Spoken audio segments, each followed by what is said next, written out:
there we go. I think I'm ready to do this. Alright, let's see here.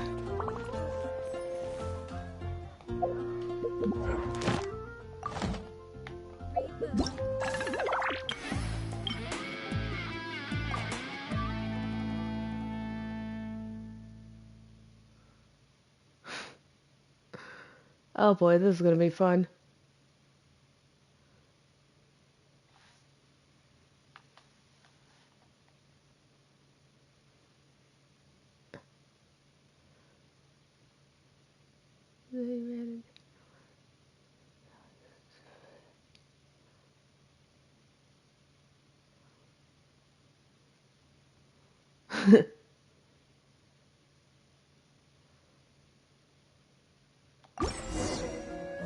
Alright.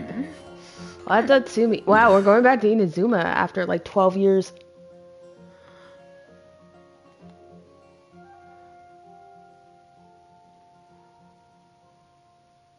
Okay.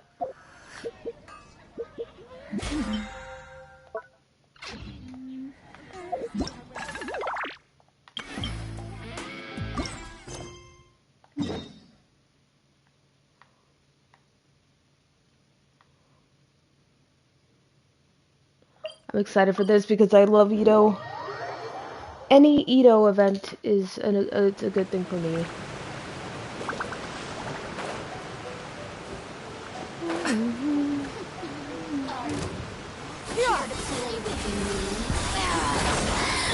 Let my name echo in song!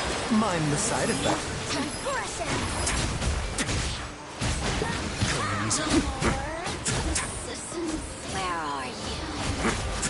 Where are you? Seems like an emergency. Mercy!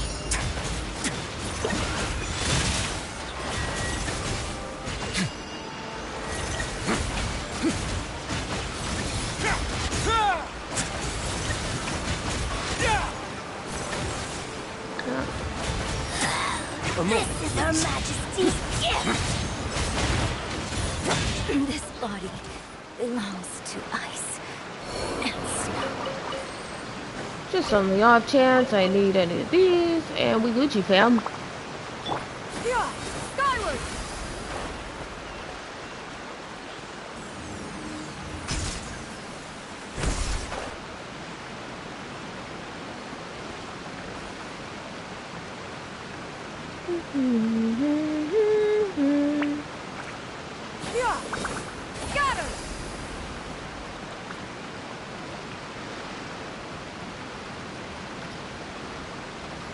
Whoa, so this is the venue, huh? Not half bad. There he is. Ito! Ah, don't you worry, Jack Attack. We'll find that dog, even if it's hiding in Tenshukaku. Ito, it's just a myth. What dog? Whoa, compadre! And Paimon! Hi! You finally made it! Oh man, have I missed you guys. Ah! Aw, I missed you too, Ito. Oh, yeah, and this is Dvorak, a musician from Fontaine. Jack Attack, you know these two, right? Hey, Mr. Dvorak, it's you! It's so wonderful to see you both again. I feel like that lantern rite was just yesterday. How have you been? Pretty good. So how did you end up hanging around with Ito? Is he helping you with the Iridescence tour now? Oh, you better believe it, Minnie Melon. But that's only half the story. This is no ordinary Iridescence tour. Me and Jack Attack are teaming up to turn this into the Iridescent Arataki Rockin' for Life Tour de Force of Awesomeness. Rockin' for life? What do you know about rock and roll, bullchucker? What doesn't he know? What, you never heard a bullchucker rock before? Moo, moo, moo!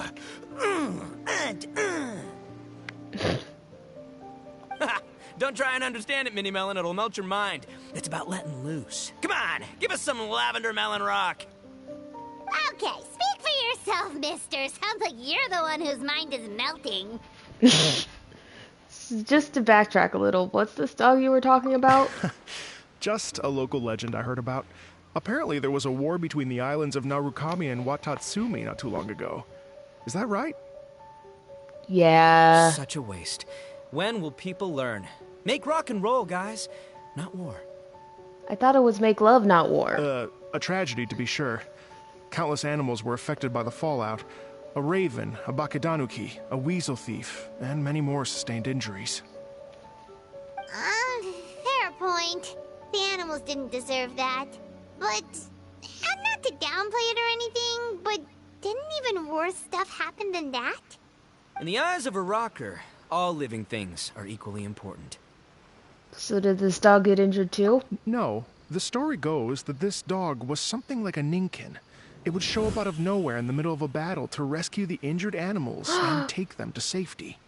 Oh, it's the Shiba. Oh, hello. Rockin' and rollin' to the rescue! A king among canines! Woo!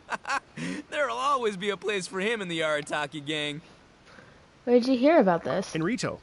I was actually there while the war was going on. It inspired me to write a song about it. I was even planning to host a music festival around the same theme, but unfortunately, I couldn't convince my investors. Oh, yeah. I heard all about that. They claimed they had to cancel their plans because of an accident at sea, but that was just a lame excuse. Yes. They weren't optimistic about the potential return on investment. Plus, I don't know, there seemed to be some other risks they were worried about. Boo. No doggy. What kind of risks? Good question. Risks only apparent to people with Mora to throw around, I suppose. That's not me. I don't have any more. I agree. When people have too much mora, they lose their rock and roll spirit. They do, huh? So what do you mean by rock and roll spirit anyway? You know, the spirit of, you rock up, rock out, roll the dice, and roll with the punches. And that sort of stuff. Yeah, roll the... Fuck. It's all or nothing. By that definition, aren't the investors the most rock and roll people in this scenario? Wrong game, wrong game. The point is, those chumps are out, and Arataki Ito is in. I'm running the show from here on out. Oh, yeah, right! How are you gonna fill in for the investors? Do you even have any more? I have faith in Ito. He tells me that the Arataki gang is a small but well-known and influential organization in this area, and has even been known to rub shoulders with the local authorities. Isn't that right? Yeah, rub shoulders. Rub shoulders is putting it mildly. More like they're always locking horns. Hey, don't look down your nose at the Arataki gang. I got connections, all right? Even the Tri Commission listens to what I have to say. Okay, Mr. Big Shot, whatever you say. You can doubt it all you want, Mini Melon, but it's the truth. You know that guy in the Yashiro Commission? Well, he and I are officially bros. That's right. I'm talking about Toma, housekeeper extraordinaire. Hey. And there's the general from the Tenryo Commission, Kujo Tengu. I mean, sure, we're always ribbing each other, but it comes from a place of deep mutual respect. Yeah, I'm sure she respects you, dude. Mutual? Yeah, Paimon's not so sure about that. So what about the Kanjo Commission? Okay, fair. No first-name contacts there. But the Arataki gang is a big contributor to the revenue stream. All those fines. Yeah. Yeah, they're friends, I think.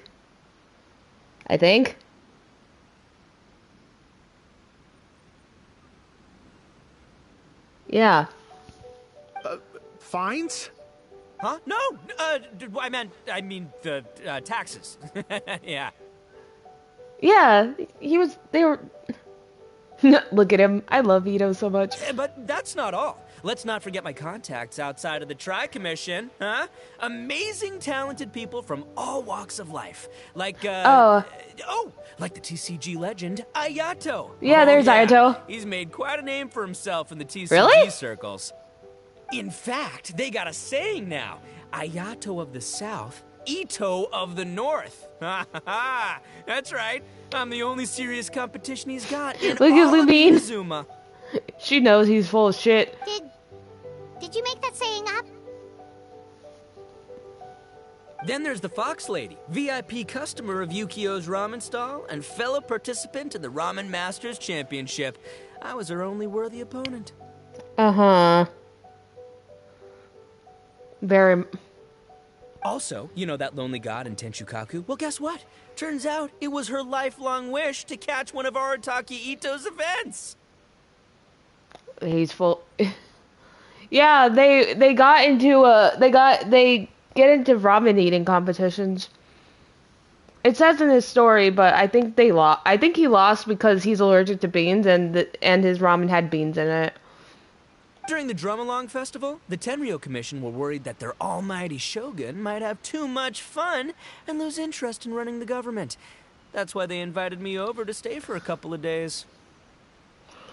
I mean, but he is full of shit right now. None of this stuff happened. Wow, look at you! Sounds like you're really going up in the world. At this Yeah. rate, you'll meet Shogun by the next time we see you. And then Paimon will have to call you Almighty Bullchucker. Legomies. The Arataki gang never ceases to amaze.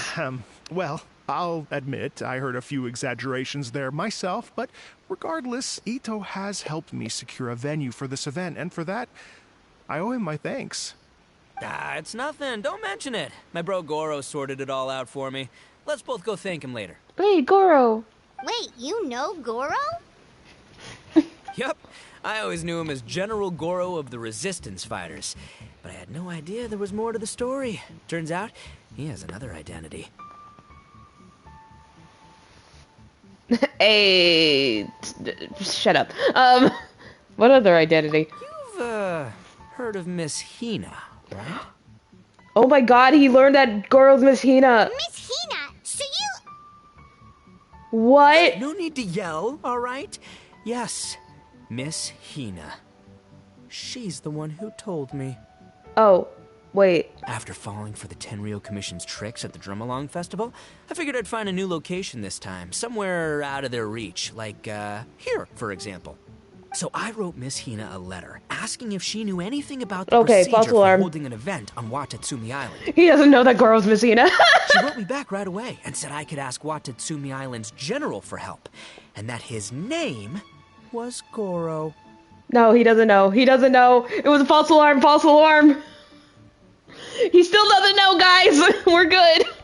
I was like, what? General Goro is the general of all Watatsumi Island? That was close.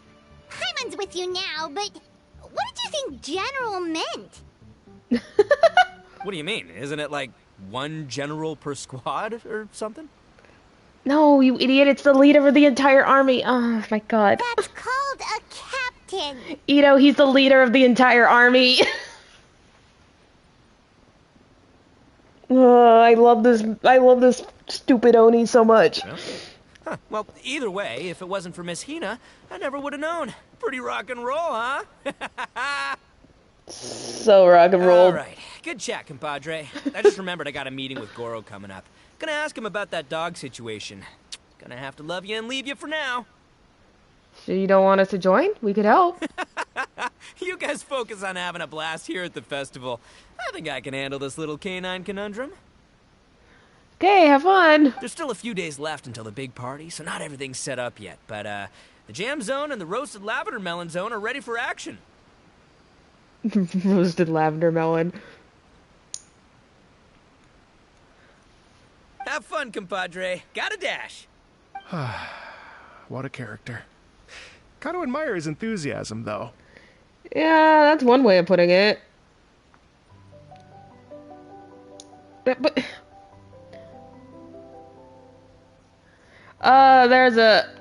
it's a myth that Dvorak heard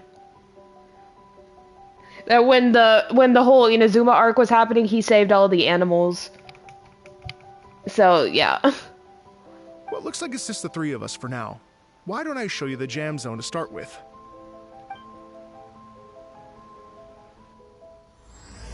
This ain't your daddy's iridescence tour.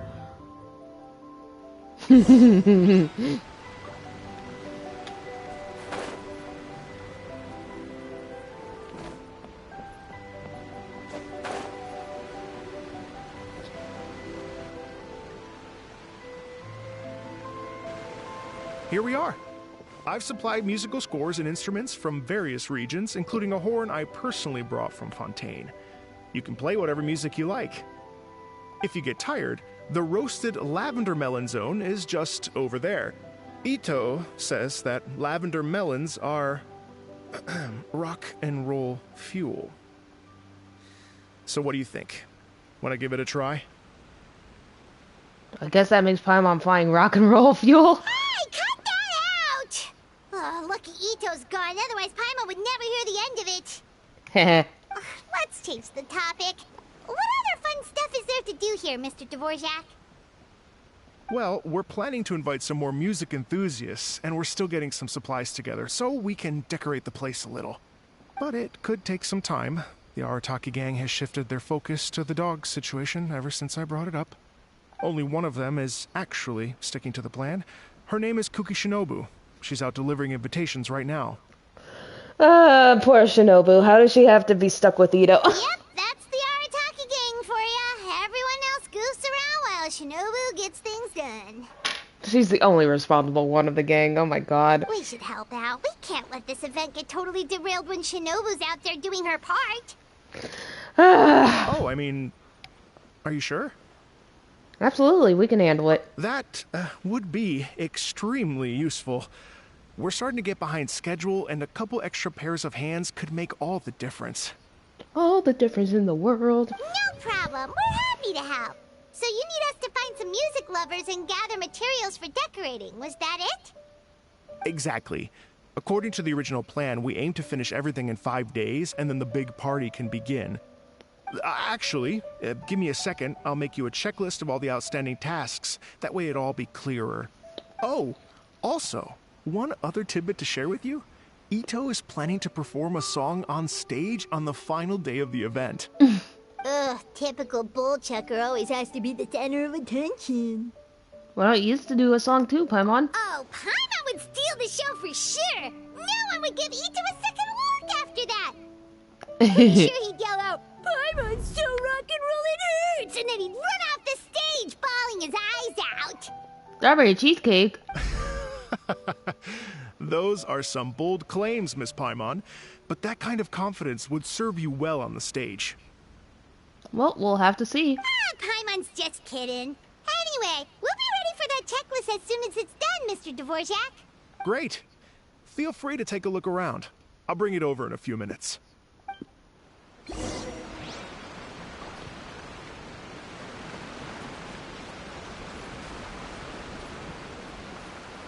Yeah.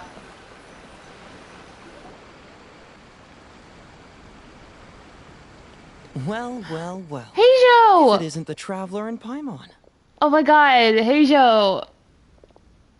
How are you? Wow, Shinobu and Heizo! What a surprise! God, This truly is a pleasant surprise. Although, not that surprising, to be honest. I was just telling Miss Shinobu that I had a sneaking suspicion I might run into you. Is this the first time we've seen Heijo in anything, like, in forever, I feel like? I haven't done his hangout. I need to, though. I hear he's, like, really flirty, and that's, like... Doshin Shikanoin was talking about you constantly the whole way here. I guess the universe answered his prayers. Aw, do you have a crush on me, Heijo? Kinda. I don't remember the last time he was on a banner, to be honest. And don't talk to me about Kave. I miss him so much. I want to do Sino stuff to see him again. He's my Genshin baby girl. Let's just say that. I love him. Anyways. It's called intuition. Names pop into my head at relevant moments. Just the way my mind works. It's great to see you both. Paimon sure wasn't expecting Yep. Heizo to be the first one to show up. He's baby girl. Onis snagged me to prioritize the Tenryo Commission invitations. He specifically requested Madame Kujo Sara and Doshin Shikanoin. So, why isn't Sara here? Almost She certainly doesn't because wanna- she has yep. no desire whatsoever to see Ito. In her defense, here's what was written on the invitation letter. Kujo Tengu, come meet me at the top of the Sangonomiya Shrine. Let's go nuts and have a totally rock and roll sumo wrestling match. If I were Kujo-Sara, I'd jump at the chance to throw Ito off the roof. Same, honestly. And I say that out of love. Then wouldn't Kokomi come and throw Sara off too? All that stomping around on her roof, the noise would drive her crazy. Yeah, that's fair. Yeah. Well, Anyway. anyway, Madame Kujo-Sara's response was much more magnanimous than mine would have been. She gave us a basket of lavender melons to bring as a gift. Oh, that's sweet. But honestly, I don't think Kokomi has the willpower to be mad at anybody, to be honest. Magnanimous? I'm not so sure. Something tells me she's trying to send a message. What message? If that Oni brat wants to pick a fight with me, there will be plenty of lavender melons waiting for him at the police station. Maybe the fact you assume that says more about you than her. So what about the other basket of lavender melons, huh? Is that one from you? What message are you trying to send? The other basket is actually from a few of us at the police station.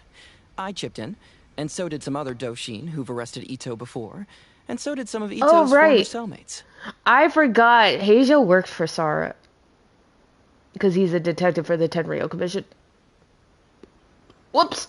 So, I guess this basket of lavender melons is our way of saying, there'll always be a place for you here. I'm not going to Horny jail! You can't take me! Well, I mean, probably. He's been arrested for, like, everything, so... Maybe just give Boss the melons and don't mention that part. Sure. Well, my work is done here, anyway. Now that I've delivered the lavender melons and said hello to the traveler, I should probably get going. No, Heijo, please stay. Aren't you gonna stay for the event? Don't worry, I'll definitely be back for the big party. But I have some business to attend to. No, not the first. bat! Not the horny bat. Eesh, being a detective sounds busy. I got you running around all over the place. Oh, wait, Rito! Do you happen to know anything about a mystery Ninken that appeared during the war? Apparently a lot of people in Rito were talking about it. Ah, the dog, yes? That was the inspiration behind this music festival, wasn't it? Oh, yeah, Shinobu it told was- me all about it. Yeah, it was the inspiration behind the festival that Ito wanted to do. So, yeah, that was another thing. Oh, never mind. Paimon just thought a detective might have the inside scoop.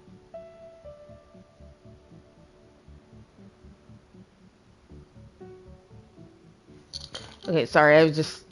Something got me distracted. I'm only speculating here, but from experience, I'd say it's probably just a local legend. I doubt the dog even exists. Yeah. What's wrong? From the look on your face, you've got a vested interest in this situation. Interesting. Well, since I'm going to Rito anyway, I can always ask around and see where it leads. How much do you charge for your services? Don't be silly. If this matters to you, that's a good sign that it'll turn out to be something that interests me, too. Stay tuned for more info. See you all soon. Bye, Heijo. I'm sorry I took your witness to give to Scara. Whoops. Seems like Doshin Shikanoin's quite the lone wolf. Well, I'd better get back to delivering these invitations. Gotta make sure the big party's a success. Alright, bye, Shinobu. I'm sorry you have to deal with that guy. In that case, guess it's time for us to get to work too. Wonder how that checklist is coming along. Sorry to keep you waiting. Here's that list for you. If you can work your way through all this, we'll be back on track. Great! Perfect timing, Mr. Dvorak. We'll get on it right away. Thank you. I'm very grateful for your help. If you feel like flexing your musical muscles to take a break at any point, just come and find me in the jam zone. Alright, first part done.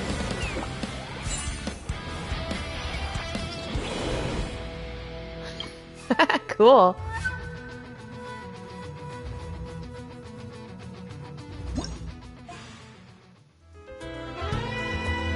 Oh!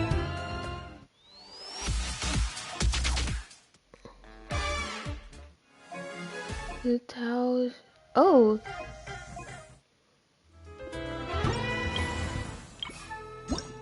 Okay. This is a lot of fun stuff to do.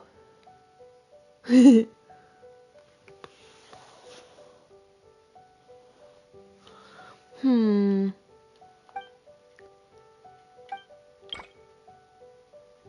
Photograph 2 types of birds, 2 types of dogs, ruin machines, powerful constructs, clockwork mecha, Songo pearls, star conches, 2 vat products with green leaves.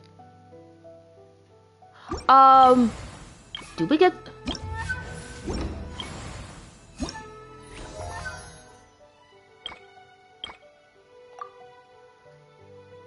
Alright, so what should we do first?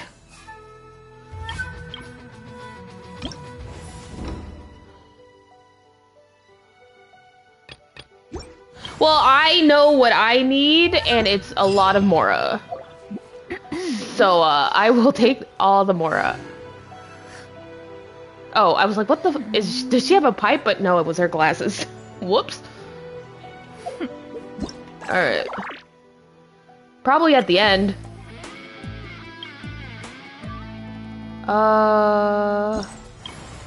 Okay, then no, that's that. Unlock once the venue is ready. Okay, so I have to do...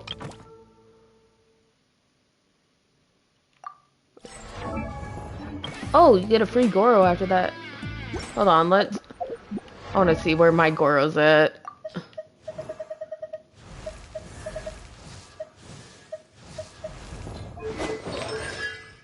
Oh, he's already at C6. Well, that's fine, I guess.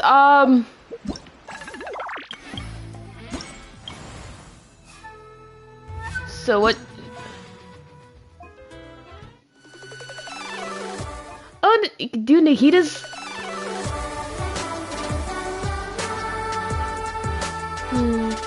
There's Zhongli, Hu Tao, New, Farina. There's Risley too, and Linny.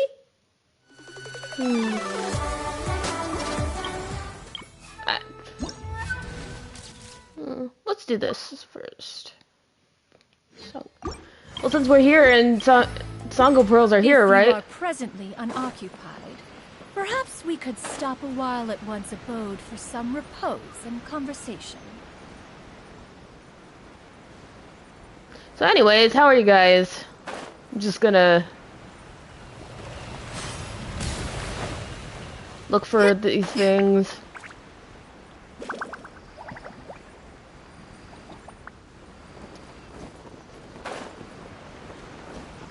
That's good.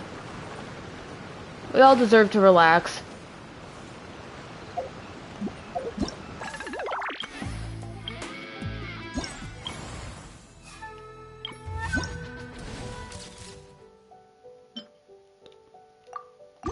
So we need 3. 2, 3. Alright, cool.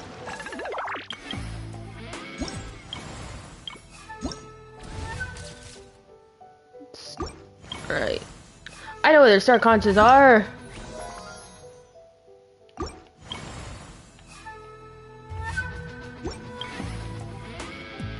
The secrets of the mechanic.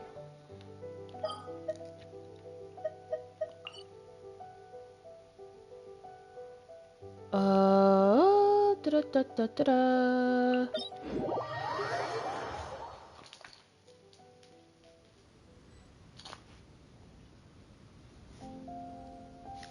Okay, let's see.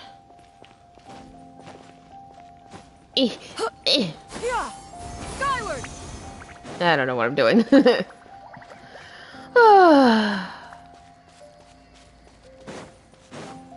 Yeah, scatter. 1 star conch. 2 star conches.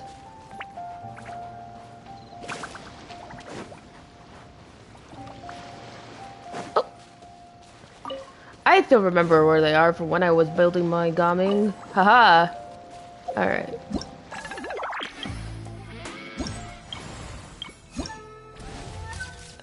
Gather 3 types of Teyvat products with green leaves.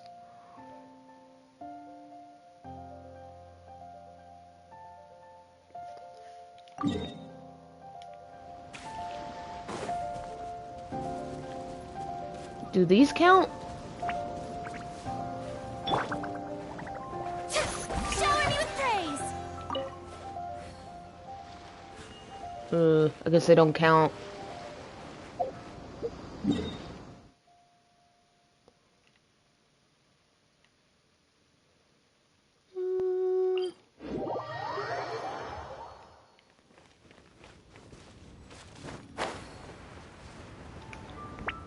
Oh, I didn't mean to. If I did, it was an accident.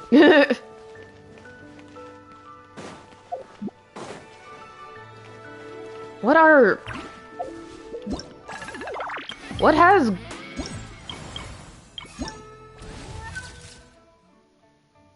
Teyvat products with green leaves. Oh, I know where I could go, actually. Hold on. Maybe the Boo Boo Pharmacy has something?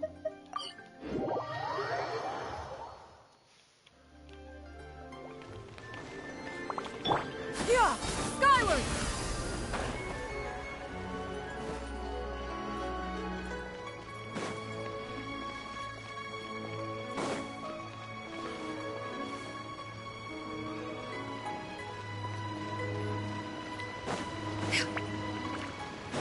Yeah, scatter. Whee!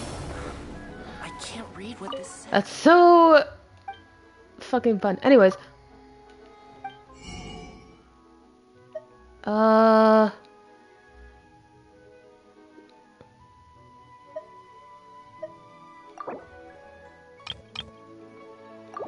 don't know if I have to buy them or if just find them on my own. Oh. If I have to find them, I think it's up here. No, it's not up here. Oh, it's up here.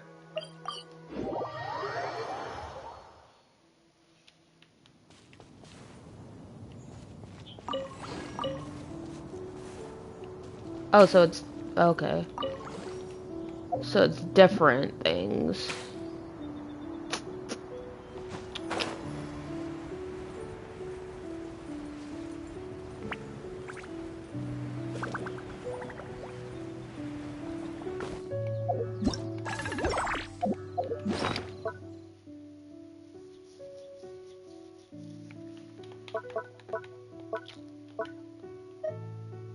Ooh. Oh, okay.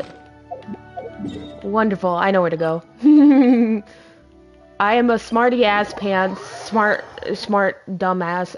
Anyways. Yeah, skyward, scatter. Okay, got the cow lily. And then the... Thanks for believing in me. Goodwill Asters! Yep, there we go.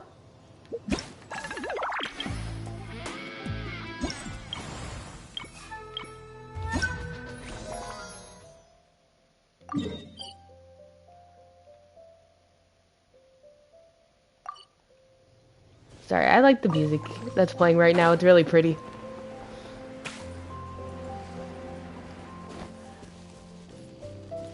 Genshin does things that a lot of things I like and some things I don't like, but the music is always one of the things I like.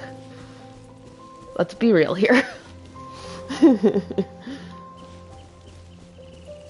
Yeah, skyward, scatter. Okay, let's see.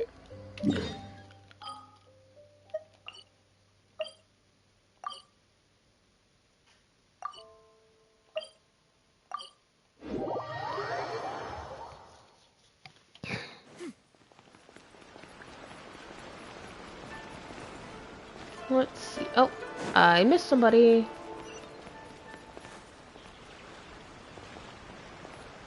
Oh.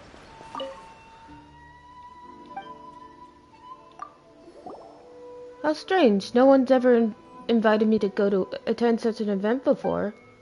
Well, that's why we're here. You must have music you really love, right, Allie? We could play for you. We're serious musicians. Music, you say? Well, there is one thing I heard a long while back. I was your height when I last heard it, I believe. I only remember bits and pieces of it, but could you play for me all the same? Sure, I'll give it a go. Thank you.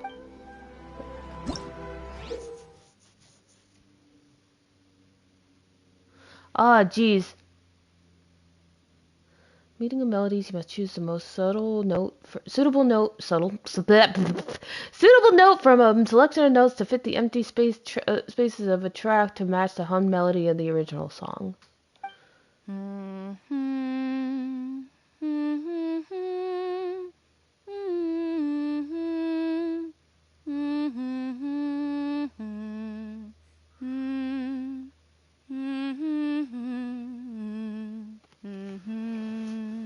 Hey, it's the main theme. Okay.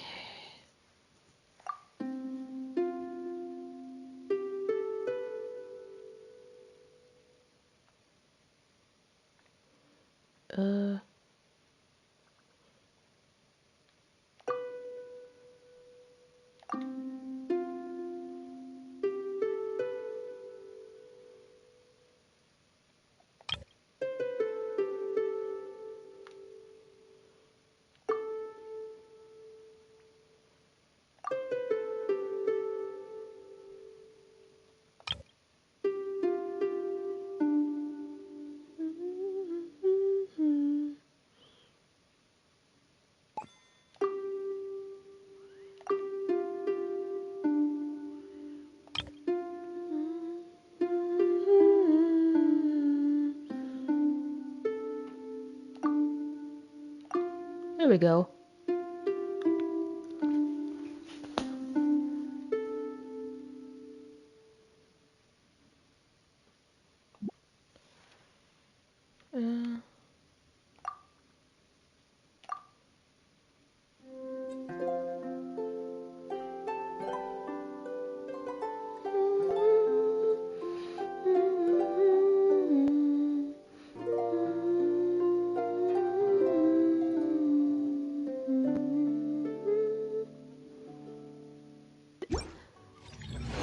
Yay!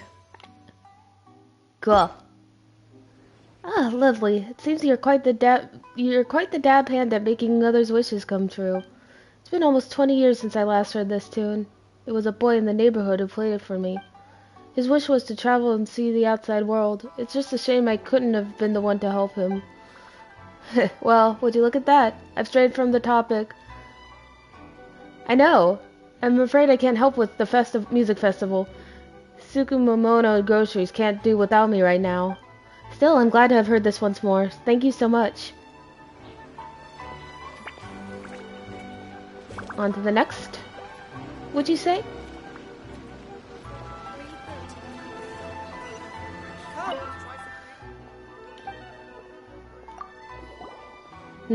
How did you know I like music? Well, to be truthful, that's where I get most of my creative ideas.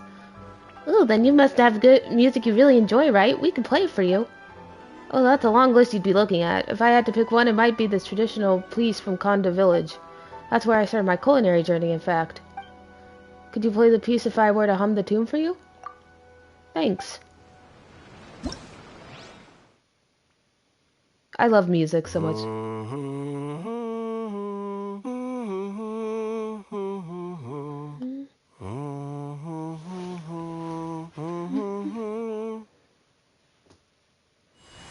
Alright. Oh, it's the little, I forgot what it's called.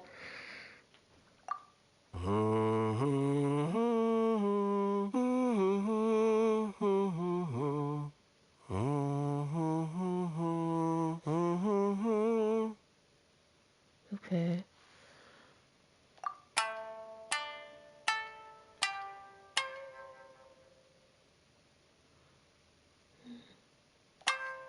There we go.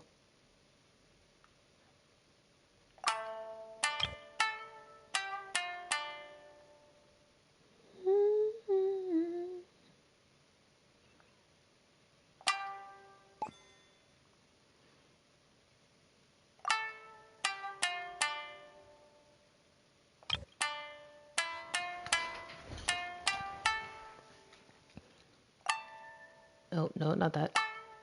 There we go.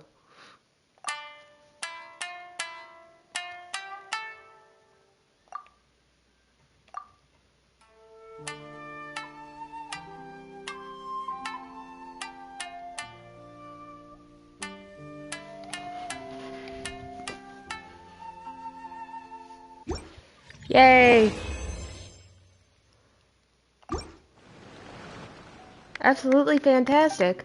If not for the way you dress, I just suspected that you were from Conda Village yourself. Sounded just like the original. Alright, I've decided. I'm heading to the festival. Maybe immersing myself in music there might give me some new ideas. I'll move my food stall over there. Not that my skills are the most impressive, but I'm sure I'll add to the atmosphere at least, eh?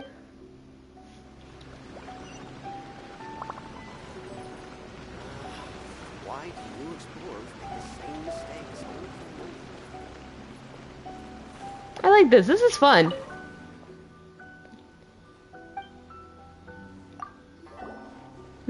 Did I hear you wrong? Is this a music festival or a food festival? Music and a serious formal musical exchange to boot. By the way, do you have any music you enjoy? We can play it for you right now. Oh, you're serious then? Well, I do have something in mind. I can try humming it for you. Could you try playing it then? Well then, this is quite the lovely surprise. Let's see what we got here.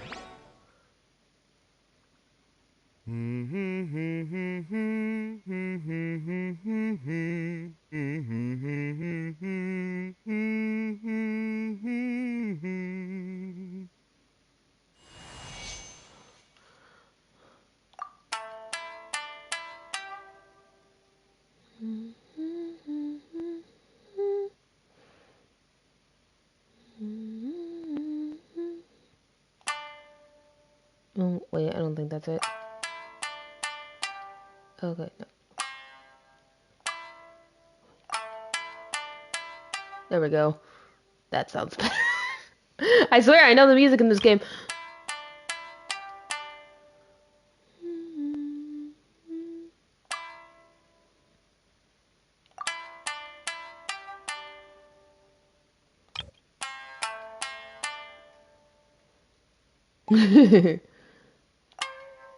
No, no, that's not it.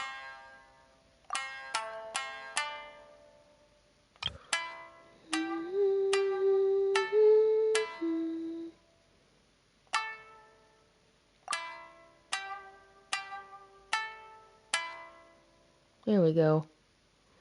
Thank you, piano lessons.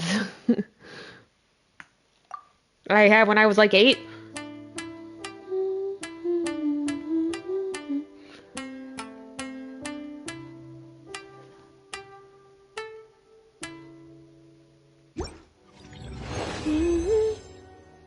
Sweet. Wow, what a brilliant recreation. That said, even I have no clue what this song's called. A fox-eared customer of ours likes humming this one when she comes over for some ramen. She's one of our VIPs. Came around a few days ago, in fact, or I wouldn't have remembered that song at all. I guess that tells you all you need to know about me and music, eh? If you're looking for a food stall, I'd recommend you look for Tomoki. That fellow's got a right adventurous spirit. Even if he isn't a fan of music, he should be interested nonetheless. Is that all for Inazuma?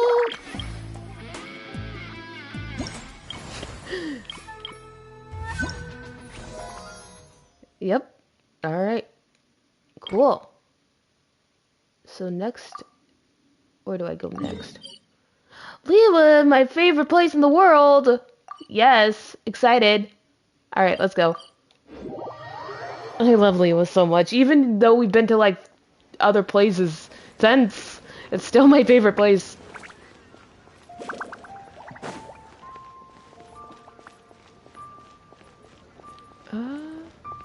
Do I have to go up?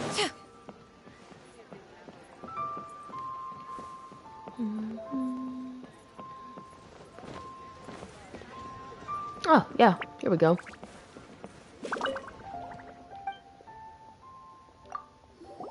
A music festival, you say? You know, I actually met my husband because of a song. Quite the coincidence, eh? Ooh, which song was it? But we can play it for you. We're super serious about music. Oh, in that case, could you play it if I were to hum the tune? How exciting. Alright.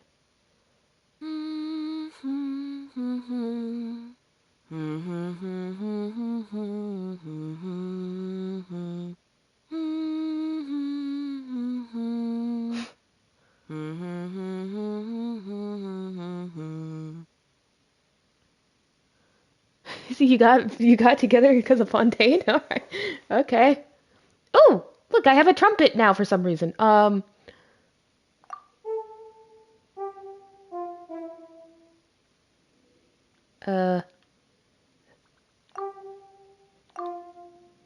Oh, wait. There we go. I got there eventually.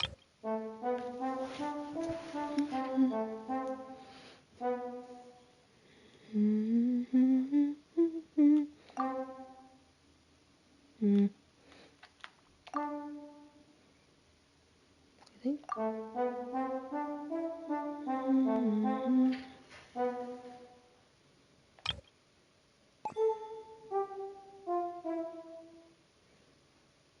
Oh, sorry. I have to hum to hear it out.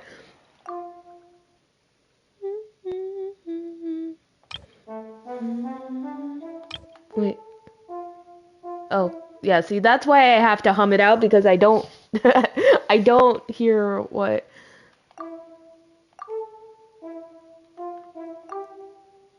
Okay, that.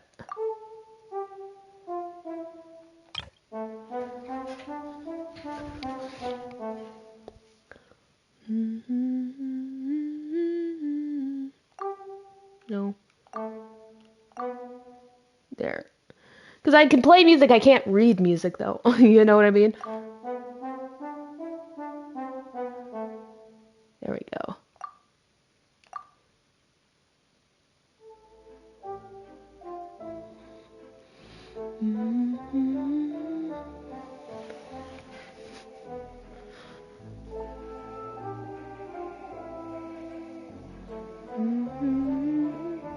Man, it's so weird, right? It's so weird to me that Fontaine is over now, pretty much now. It feels like yesterday we just started it, and now we are going to Nowland soon. Which I'm excited for because, if you know me, Pyro is my element in this game. What a wonderfully nostalgic feeling. I was immediately reminded of my studies in Fontaine. I would often go to cafes in Vasari Passage to read. When I heard this song one day, I asked the barista what it was called. They didn't know, but a large fellow having some cake nearby told me it was named Le Souvenir avec le crépuscule. I could speak French. And yeah, later on he became my husband. He was at the cafe meeting with his friends from a library club back then. Ah, how nostalgic. We were all so young. Oh, right, your music festival. I fear I shan't be able to attend, but if I needed, I can get my husband to go.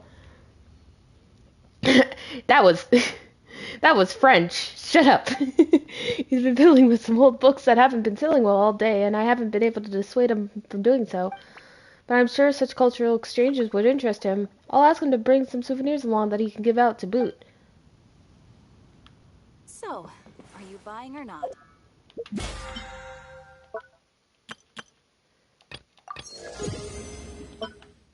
Money! I need that! Oh my god, thank you. I need so much more, I'm so poor. I got a whole ass puppet bitch ass to build. Sorry. Oh god.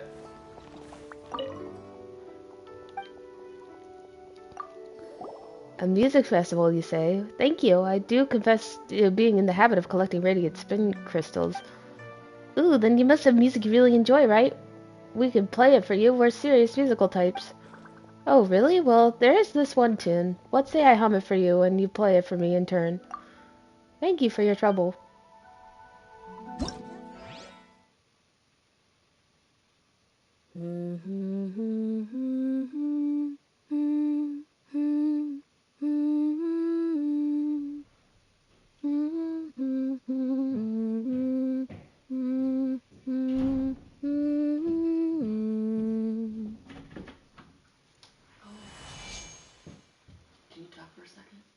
Yeah, 1 second.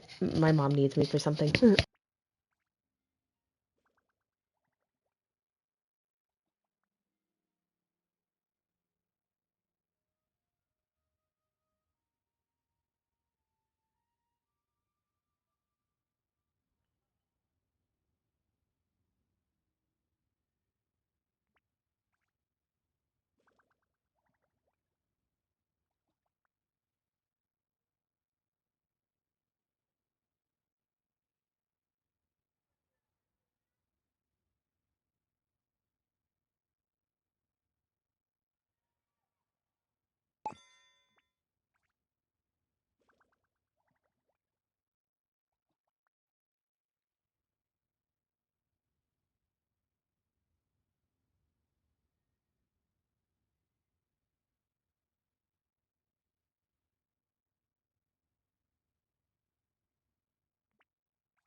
Sorry about that. My mom was talking to me.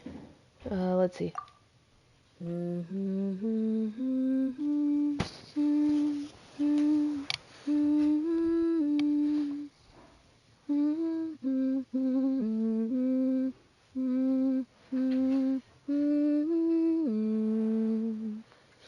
Okay, let's see.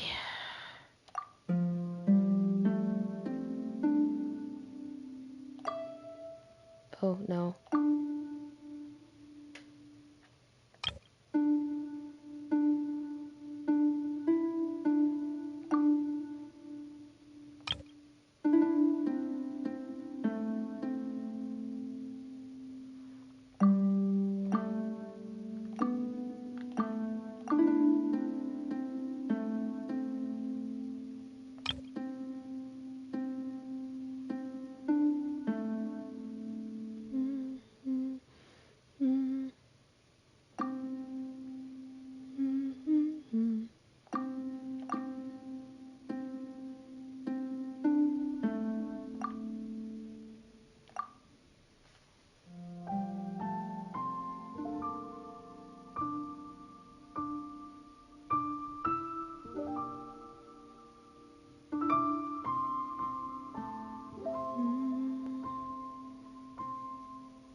Hooray!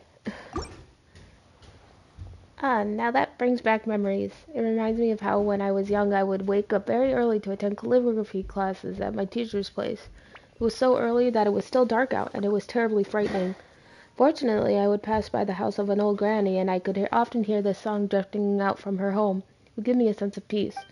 That dear old lady probably isn't with us anymore, but I've also grown, and I'm no longer as afraid of the dark. In any case, I've given it some serious consideration, and while I'd love to agree, it's going to be tough finding someone to watch a time-honored store like ours on such short notice. So let me recommend someone else to you who might attend instead. Shigyu Antiques boss Lin Lang. She doesn't even open in the daytime, and you can find her either sleeping or wandering the streets. I reckon she'd have the free time to help. Regardless, thank you so much for letting me hear that song again. I hope your musical venture goes well. Jewelry's out of stock. Ugh, I love this place. Ugh. New stock at Sigu Antiques? Bad news for my purse.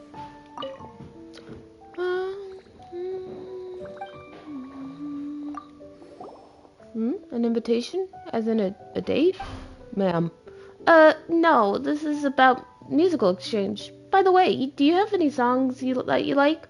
We can play them for you, just to show you we're legit, you know? I see. Well, I do have something in mind. I'll hum and you play. How does that sound? I'm listening.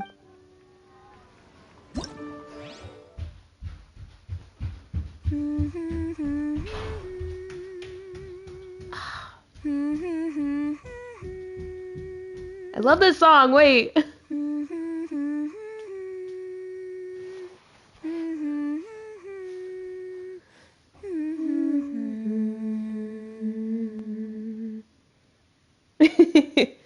Oh, this is my favorite song. Hold on. Exactly. Okay.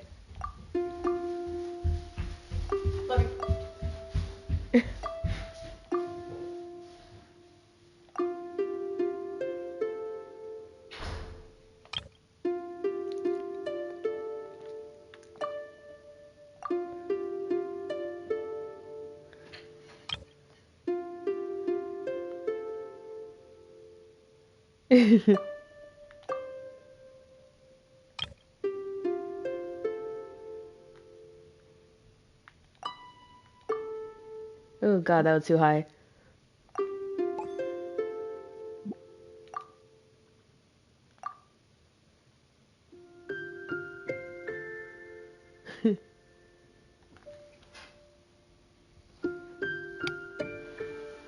This is legit one of my favorite songs in the game. Above the sea of clouds. It's so good.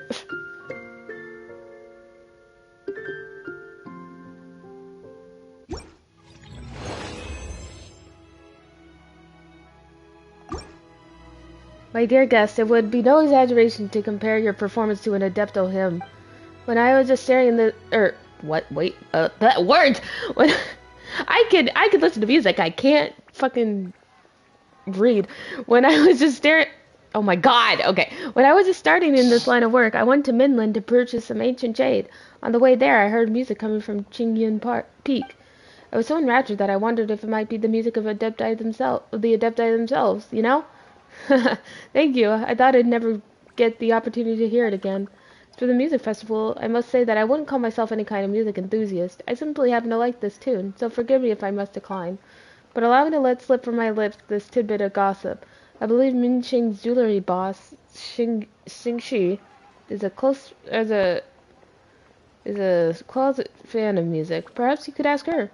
Last but not least, I wish you the best of luck with your festival. Is that all of the...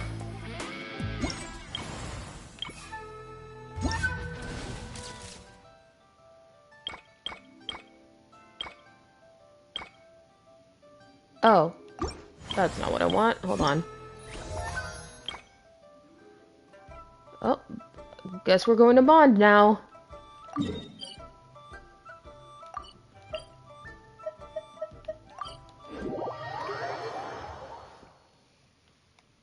Let's see, who likes music here in Mond? Marjorie! Oh, sorry, ma'am.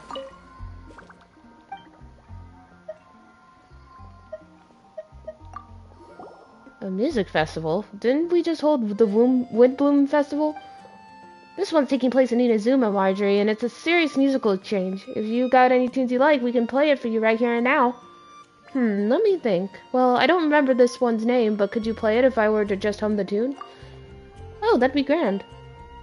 Let's see what we got here.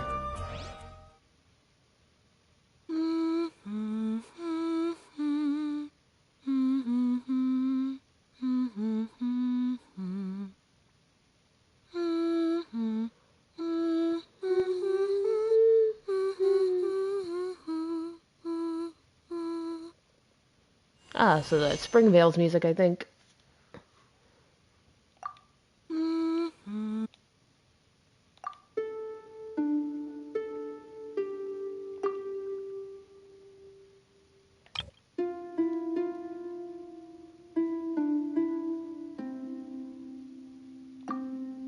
Oh, no.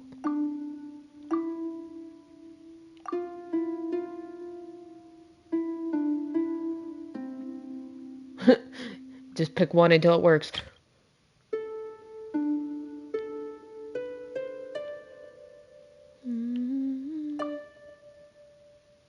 No. No. Oh, okay. That one was right.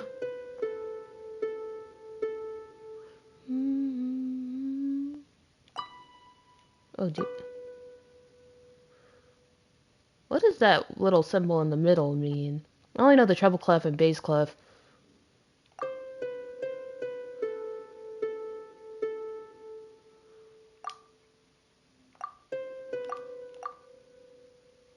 Yeah, I don't know either.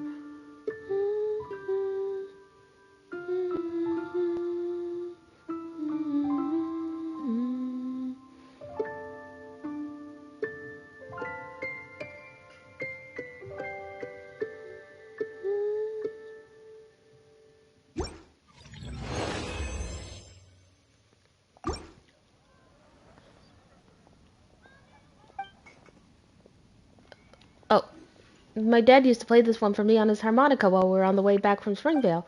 He said that this tune represented Springvale itself, and that's where Dad's dad grew up. Shame that my grandfather would pass before I was ever born. Same, girl. Thanks for playing the music. You know what? I've decided that I should spend a bit more time with my dad. He's an adventurer, so he tends to spend time out in the field.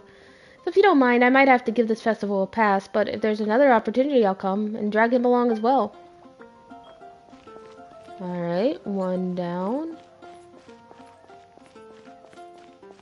Flora! Flora the florist!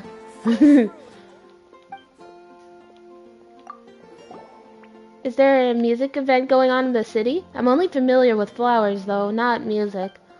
Nah, this one's taking place in Inazuma, and it's totally fine if you don't know much about music, you just need to enjoy it. If there's a tune you like, we could play it for you right now, you know? Well, I do have something in mind. Its name escapes me, but I can hum the tune at least. Will that do? Nice! Woohoo! Woohoo!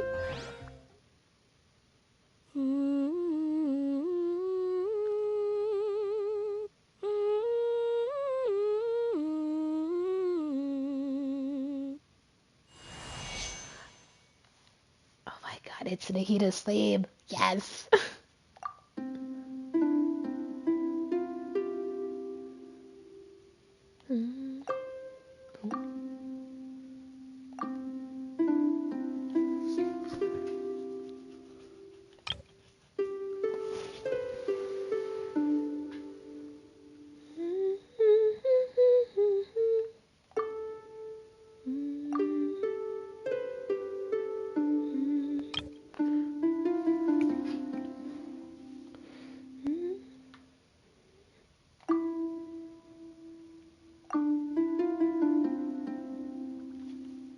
Yay! I think that's it.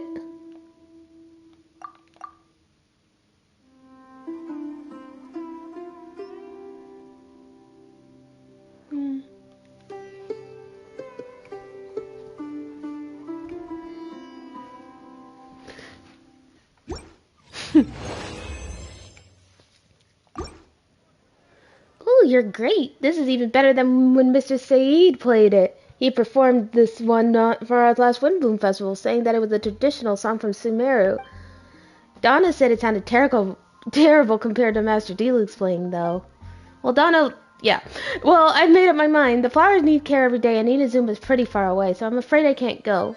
Thanks for the music, though. It was lovely. On that note, I'll offer you a special price if you need flowers for your festival. But we grew up together after all.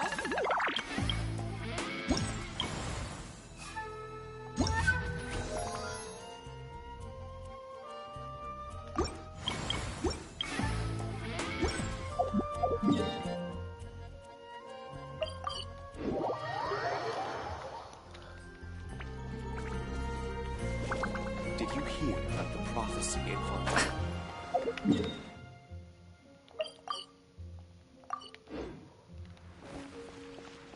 Yeah. Whee! Oh, Jesus, okay. Is it Charles? I bet it's Charles that we have to talk to right now.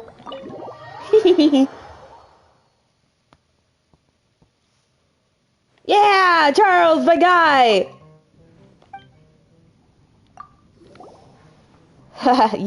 You coming with an invitation? What's the occasion? Has Master D-Luke decided to give you the day off?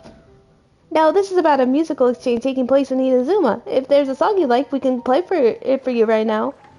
Is it a song I like, you say? I do remember head housemaid Adeline's hosting several small family concerts at Dawn Winery. They played a song at those gatherings that I do quite like. I'll do my best to hum it for you. Mind playing the song after that? In that case, do excuse my amateurishness? No! Well, I mean, I don't know. Yes! I knew the winery's theme was going to be in here.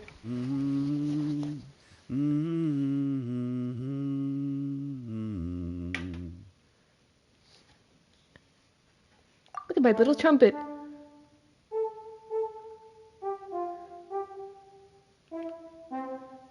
I mean, you're not going to go for anyone in the next patch, right? I mean, obviously you have Fu Xuan, but do you want Boot Hill or not?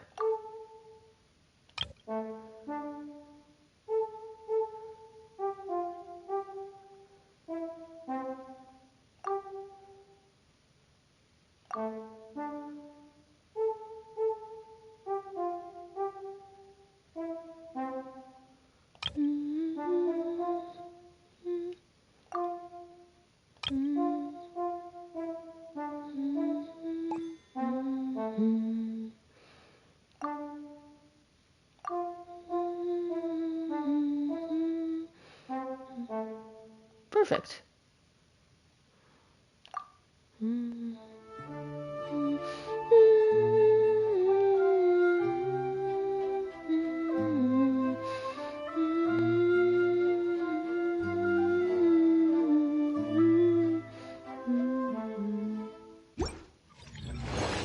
Yay, look at me and my little trumpet. That's not a trumpet, that's a tuba, but, you know, whatever. Very impressive. In fact, I should recommend to Adeline that you be commissioned to play at the next family event. As for your invitation, to be honest, I was just about ready to agree the moment you finished your performance. But I'm not sure if I'd want to ask Master D-Luke for a day off over something this trivial. After all, he'd agree without hesitation. How about this then? I'll send you a token of support for your festival. Will that do? So you'll be sending us several crates of wine? I doubt everyone who will be attending the festival. I doubt everyone who will be attending the festival will be at drinking age. As such, I'll give you some decorative banners instead. We got them stocked in the winery warehouse, and I believe they'll come in quite handy. Don't worry, you won't have to go fetch them yourselves. I'll have some of our traders deliver it directly. Just consider it the angel's share. Ah. I love that. Okay, so now we're all done. Oh, I forgot we have to do that. 3 types of ruin machines, primal constructs, the clockwork mecha, birds, dogs, and cats. Okay. Well, I can go in the cat's tail for the cats. It's kind of in the name, so fuck. Anyways,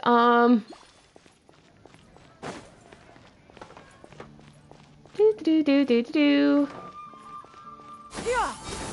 Whee! Sorry I'm not anyone else, though. It's just easy to to get around town with anywhere with Shen Yun. So I gotta take pictures of kitties? Sorry, Genshin, but, you know, Star Rail has the cuter cats. Just saying, I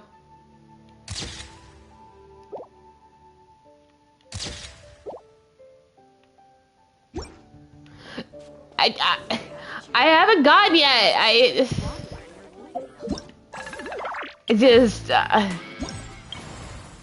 I haven't gone yet. D types of burbs.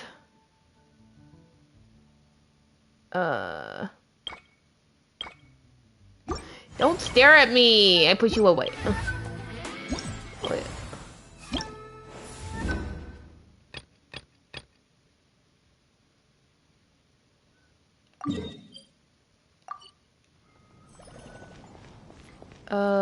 Doggies. Where are the doggos? Doggo. I have a doggo in my teapot. Do you think that would count, or do they need to be out of the teapot? Yeah, skyward. Oh, I know where I can get a picture of a doggo. Hold on. Oh wait, I don't. No.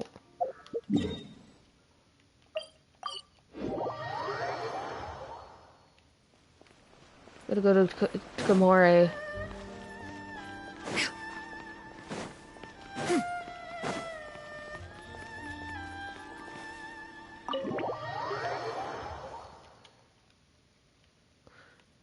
Hi, Taro Maru! Can I take a picture of you, buddy? Taro! Oh, yay! Taro counts! I know, I love him. Perfect. I was like, dogs. Where can I get a picture of Taro-chan? He's just a baby. Look, I have a new appreciation for sheeps ever since I played Persona 3. God, I love Koro. I don't know where else I can find another doggo, though. Doggo.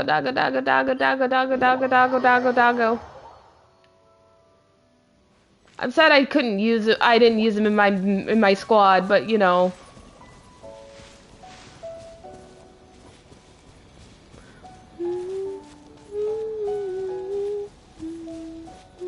Yeah, skyward. Where is the doggo?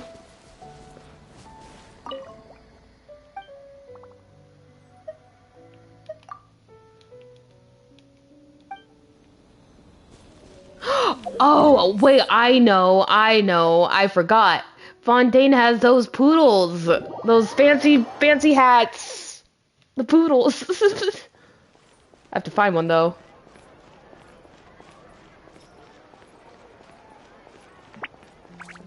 And I know where I can take pictures of the birds too. There's a god statue here as well. Oh, there they are. Oh, and the clockwork mecha. Sir, hello, excuse me, sir, I need to take your picture, sir. Sir. Well, I mean... Sir, I need to take your... I guess that means we have... Okay, well, it has to be out in the wild, but...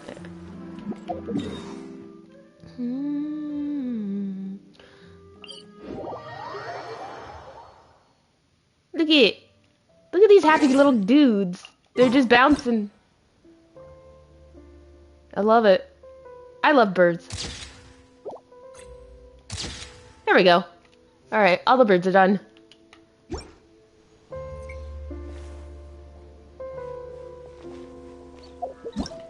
Alright, let's see. What else do I need? Ruin machines, primal constructs, and clockwork mecha. Wait, what are the primal constructs? Wait, hold on. I didn't look that up in my book. Peace be with you, and also with you. Oh.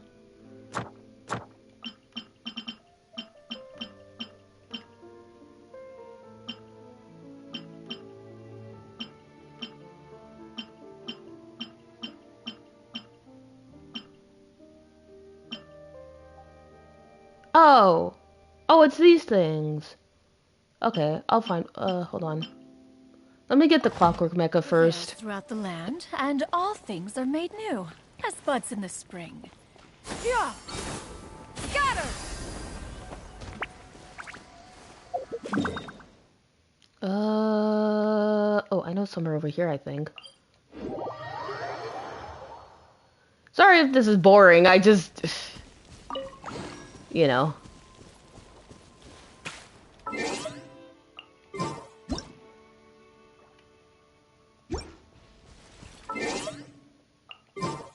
Are these not clockwork mecha? Oh.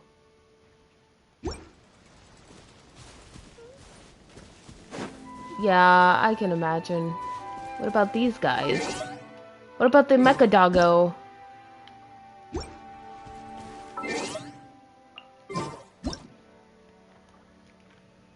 Oh, wait. Oh, wait. Hold on. I need to read the thingies again.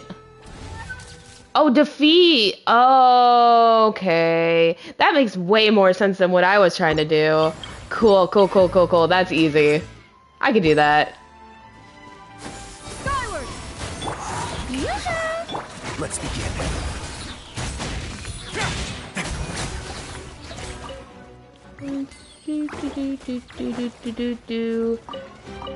Oh, there we go. Hold on, I need to get...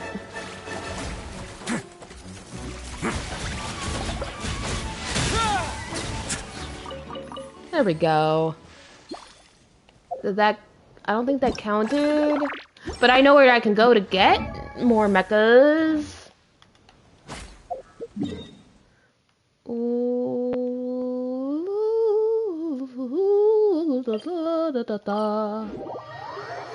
Oh god, leg cramp, fuck.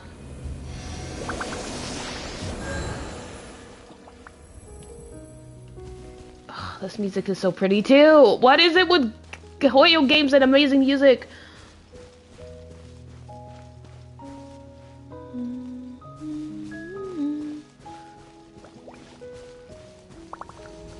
Well, she's coming up, I think in 4.7.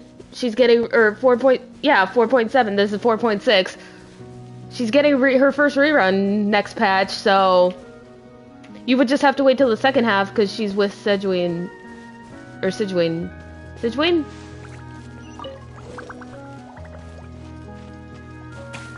I feel bad for Sidgewin though because she's apparently not that good.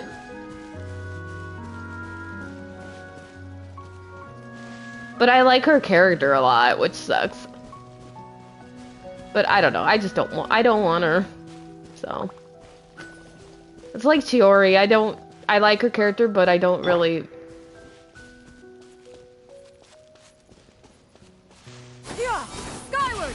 Scatter! Oh, you are? I didn't know that was your plan. I am too, and I'm finally getting Alhaitham's sword. Oh, you don't like... Where are these mecha I need to fucking beat up? You don't like... Oh, they're probably down there, yeah. You don't like a lot of Electro characters? Or you just... Don't you have Miko? Skyward!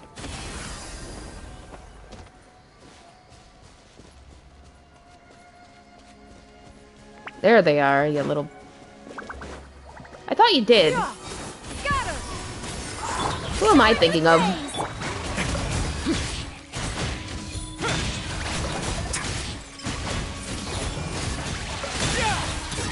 Get a little chilly.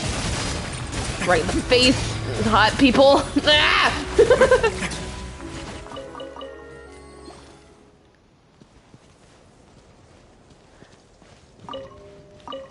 Yeah, that's fair.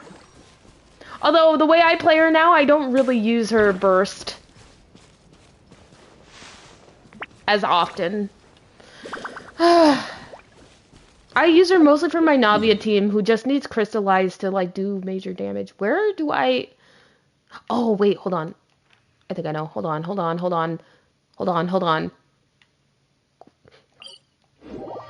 Who posted my nudes on Twitter.com? But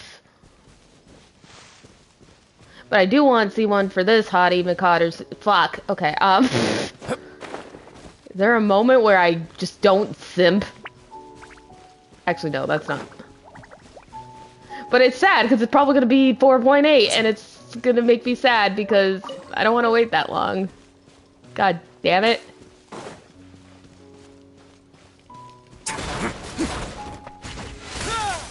They love punching things in the face. Yeah! Skyward! As, Time to shine! like so. Remember, help comes first. Don't run away now. Like so. Just punching things in the face. I did it. Anyways. Yeah, so unless they have anyone new in 4.8, I think Clorin's gonna be my last Fontaine character I get. So. Where are these stupid ass mecha?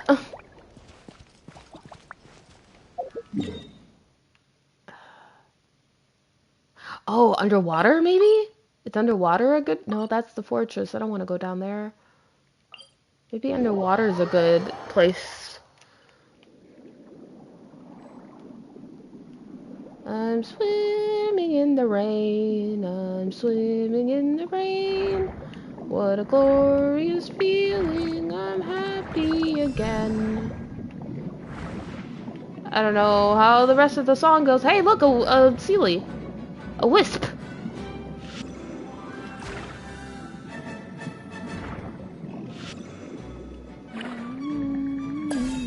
There we go. How did I miss this guy?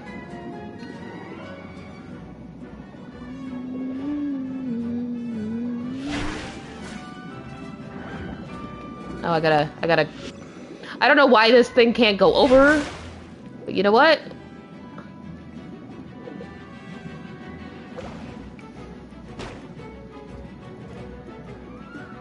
Have you seen, like, her bursts and stuff and attacks? It looks so cool.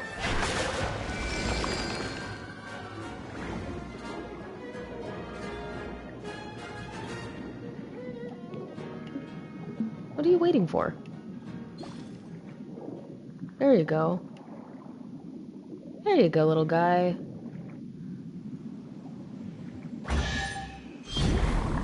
Hey, Lamau. Oh.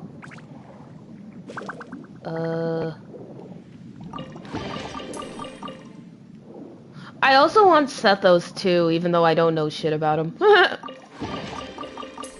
So, you know.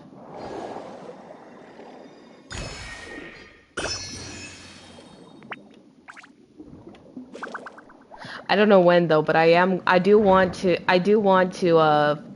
stream both of Sino's quests because I haven't done them yet. And you know, yeah, he is the 4-star. So you know me, I'm not gonna get him. No, wait, I didn't mean to go in the fortress. Hey, look, it's my home. I meant to find fucking things to. Where are they? There they are. Hey, buddies.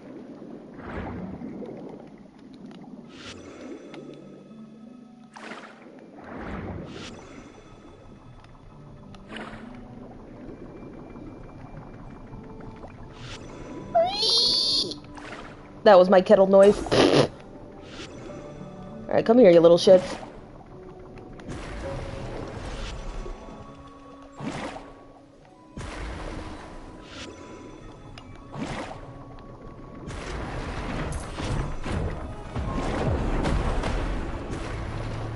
Hold on.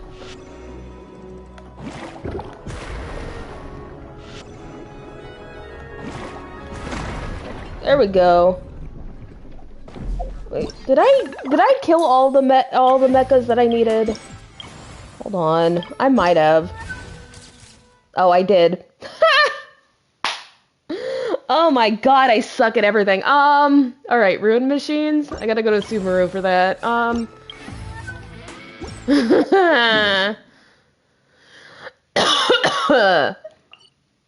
Alright, let's see. Oh, you know what? I can look it up in my book. My book of secrets. They're just... let's see. Let's go with Ruined Serpent? Or Ruined Sentinels? Oh. I want to go to Subaru.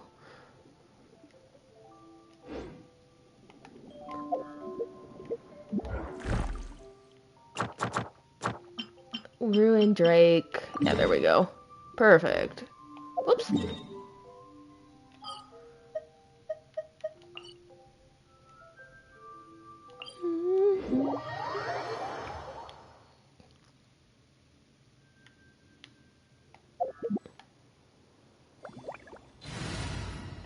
So let me change my team. Yes, I need father in my house. Thank you. With Adventure time. She's so cool. Oh, there we go. There's one.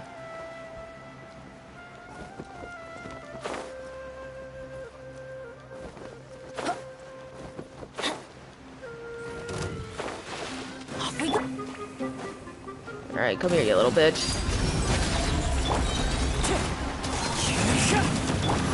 Busted. Haha.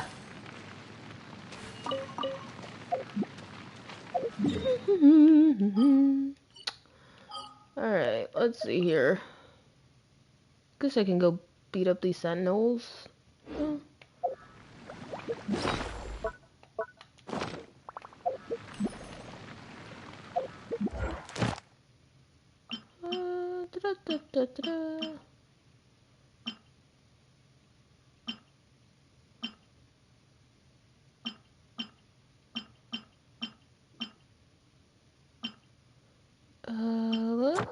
Whoops.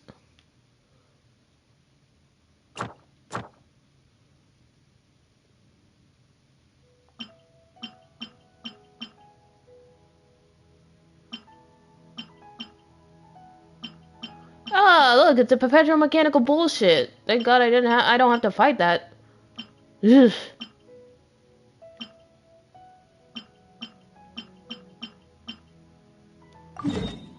What could the children be up to? Never mind. Let them do as they please. She's so cool.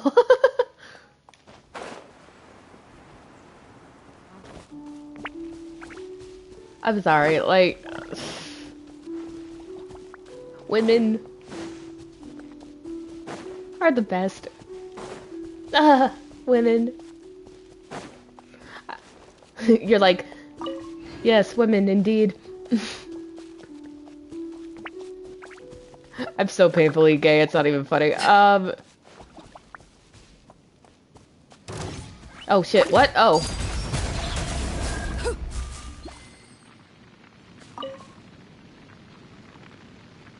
Anyways, back to what I was doing.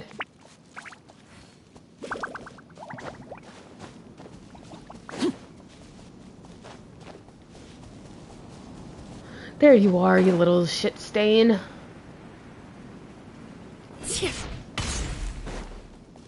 Just want to make sure I need my skill first. Everybody stand back! Things are about to get dicey. Go on.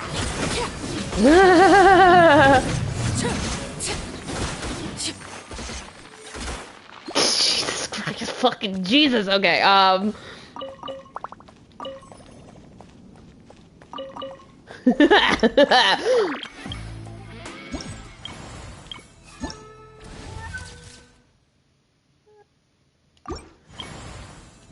and let's see where I could go for a ruin grater, a ruin sentinel, ruin seminoles. Let's see. I already did a ruin drake, ruin hunter, ruin guard.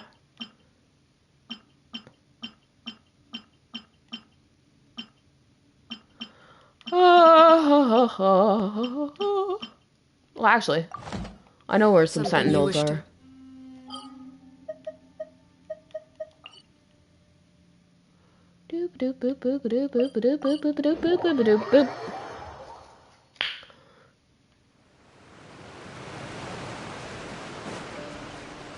Again, I have... Oh. Transfixed. As one with wind and cloud.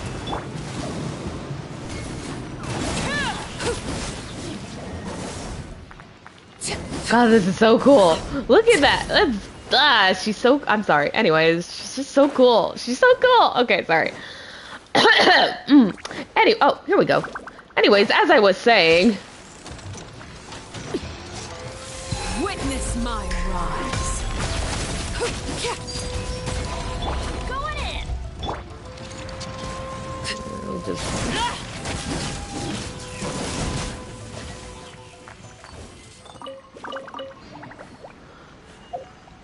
I think that's all. Crap, I forgot what I was gonna say. And now primal constructs, which are the things in Sumeru in the desert. Okay. No, that's not what I wanted to do. What was I gonna say? I forgot. There we go. But, yeah, I think I'm going to...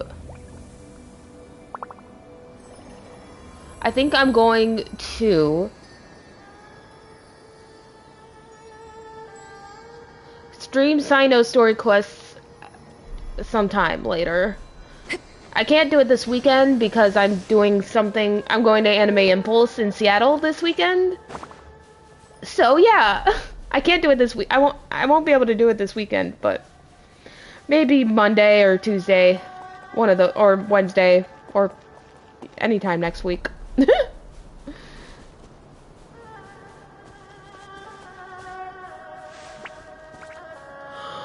Oh my gosh. Oh, sorry. I'm what you call a tired rabbit. There we go. Hey, little bitches.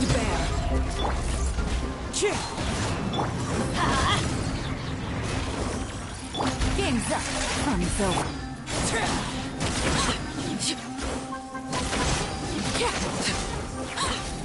There we go. All done with that. Cool. So now we gotta do yeah.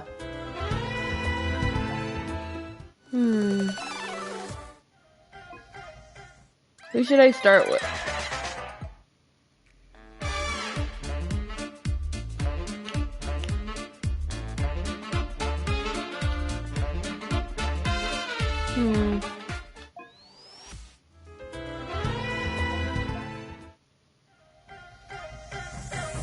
I don't know who to start with. They're all amazing.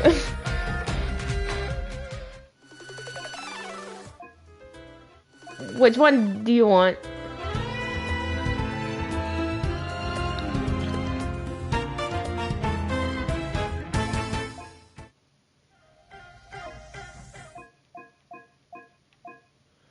So, if Nahita's the only Sumeru character, I should start with her, right?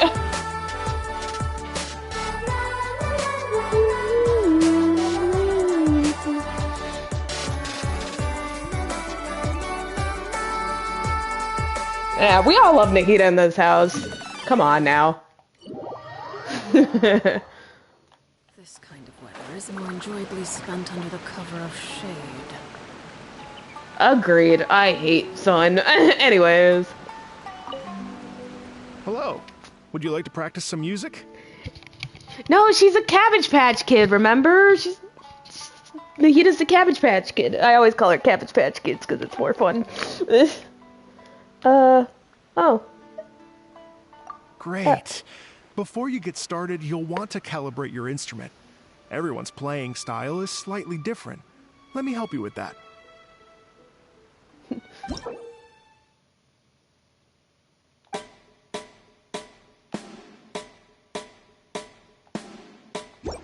Okay.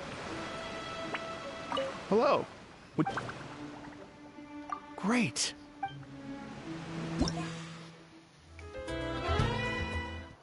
Then we'll go to the Inazumans and then Fontanians. And ending with Lenny? Yeah.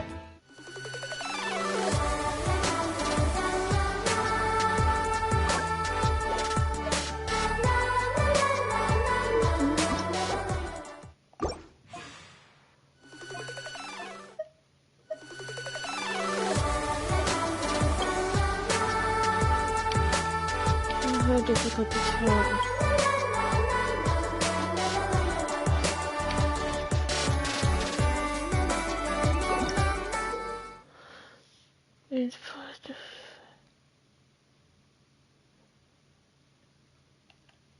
Okay.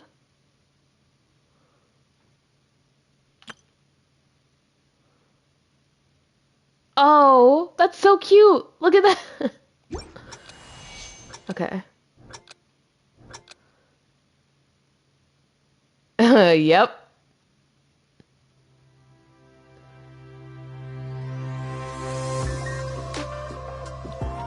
Oh, they're her little leaves. Oh, that's so cute.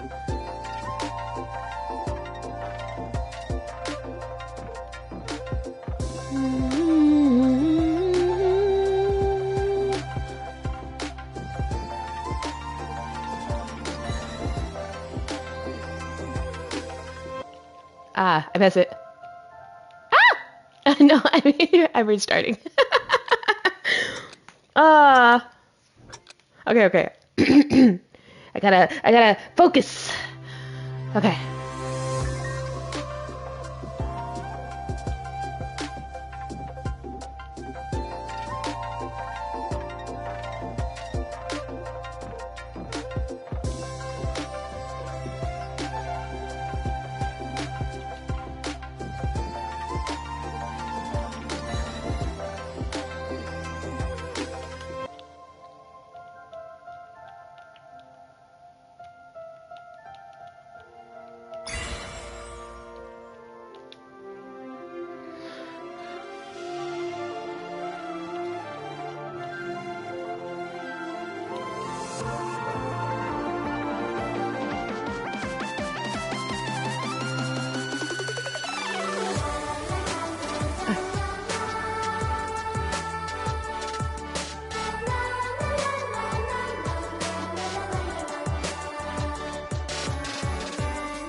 Damn it.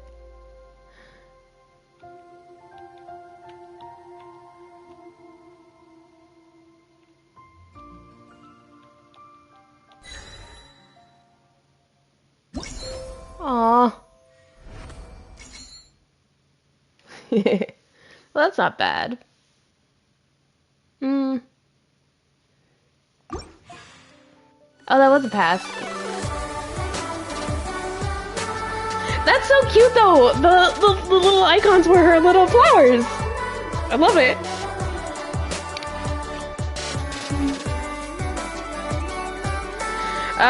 It takes only one note to mess it all up, but that's okay. I don't know. I think it might be because if you saw in the tutorial, Linny's was little cats.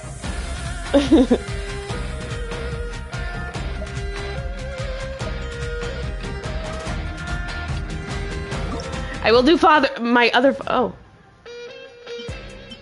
Oh, you could do.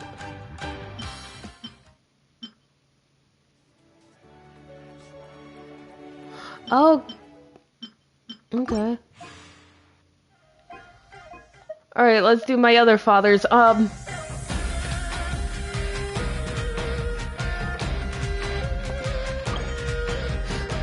It's like still one of like still to this day one of my favorite characters in the game.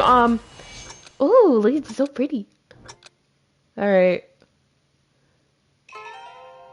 Oh, yep. Here we go.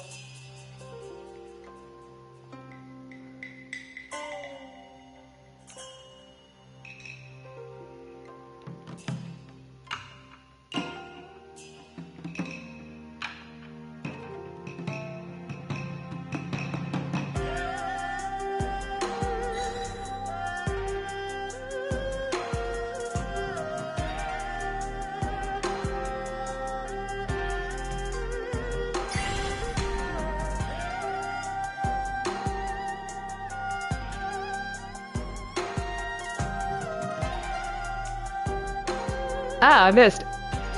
Okay, no, we're doing that again. I strongly does not deserve that blasphemy.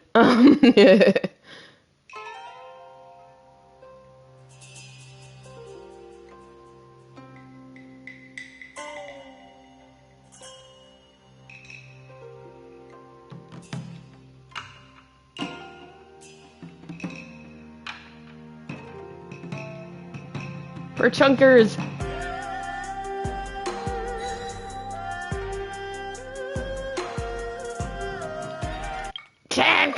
Okay, sorry. It's like one little thing and you get messed up, but it's fine. For the chunkies. Okay.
That's how you do it, baby!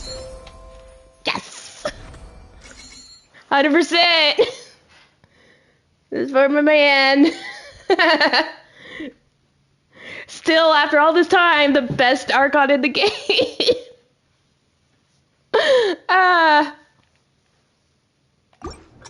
Oh, whoops, I didn't mean to restart it. No, but who tells next?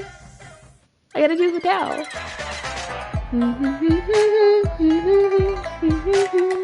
But if you want me to do Newsy, I can. I'm just afraid to... Ah, it's so good.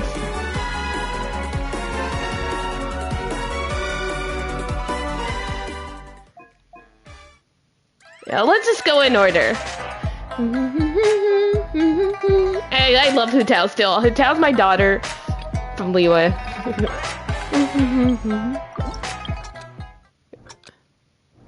Oh, look at her little ghost friend. Flowers.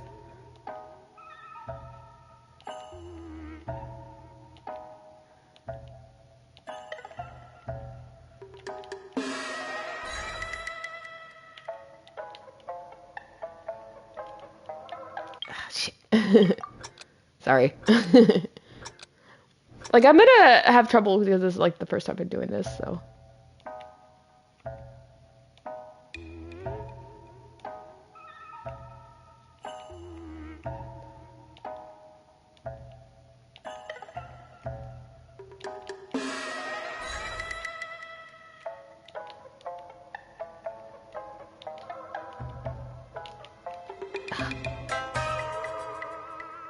All right, well.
Ooh, spoopy.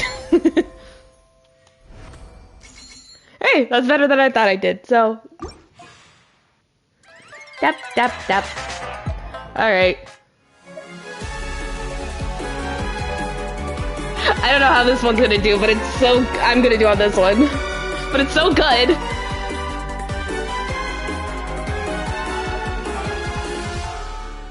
This is why we only do hard. I wonder what his icons are gonna be. The trumpet! It's not a trumpet, it's a tuba. Oh shit. Sorry, I wasn't very good. I was like, it's a trumpet! It's not a trumpet, it's a tuba. Oh god. Oh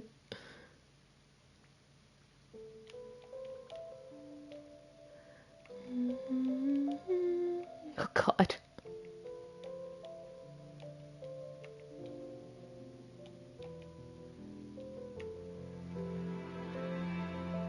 Of course there are his water droplets.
It's the crack in the sky. You know, that's not as bad as I thought I was gonna do.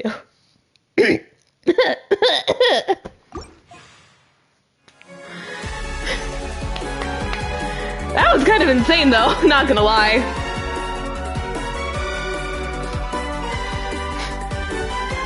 Anyways.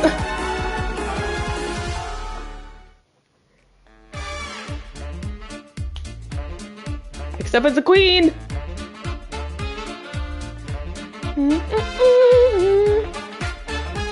Ugh. Let's see how I do your little carousel of cakes. I love it.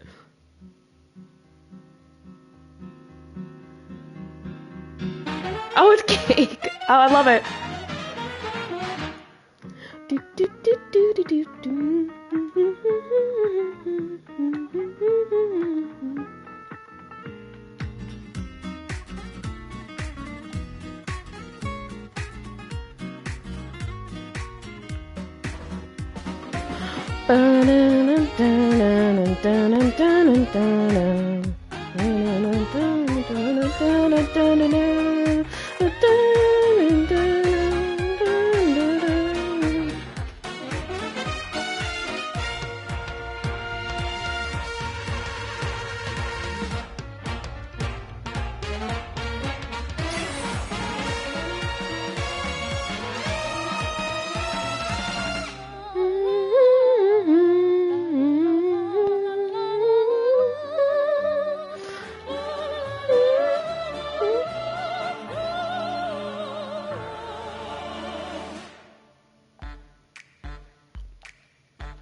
Oh, the French. Oh, I love it.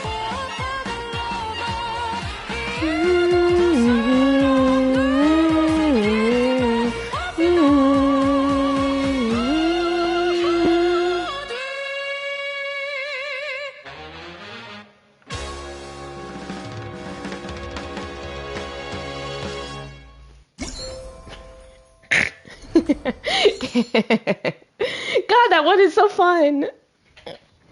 And bow. Ah! My man! Oh, let's go. I love this one. It's gonna be hard for me not to, like, fucking groove.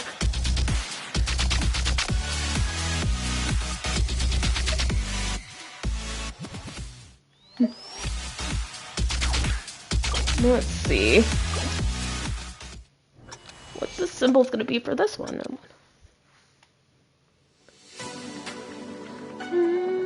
Yes, I love this. Or like punch it. Get it? Punch, cause yeah.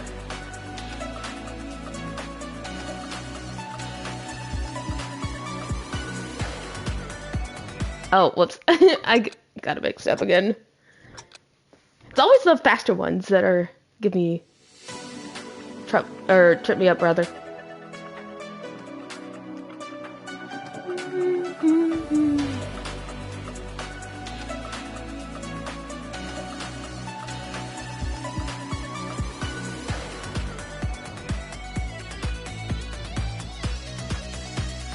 Jeez.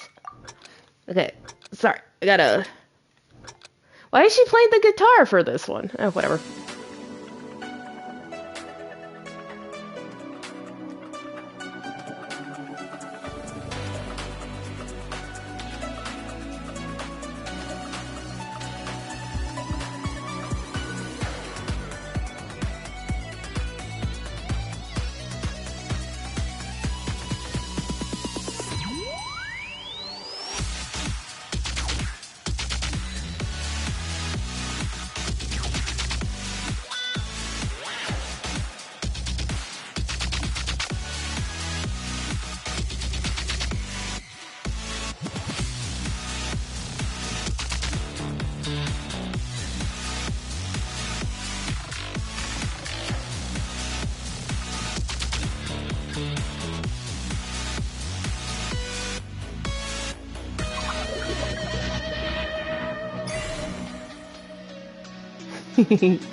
Sorry. I may or may not be biased with this one for reasons.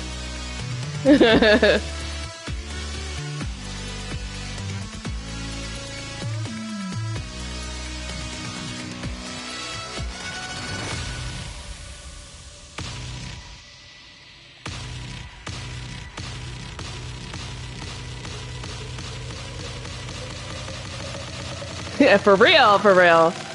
Yeah, you know what's up.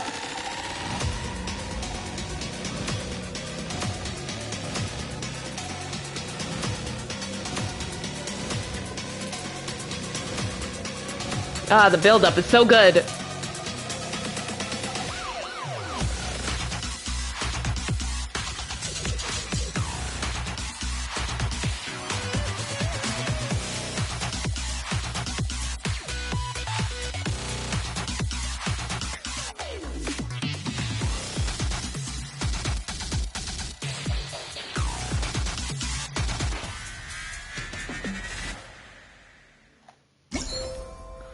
Hey, that wasn't the play the rest of the song, game. You cowards.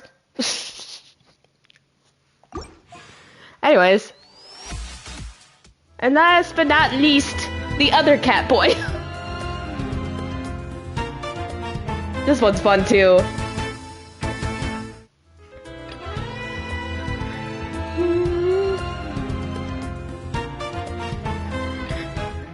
I haven't leveled up his bow yet.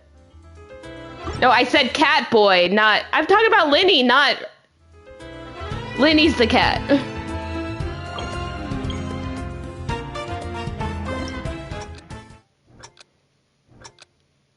Toot toot, motherfucker. Oh god, the jazz again, the jazz again. Yeah. Think about it.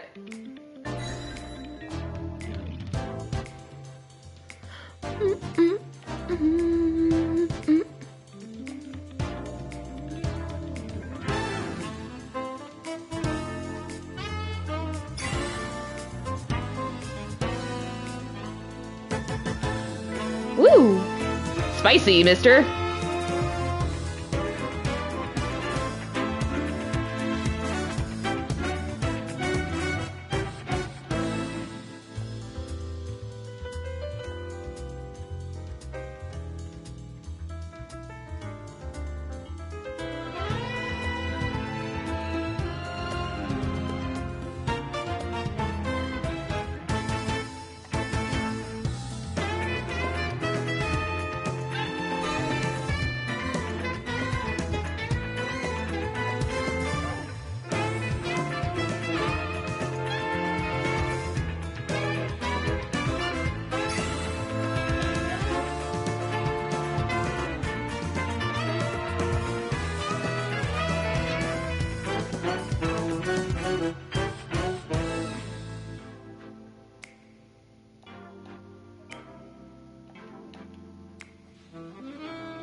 Woo!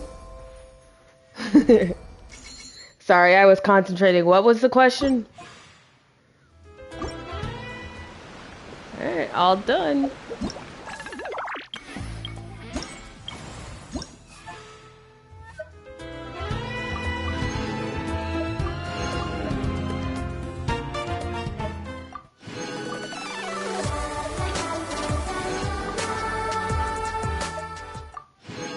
Oh, Jing Yuan.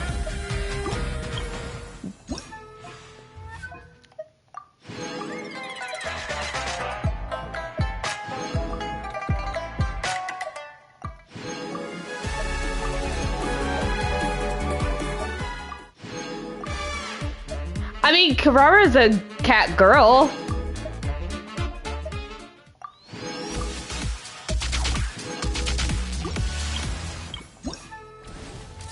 Does that count for something? True.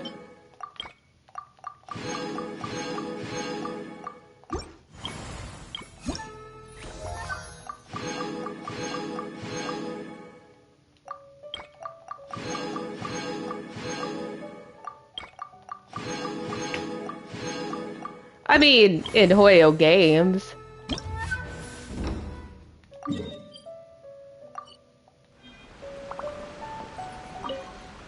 Hello. Would you like to practice? Oh, no. Oh, right. Oh, really? You've got the things from the list? Great. I'll take those. There's Thanks dog so boys. much. There's dog boys and fox boys. And Onis and Genshin. But you're right, we need a cat boy. I'm not fucking with that noise. Oh,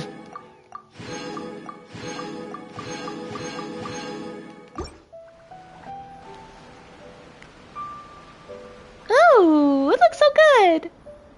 Ha, noise. Yay. Thank you both so much. At last, everything on the list is done. You are very welcome, sir. I'm afraid I still have some final preparations to make, but I'll see you tomorrow. Then the party can begin.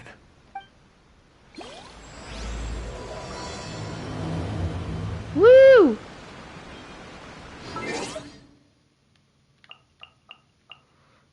Hold on, I want to see something.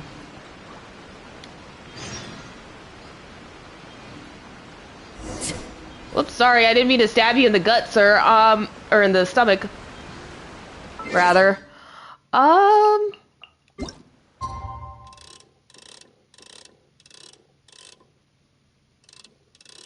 Wait, what time?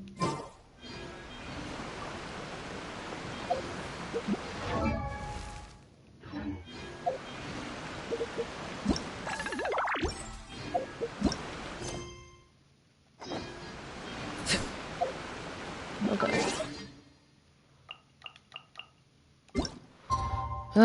The one thing I hate about this is that the clock takes 10 years off of my life.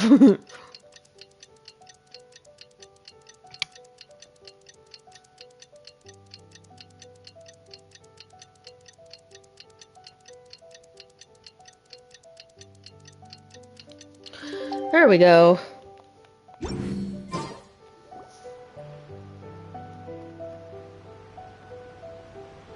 Oh, compadres, you're here! Hey, serious props to you both. This place looks amazing. Even better than I'd imagined. Everything looks perfect. We're ready for business. Traveler, Paimon, you have our thanks. And you have my welcome. Guys, why so serious? That ain't rock and roll, man. Alright, I'll wait. I do need to order some food anyway, so.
Shake him up.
Not yet.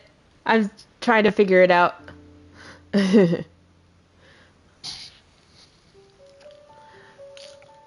Hey, look at that. My favorite Melon's a fast learner.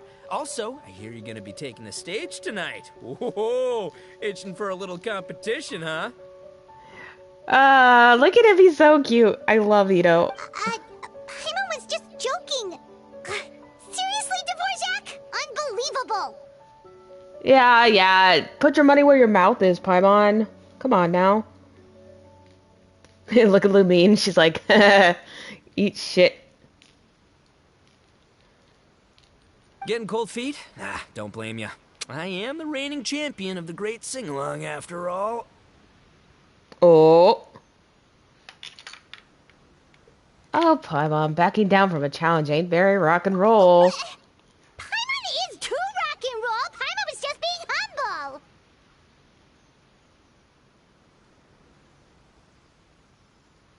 Then bring it on. Oh. Oh, Paimon's bringing it all right. Paimon's bringing it all the way home. Ha! That wasn't very cash money of you. Oh, by the way, did you ever find that dog? We hit a complete dead end. Goro said he didn't know anything. Mamoru and the guys asked around the city, but no luck there either.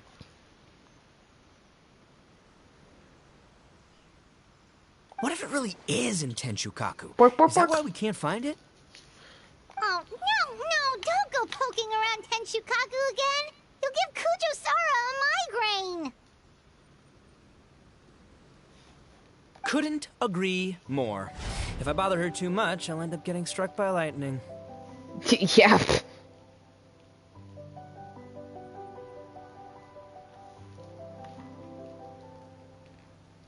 Sorry, there's one. My mom.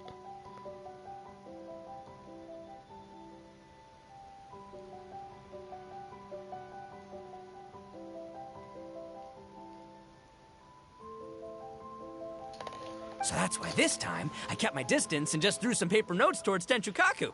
Hopefully, the Raiden Shogun sees them and hands the dog over. Ito, I don't think she's gonna. Wait, what?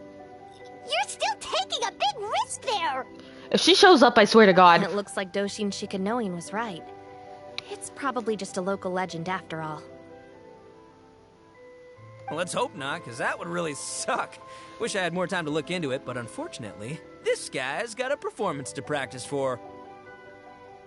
This guy is gonna murder. Anyways. Now don't forget, there's lyrics and music scores in the jam zone, so no wussing out tonight.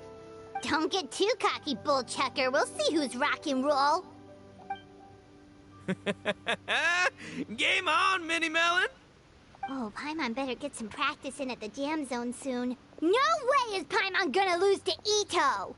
Oh, by the way, we invited a ton of people this time, including some people you know. A few have already shown up, and they're asking about you. Wanna go say hi? Cool, yeah, let's go see them. Paimon's curious to find out who you invited. So hard. Urseijo, Kokomi and Goro. Yumiya! Best girl. I want to talk to Best Girl first. Yumiya and Toma. Oh, I didn't even notice Toma. Oh, you're a real trooper, Yoimiya. This must be one of the furthest places you've ever delivered to. Toma, my beloved, you're so cute. I promised Ito that I'd supply fireworks for his festival. I wasn't about to go back on my word. Best girl, I love her so much. Hey, Toma, Yoimiya. Traveler, Paimon. Cool, you're here too. It's been too long. Oh. Well, looks like I owe the Arataki gang a huge thank you. If they weren't putting on this event, who knows when I would have gotten to see you next. I saw Sayo and her Duruma. Toma, I missed you. It's been like 12 years. You hear that?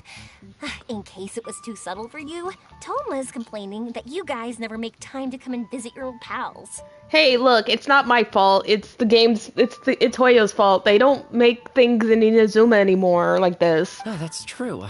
Obviously, traveling's very important to you, but you gotta take a break every once in a while.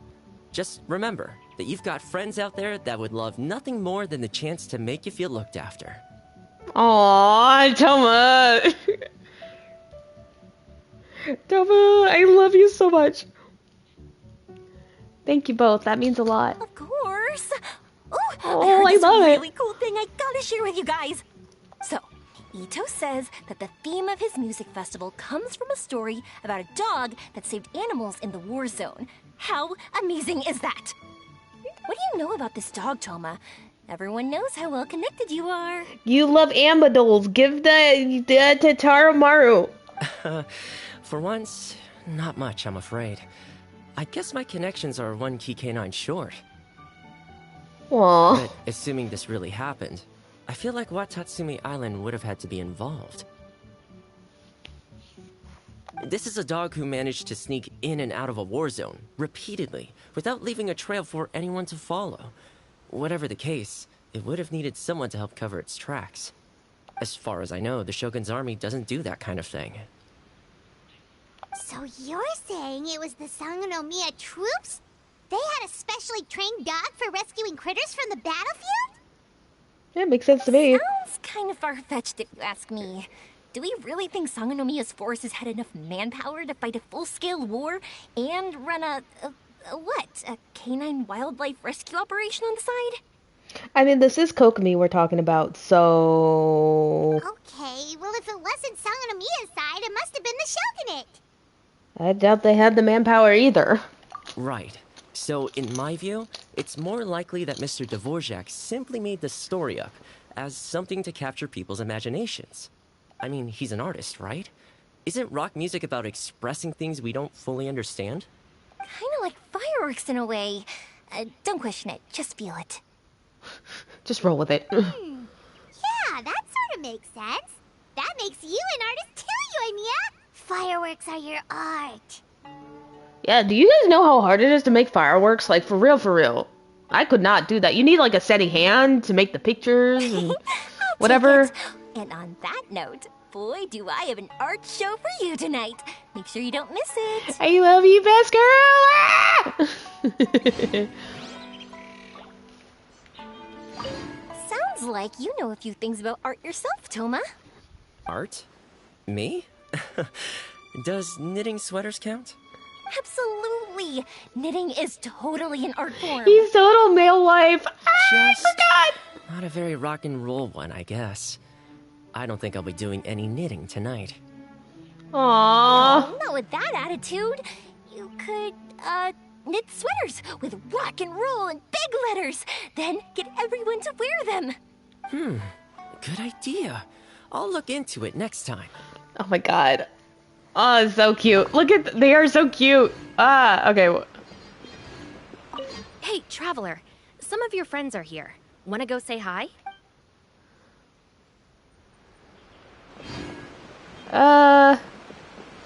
Talk to Kokomi and Goro. Hi, guys. This Miss Hina looks very familiar. Even the outfit.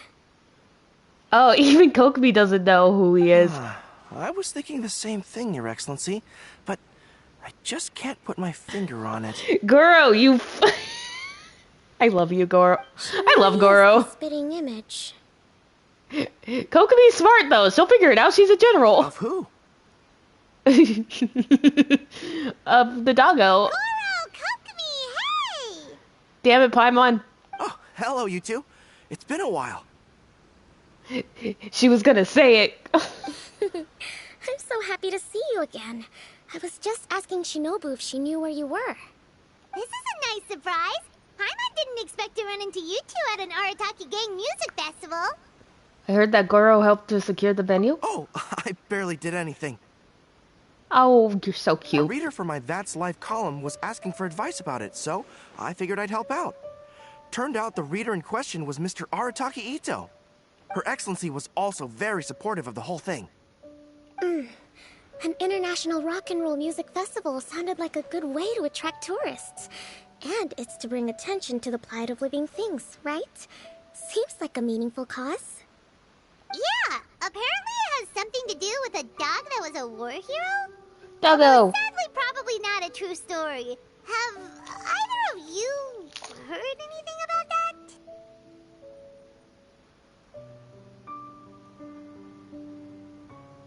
Oh, you know, bits and pieces. Nothing concrete. Oh, you mean Taro? I don't know. Taro is his own dog. Yeah, no, me neither. Those sounded suspiciously like prepared answers. Probably because we've answered that question before. Mr. Arataki Ito came to ask us about it a while back. We'd certainly love to help if we can. Yes, of course. Actually, I was hoping to ask for your opinion on something. Does Miss Hina look familiar to you at all? I have this strange feeling like I've seen her somewhere before. Oh! I felt like I met her before, but nope, sorry, doesn't ring any bells. Maybe it's just me. Or, well, it could be that Miko just, She probably just looks similar to someone you know. Like how the Traveler looks similar to her brother. There's no mystery here, don't overthink it. Paimon, we're twins. Of course we're gonna look the same. Ah, I see. Well, that does make sense.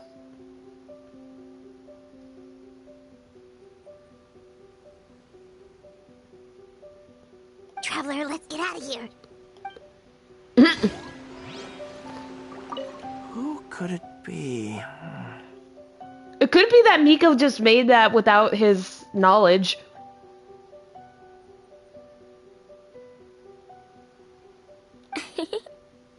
Oh, she knows. She totally knows.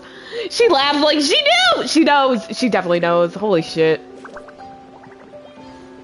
I wonder who this strange little Daruma doll is. Oh, wait. Before we talk to them, I want to see something. Oh, I got the trumpet.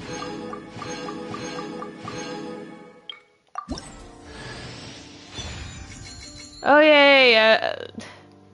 A Goro I don't need.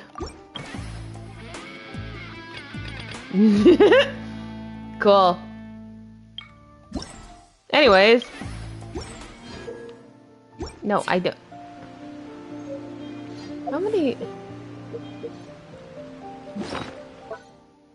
Yeah, a wish. That will definitely. Well, anything. I guess.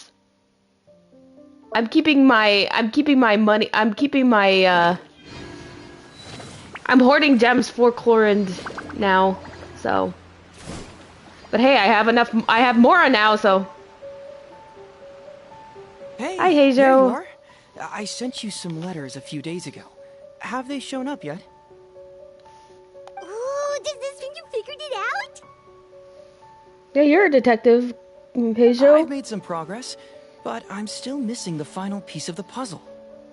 So, what did you learn? I don't have anything conclusive yet, but I have a hunch that it involved both the Yashiro Commission and Sangonomiya. I knew it. Kokomi loves animals. What? You mean like in cahoots? During the war? Shh. Like I said, it's just a hunch. Let's not get carried away. Oh, Anyway, I've written to the station, and they shouldn't take too long to get back to me. Yuriki Owada should be able to help find what I need. In the meantime, you'll just have to be patient.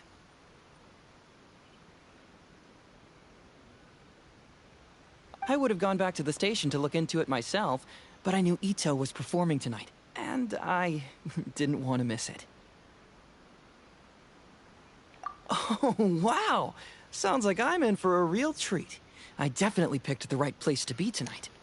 Will the Traveler's long-serving voice finally graduate from speech to song in a triumphant victory over the Oni rocker of Hanamizaka? They don't call it a flying rock and roll fuel for nothing. I'll be awaiting with bated breath. Cut it out, both of you! No more stupid nicknames! Nah, you give everyone stupid nicknames, Paimon. Why is it suddenly a big deal when we call you something? I didn't realize so many people we know would be here. better get practicing or tonight could be super embarrassing. Come on, let's head to the jam zone. Oh, she's sleeping. Sayu, what are you doing? She's being relatable, that's what she's doing. Aww. Can't grow taller. Cutie. I love you, Sayu. She just wants to be tall, but she's just baby.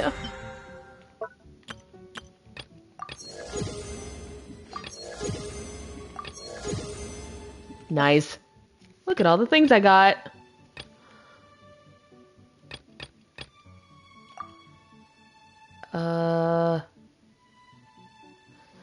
Oh shit, hold on. I need to, hold on. Is he Praxis or Admonition? I think he's hold on, sorry. These can help me for my Wanderer, so.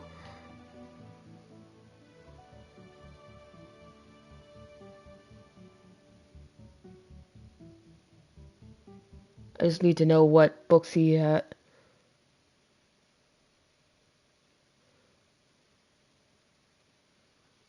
Oh, it's Praxis. Perfect. Sorry, I just want to make sure I got the right things. Hey, Mr. Dvorak, you're still here. Sure am. I've been checking over the equipment, scores, and lyric sheets to make sure everything's ready for tonight. Shinobu was telling me how popular light novels are here in Inazuma, so I've tweaked the melody and lyrics for a more Arataki gang feel with a light novel twist. Light novels plus rock music, so light rock! Yeah, sure. I actually didn't change too much. Just took out the dog and made it about Onikabuto instead. Should be more up Ito's alley. This event couldn't have happened without him. It's my way of showing him some appreciation, I guess. What? You got rid of the dog? But wasn't that the whole inspiration behind the festival? Yeah, don't take the inspiration out of the thing. Yes, but that's all it was. The initial inspiration. Doesn't matter if we change it to an Onikabuto, or you, or me, or anything else. It's the spirit of it that counts. Spirit? What do you mean? The spirit of rock and roll? Okay, should have seen that coming. Yeah. Do you think people have been getting too hyper-focused on this dog story? It's all about the music, my friends. Just enjoy the music. That's all that matters. Fair enough. Alright, well, speaking of enjoying music, is it alright if Paimon goes first? Paimon's gotta get practicing or Bullchucker's gonna hog the spotlight tonight. By all means, be my guest. I knew you'd come around to the idea of going on stage. Here's the music score and lyrics. I can't wait to see this. Whew, let's see now. What's this song called? I got reincarnated as an Onikabuto and flipped the world upside down? What sort of song title is that? Is this supposed to be rock and roll? That's an anime title. What? Soft rock, actually. I gotta see these lyrics. No peeking! You can hear them tonight when Paimon sings the song. Paimon's gonna rock so hard, Bullchucker won't know what hit him. I'm sure, Paimon. Time flies by and night soon falls. Music lovers take turns showcasing their talent on the stage. Whoops and cheers ring out as the crowd goes louder and the atmosphere gets wilder. Before you know it, the moment has arrived. Oh boy, I'm nervous.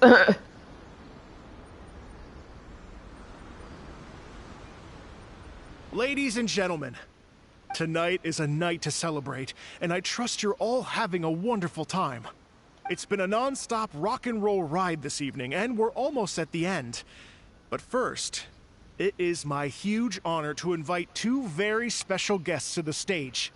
The illustrious Mr. Arataki Ito and Miss Paimon. Ah, she's nervous. The two of them will be performing a brand new song written specially for tonight's event. It's called I got reincarnated as an Onikabuto and flipped the world upside down. Take it away. Take it away, boys. Oh, God.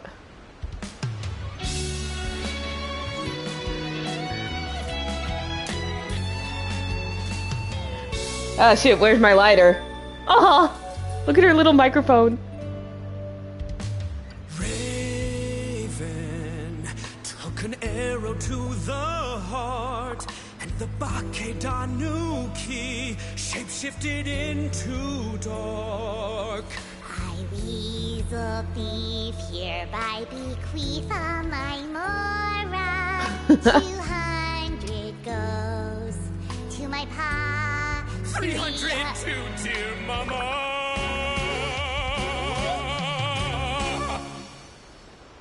Poor little General Crab, only a shell remains. Unagi, goodbye. Now rest in peace. Please don't cry. 'Cause we'll get reborn as a beetle next time. Oni Kabuto. Oh, hi. To a world beyond the storm. He really is, yeah. Of rosy skies. Hey, they're actually not that bad. I thought Paimon was gonna be worse than she actually is. Shinobu. Shinobu. Aww. She's clapping. Look at her.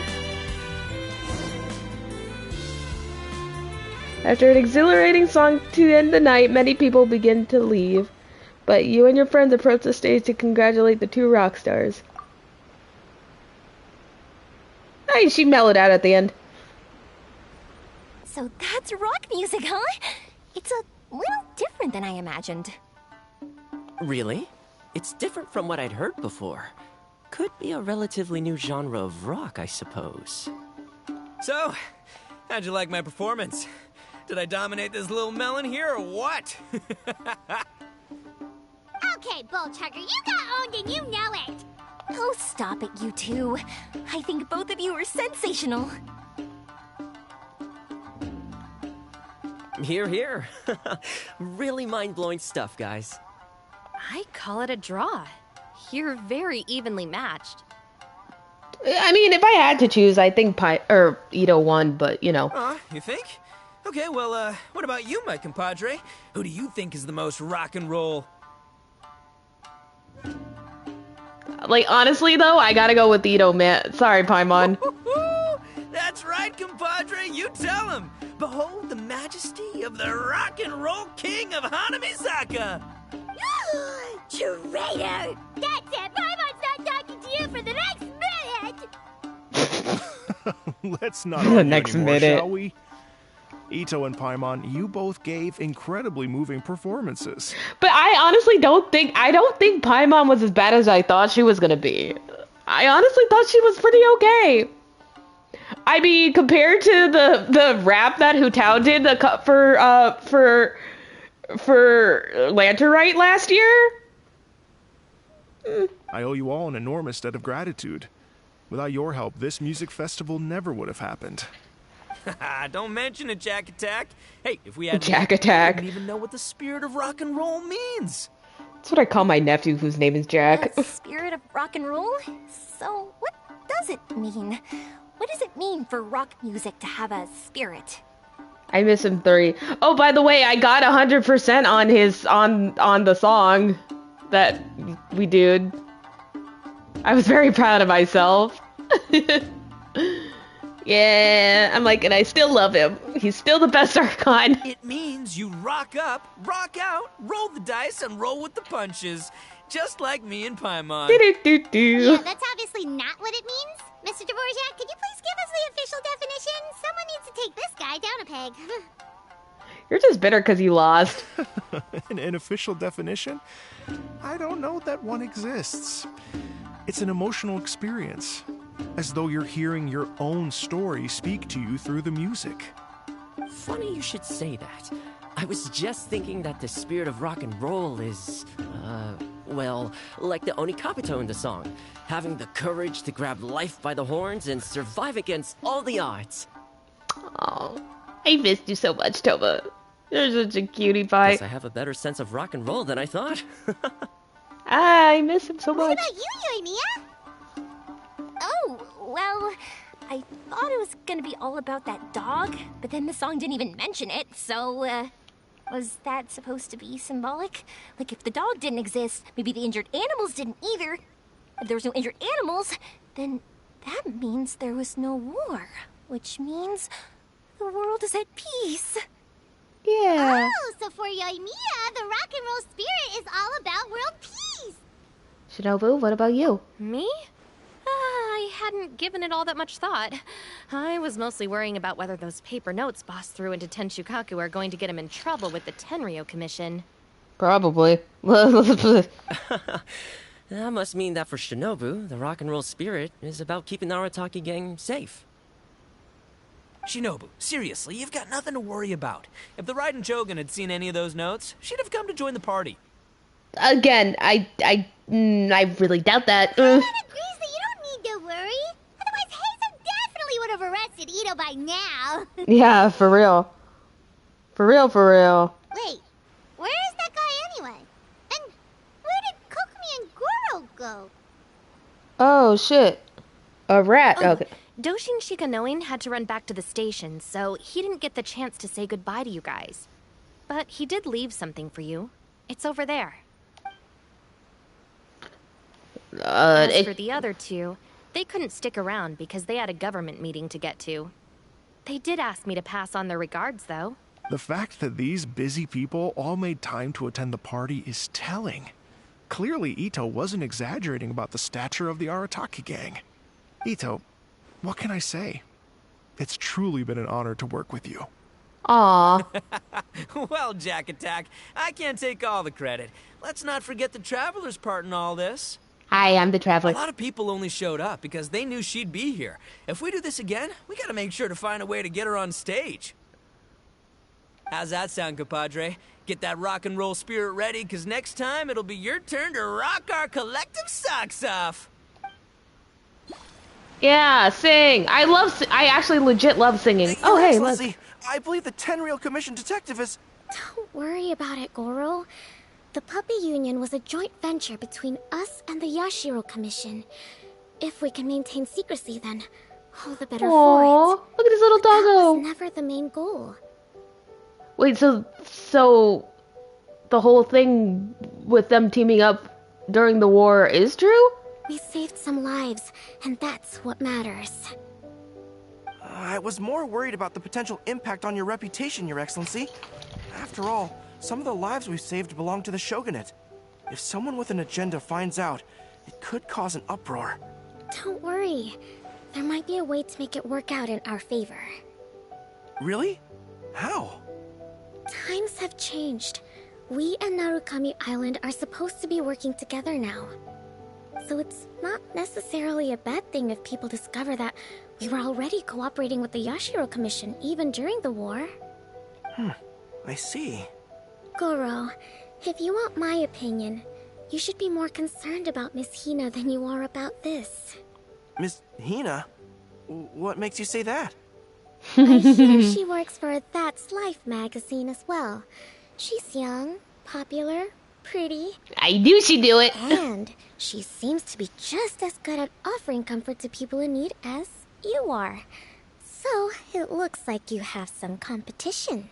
She's messing with him. She's messing with him so hard. Oh. Understood, Your Excellency. I will work hard to stay ahead of the competition. Goro. Oh. What? She did show up? I learned something new today. I never knew that the Hydro Nation's rock music had the power to stir up lightning. She showed up! Miko, a few days ago, some strange paper notes flew into Tenshukaku, demanding that I hand over the dog. So I am here to see what on earth it was all about. I am shocked that she's here. Get it? Shocked? Electro Archon? I just assumed you must have gotten yourself a pet puppy.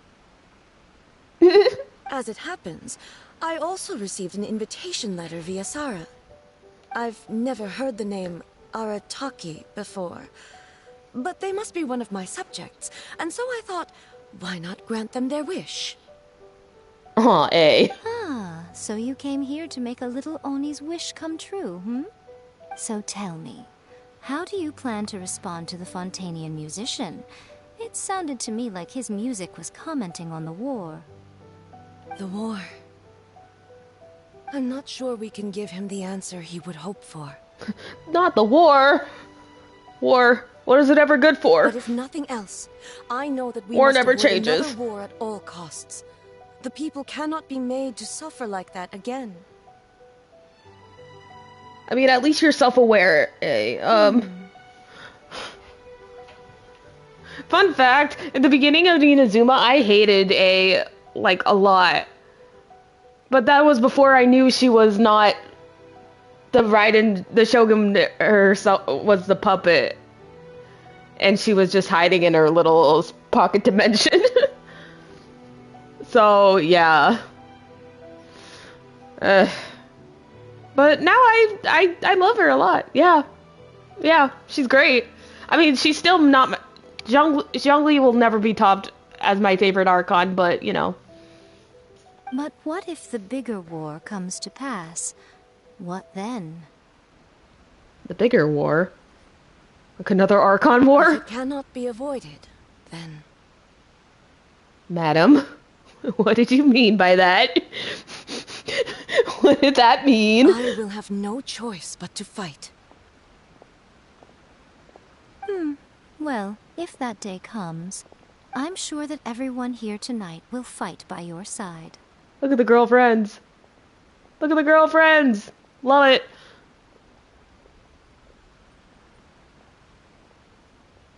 Oh, shit. Yeah. I didn't think about that. Hey. I'm surprised she showed up for real, for real.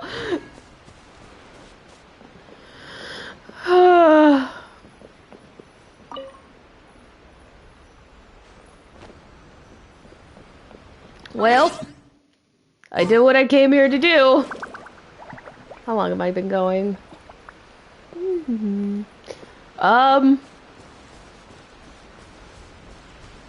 Shit.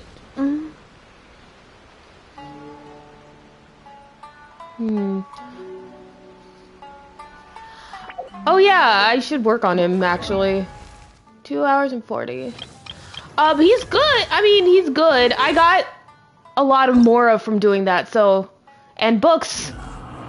Look at this little ass hat. I love it. Relax. Fuck you. Fucker. No, I have 1 million now. That was way more than I had before I started this.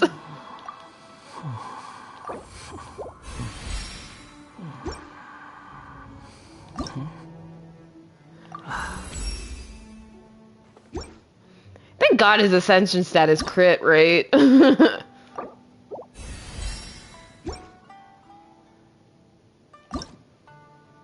Alright. I mean, I'm in Inazuma, so I might as... Relax. I can't believe you got him, too, just because you wanted to pull. Or just because you got him off a random-ass 10 pull. That's hilarious.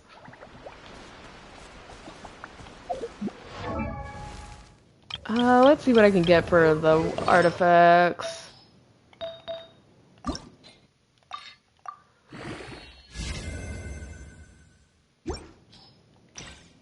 Whoops.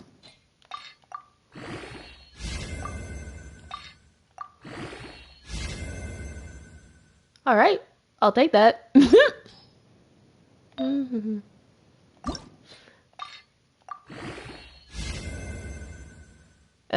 Well, that's great.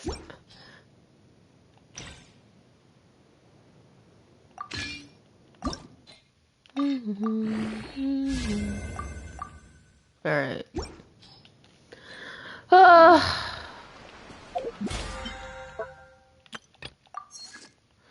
Should I do a story quest?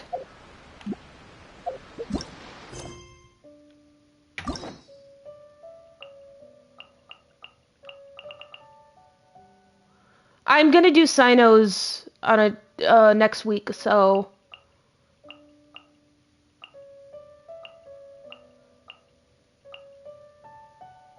Farina's.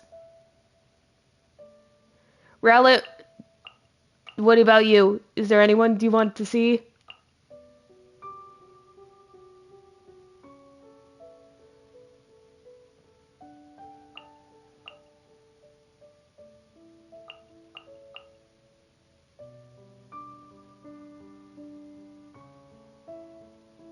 Oh no, it's fine. Alright, I'll do Farina's then. Oh boy.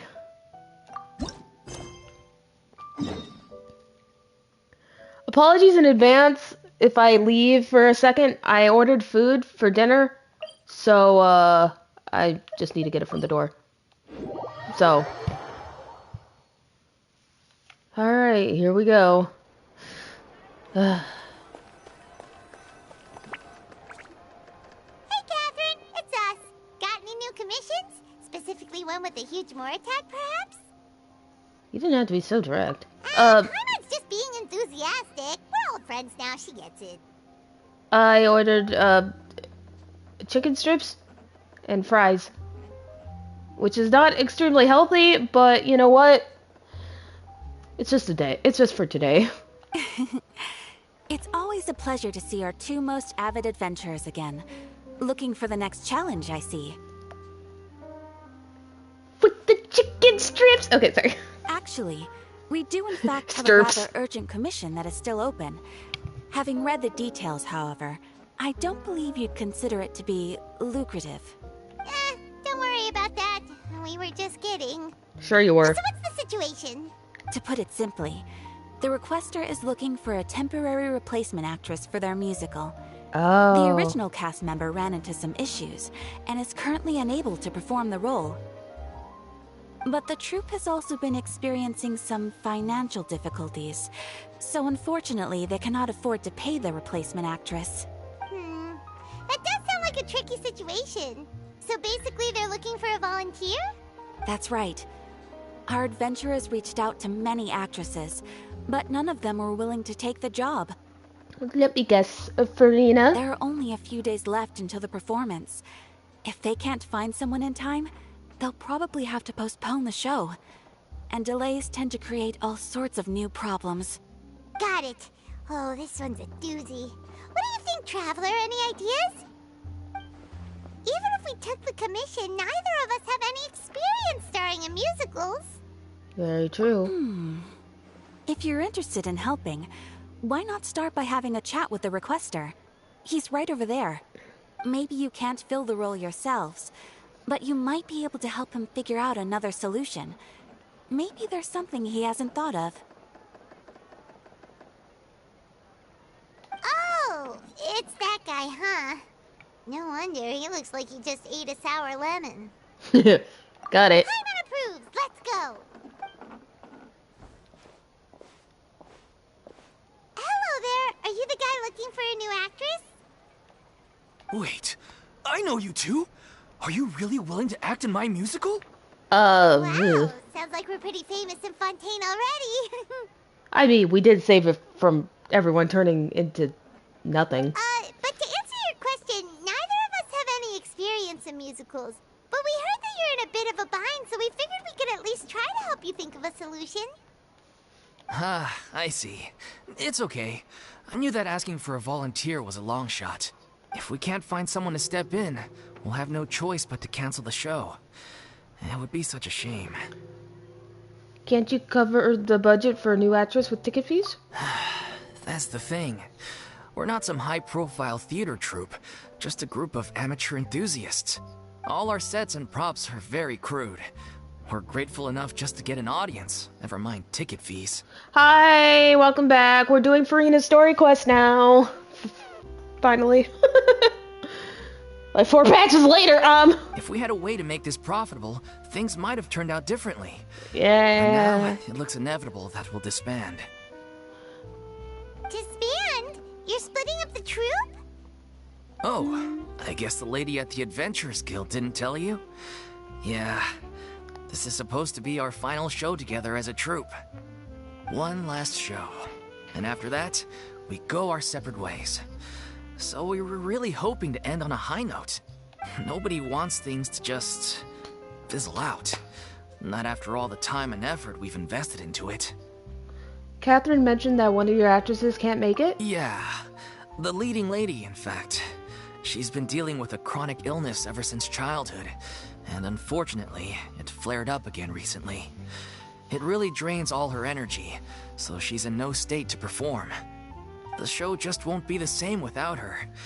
But for everyone else's sake, I still hope we can find a way to hold the performance on schedule. Got it. We have a clearer picture now. Let's see if we can come up with any ideas. What if we sponsored the show? Traveler, how much more are you carrying? Nah, bitch, I need Please, this. There's no need to go that far. I wouldn't feel right asking such a huge favor. And I can't promise that we'd ever be able to pay you back. Mora isn't the biggest problem. How do we find someone who's a good fit for the role? Good point. If the actress just goes through the motions for the Mora, that's not exactly rescuing the show. We should find someone who will put on the best performance possible. Oh, wait! What about... you know who? Great minds think alike. I was just thinking that. That's how you know we're the best of partners. Anyway, she should have all the free time in the world right now. She's really good at performing, and she was once super popular with the crowd. Performing in a musical should be a piece of cake for her. Who are you thinking of? Sounds like someone famous. Farina. Her? You're... That was a joke, right? Nope. Paimon doesn't actually know if she's performed on stage before, but Paimon's pretty confident that she'd be really good at it. You're not wrong there. She has actually performed in a number of big-name shows before. They were one of the reasons she was so popular. But even if she's no longer the Hydro Archon, it's not like she's suddenly a commoner. She's still an idol to many people in Fontaine, including myself. I just think Lady Farina might feel a bit out of place in an amateur troupe like ours. Are you prepared to do whatever it takes? Well, yes, but... Fair enough. I mean, if she was actually willing to, then of course I'd be honored to have Lady Farina star in our show. I'm sure the rest of the troupe would be delighted too.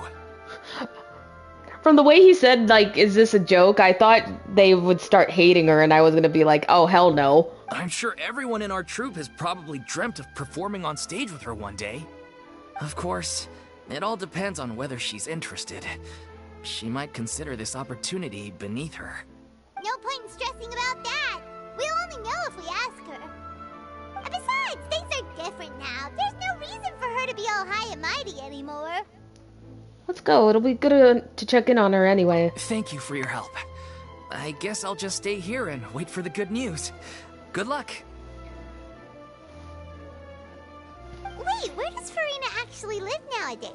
She used to live in luxury at the Palais Mermonia, but she's, moved out, right? Settle down, Rowlet. As it happens, I have her current address here. I can provide it to you. Whoa, Catherine from behind the came out from behind the thing. When did you get here? I came over when things were starting to sound more promising. I thought I should be at the ready in case my assistance is needed. It is my duty to support commissioners in any way I can. Thank you, ma'am. Thank you so much. Well, now that we've got the address, we'll go find Farina. Back in a jiffy. The little Oceanid. Oh boy.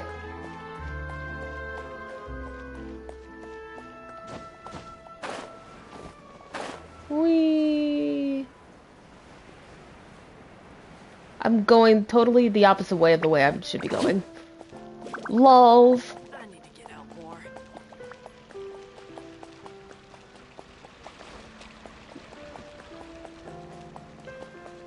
Oh yeah, we've been by her apartment before.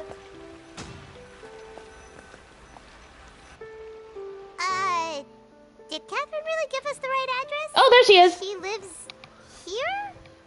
Not that there's anything wrong with this a bit of a step down from the Palais Marmonia. Yeah, that's true. No, it's common courtesy to make sure the homeowner isn't in earshot when you're denigrating their abode. Okay, when did popping on a thin air become all the rage? First Catherine and now you? I was just out on a shopping trip. I ran out of macaroni, so I went to grab a few more bags. Aww. I used to have a much wider range of choices when it came to food. But now I'm finding that simple, traditional home cooking can be quite delicious too. Yay, I'm also depressed. Not at all. As long as you have different kinds of sauces in, you can have macaroni and tomato sauce one week, macaroni and bolognese the next. That's true. Oh, sounds like you're really struggling to cope. Is it because you have to do all your own cooking now? How rude! Questioning my cooking skills. The audacity! It's not like I have a very eventful life these days. Actually, I barely leave the house. So I don't see how it's unusual that my meals are a little simpler now too. Yeah, it makes sense to me. Besides, I'm sure I could master dishes like la lettre faucilor or blubber profiteroles in no time, if I felt so inclined. I'm sure you can too. Ah, there it is. You don't know how to cook. Not yet, maybe, but... Anyway, what are you even doing here? I do hope you didn't come here just to ogle at my fall from grace. Let me first be clear that I'm not taking guests at this time. So if you're just here to clown around, then please be on your way. Shoo! Sorry! We're sorry! Please don't be mad! My mom was just showing concern from your well-being. Yeah, exactly! What the Traveler said! Paimon wasn't trying to make fun of you. Hang on a sec, you weren't exactly holding back either. We actually came to ask for your help. My help? Well, maybe you're forgetting that I'm no longer the mighty Hydro Archon. I don't even have a vision, you know. Don't worry, it's nothing that serious. It's just very specific, and you're the one with the power to help. You're the only person for the job. Oh? Well, if that's the case, then fine. I'll spare you the lecture about your attitude just now. So tell me, what specifically makes this matter so specific?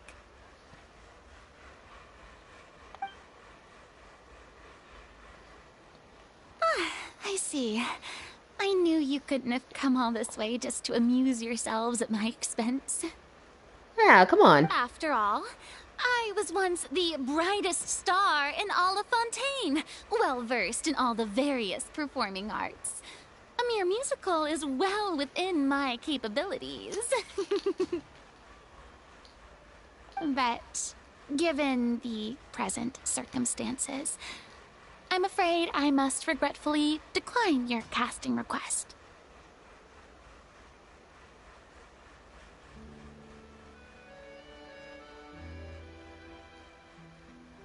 How come? It sounds like this would be a breeze for you. True, but I have made a decision to retire from the stage. Although I am no longer required to play the role of the Hydro Archon, the time I spent inhabiting that character has left an indelible mark on me. Centuries of pretending to be a different person changes you completely. I'm not the same person I once was. Of course, that can't be undone now. It's too late, and I have no intention of reinventing myself all over again. But at least I can say that I no longer desire to play any new roles. So that's how you really feel? Paimon can understand, but this is just a one-off part to fill in for someone who's sick. Surely that's okay. Whether it's a one-off or not, it's a boundary that I've committed to no longer cross. If I make an exception to the rule now, I'm just leaving a back door for myself, which would be the same as not having a boundary in the first place. So I'm not going to perform, and that is that. Okay, guess there's no convincing you. Well, is there anything else we can do to help out the troupe? Otherwise, they'll just have to disband without any fanfare. Do you know any other actors who might be interested in the role? Nope. Short and to the point, okay. I've never been great at maintaining relationships. Besides, anyone I've ever worked with probably couldn't wait to get rid of me. Since I'm just an ordinary person now, they'll probably just laugh in my face if I go asking them for help. What's wrong with making one exception? Look, I'm sorry, okay? I'm sorry I drew a line in the sand without thinking about every possible grain on the other side. Well, is there anything else we can do? This performance really means a lot to the guy we're working for. Have I not made myself clear? You're barking up the wrong tree. I don't want this job, nor do I know of anyone else who would. Sorry. I didn't mean for that to sound so harsh. I wish I could help, really. But if I thought I had the answer to this problem, I would have said so by now. It's all right, Farina. Paimon just wanted to make sure we tried everything. Oh, everyone in the troupe will be so disappointed. Let's try to come up with a plan B. Yeah, I guess that's all we can do now. All right, then. We'll see you around, Farina. Toodaloo to you, too. I'm going home to take a rest now.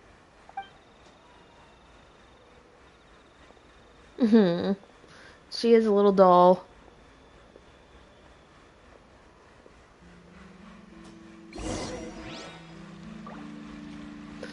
I feel so bad for her. It's too bad, but we have to respect Farina's decision. Maybe the thought of performing brings up too many painful memories now. Yeah.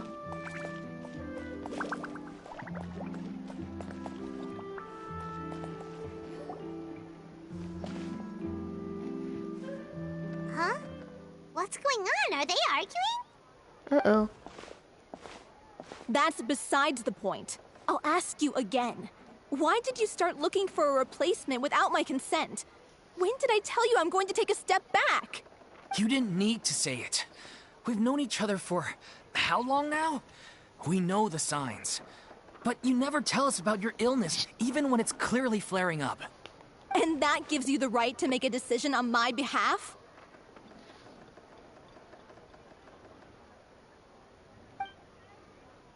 Shortly after you left, the troupe's lead actress came to the Adventurers Guild. She believes that she's healthy enough to perform. Hey, I'll be right back, guys. I think my food's here.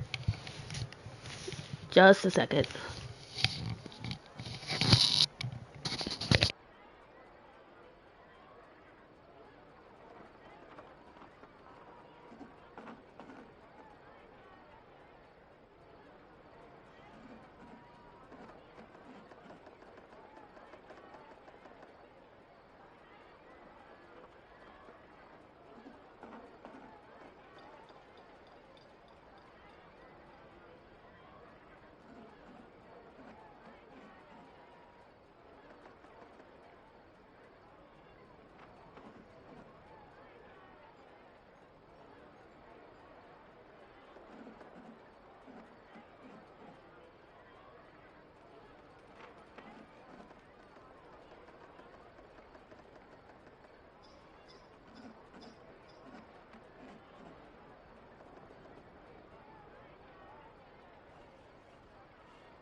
Sorry, I'm back. Excuse me, but can you both take a moment to discuss something else for now? The adventurer assigned to your commission has returned. Sorry, I was just dealing with a little misunderstanding. So, how did your conversation with Farina go? Sadly, it's a no from her. We tried to persuade her, but she wasn't having it. She doesn't want to play the role for personal reasons. I see. Well, circumstances have changed a little, so maybe that's not such bad news after all. I apologize if I'm quiet. I'm eating, so and I don't want you to, yeah. You see, our leading lady has just informed me that she's well enough to make it to the show after all. Staging the musical with the full original cast was always the dream, of course. Munch, munch, munch. Oh, right! Sounds like everything worked itself out then. Imagine if we'd managed to... Oh, wait. I see her. Imagine if we had managed to convince Farina to join, only for her to find out she's no longer needed. Yeah, she'd be livid. We'd get the scolding of a lifetime. For real, for real. But she's still right there. Jeez, is Lady Farina really so harsh with people? Only joking, calm down. So, guess we can consider this case closed now, huh?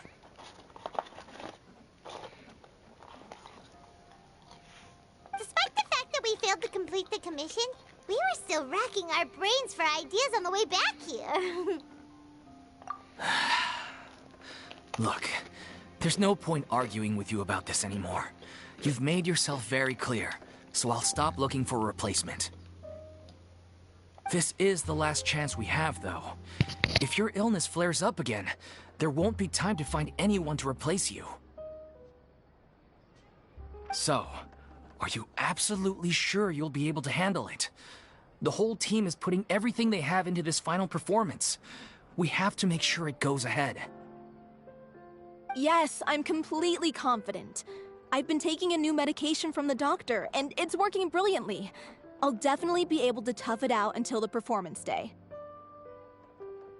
I share everyone's desire to commemorate all our years as a troupe with a proper farewell show. So, the last thing I want is to be left out. Every one of us thinks of this troupe as their home, myself included. You're right. I'm sorry. I let myself get too worried about the show. I should have asked for your permission first. All's well that ends well. Sounds like the show will go on.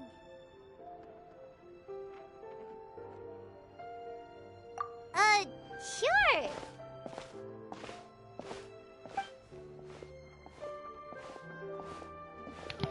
Hey, girl. Hey, how did you... I was just passing by because I realized I forgot a couple of items on my shopping list. Aww. All right, I'm coming. No need to drag me.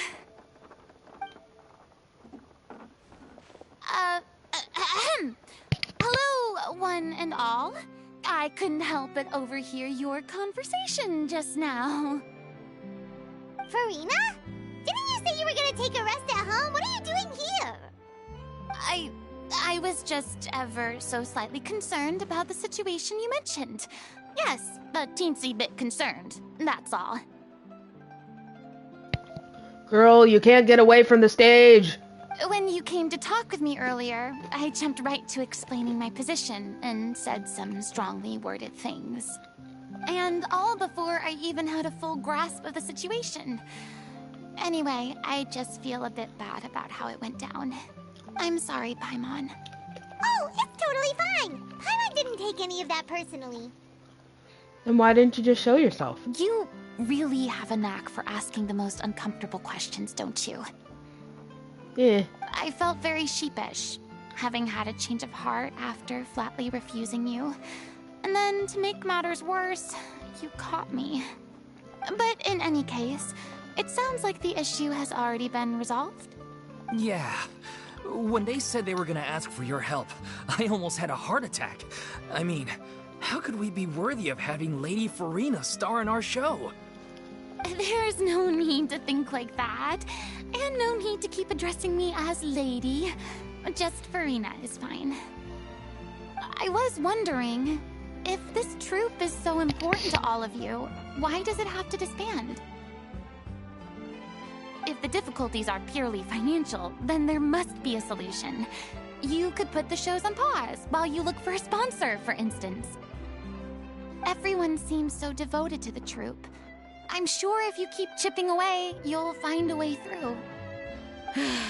We all want to believe that, but some things are just beyond our control. Everything's been going downhill ever since we lost our director. She was the heart and soul of our troupe. She kept us going. Her name was O'Reilly, and she was the founder as well as the artistic director of our troupe. And tragically, she was a victim in this serial disappearances case.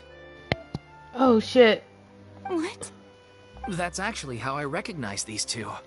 It was all thanks to their efforts that the true culprit was brought to justice.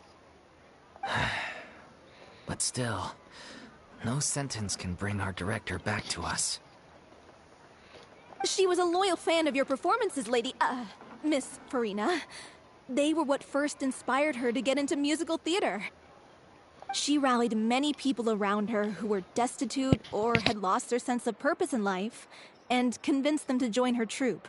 She wrote her own scripts, acted on stage, and mentored each and every one of us. People loved our performances back then. We seemed to be going from strength to strength. Things were really looking up for us. Oh, yeah. That's right. She is a director. And then disaster struck. Yeah. After that, the entire troupe fell into disarray. None of us know anything about script writing, let alone how to handle the business side of things. We've been doing the best we can. But despite our efforts, things are slowly but surely falling apart. It's agonizing. But ultimately, we'd rather end things now on our own terms than stick it out to the bitter end and watch all our dreams turn to dust. Oh. That's so sad. What a terrible waste. A gifted artist from humble beginnings who achieved so much and no doubt had much more to give. And then her life was so cruelly taken. I suppose it's fair to say then that this final show, besides being your farewell to the stage, is also your final gift for her? Yes, exactly. We all miss her terribly. Well, good thing I followed the Traveler here. After hearing this tragic tale, I can no longer stand by and do nothing. Farina? I know what you're thinking, but I by no means plan to cross the boundary I've set for myself. Besides, they're no longer looking for a replacement anyway. I can, however, provide some artistic guidance from the vantage point of a highly experienced audience member. But only if you feel this is something that would help, of course. Oh, most definitely! We'll take any guidance that you can give. We unfortunately don't have any budget for a consultant, though. Will that be a problem? I don't need any compensation.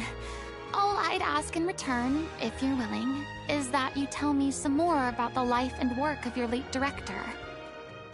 Something I've begun to realize since my departure from the Opera Epiclese is that there's a lot you don't see when you observe everything from on high. The law only judges criminal behavior and does not weigh human emotion.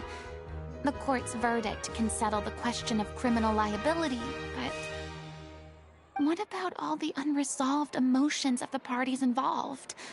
What happens to them?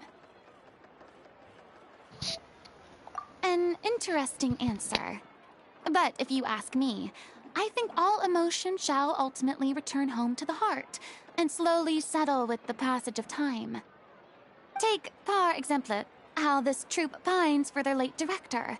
Things such as this I have never witnessed before, and so I should like to observe, perchance to understand. Ah! Still a fan of your all dramatic monologues then, huh? You just want to get back in on the action, don't you? No. This is a completely different situation. Pearls before swine. The name's not Swine, it's Paimon! Would you be willing to join me? Come on, take a break from adventuring to listen to a story. Thank you all so much. Our director was a huge fan of Miss Farina's performances, as of course we all are. All right, follow me. We'll go to our usual practice space. Please excuse the size. It's a little on the smaller side.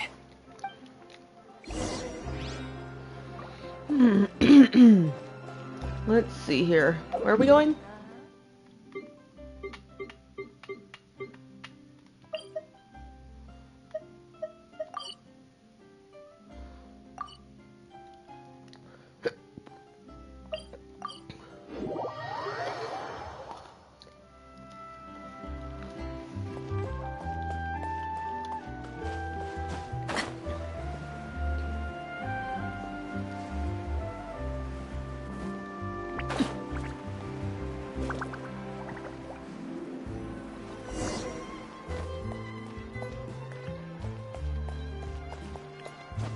Oh, we get to go in.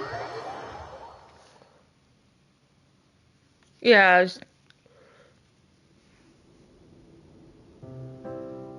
Oh, cute. Huh? Lady Farina? What's Lady Farina doing here? Hello all. Allow me to explain. As of today, Miss Farina will be supporting our production of The Little Oceanid in the role of artistic consultant. Oh, that's where the title comes from. These two over here are the ones that made it possible. They kindly reached out to Miss Farina on our behalf. I'm sure they need no introduction. Oh, this music is so cute. You bet! That was the trial of the century! You helped bring our director's murderer to justice. We can't thank you enough. Consultant Archon number 2, yeah. Please don't mention it. We're just here to join in on the fun. So, you were saying The Little Oceanid? Yeah, that's the name of our final show. It's an unfinished script left behind by our director. One of our greatest regrets is that she never got to complete it. So, if we can bring it to the stage and make it a successful show, we can all take some solace in that. Wait, but if it's not finished, then... Finding an actress was the least of your problems. Yeah, we've been battling issues on every front, trying to realize this dream. Anyway, let me give you a quick summary of what the story's all about. The protagonist of the story is a young Oceanid who transforms herself into human form, despite the protests of her family. She longed to live just like any other human. And sure enough, she found friendship and even love. Everything seemed perfect.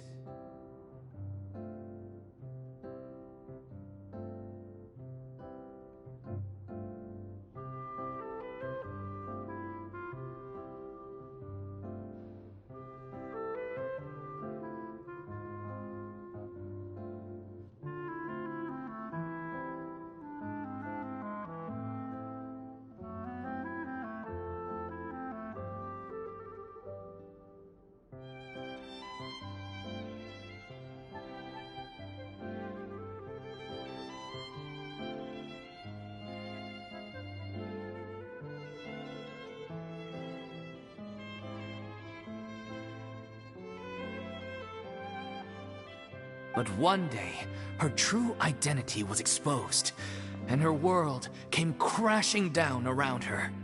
So far, so good. A classic tale. What happened after that? That's one of the issues we've been trying to deal with. Unfortunately, this was as far as the director got with her script.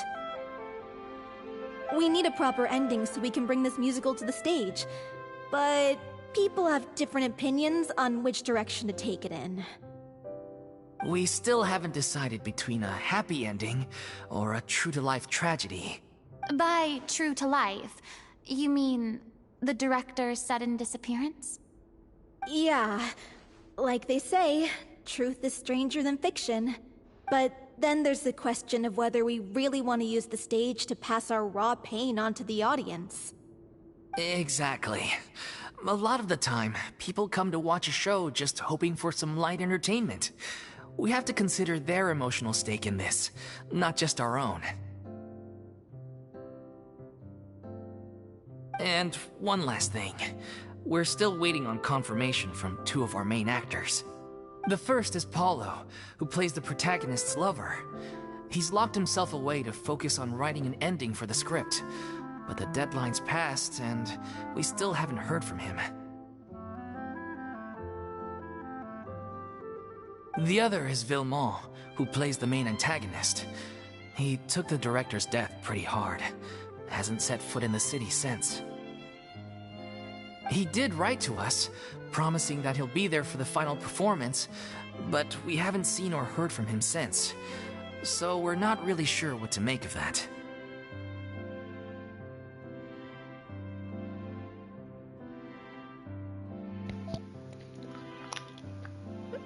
Hello.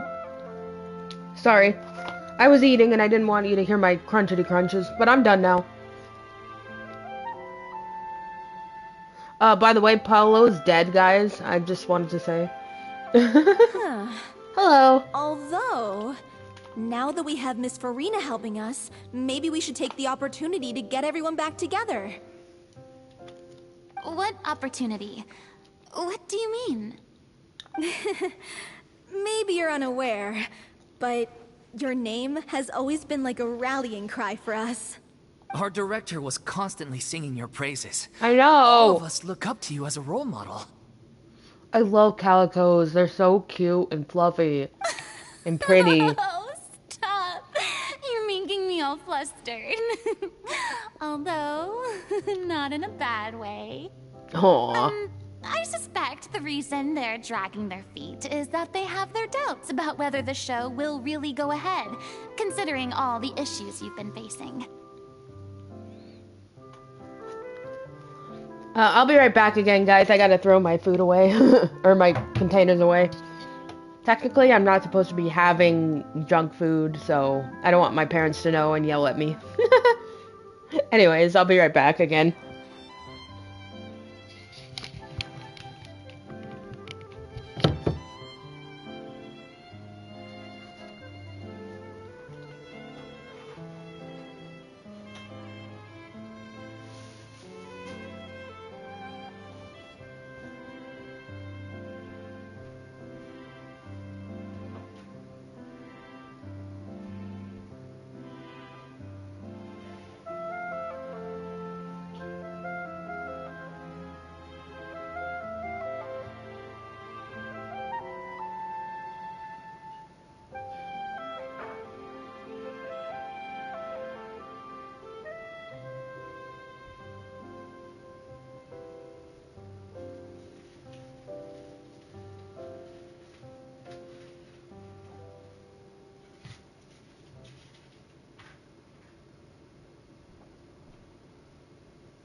Sorry about that.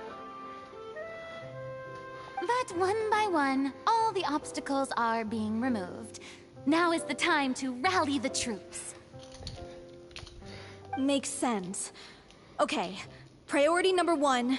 Let's check in with Paulo and see where he's at with the ending. He's dead. That's... He went back to Poisson a few days ago. Said that staying in a friend's home might help him to relax and escape the feeling of isolation. I thought the last thing his friend would want right now would be to take visitors, given that Poisson was flooded not too long ago. But I guess it's the opposite. A friend in need and all that. Yeah, maybe he could use some company. Poisson? Something wrong? Nothing. I suppose my presence will be indispensable if we are to restore his faith in the show. So, allons-y. To Poisson! Allons-y. French and all that. Pressure's on now. We gotta make sure we're fully prepared.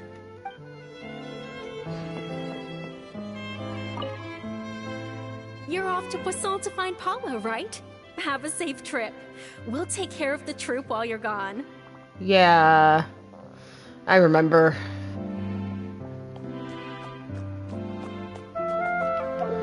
Oh boy, this is gonna...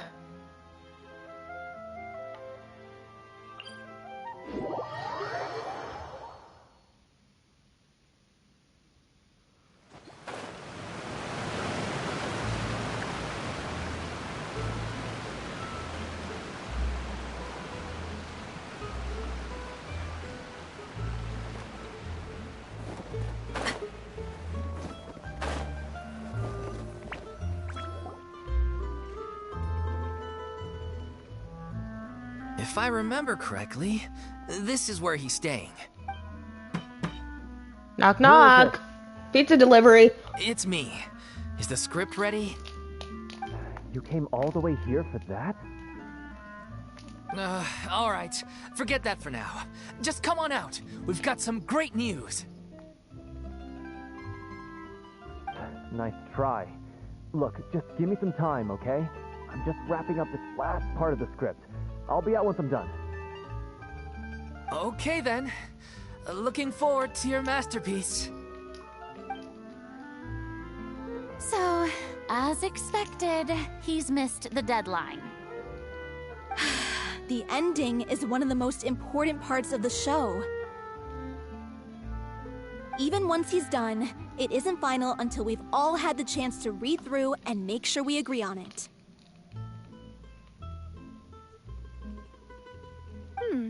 Someone told me they'd just seen you in Poisson.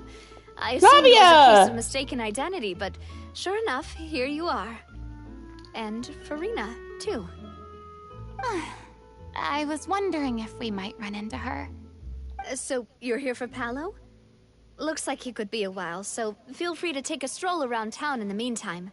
I've made all the arrangements already. Oh, it's okay. We can just wait here. Thank you for being so considerate, Miss Navia. That sounds wonderful. We'll take that stroll. It's getting... Get over here, you! How oblivious are you? How are things in Poisson now? Any better? Things are on the mend, but it's a slow process. Some people may never recover from the trauma they experienced. I'm sorry to hear that. I wish there was something I could do. Awkward. Please, must our conversations take such a depressing turn every time we meet? We all have painful memories, but we don't have to let them cloud everything we do. And if you're trying to make a new start, perhaps it's best if you don't bring up the past all the time. Thank you for your words of comfort. You make a very good point. But for now, at least, I think I should stay with the way I'm feeling for a while longer.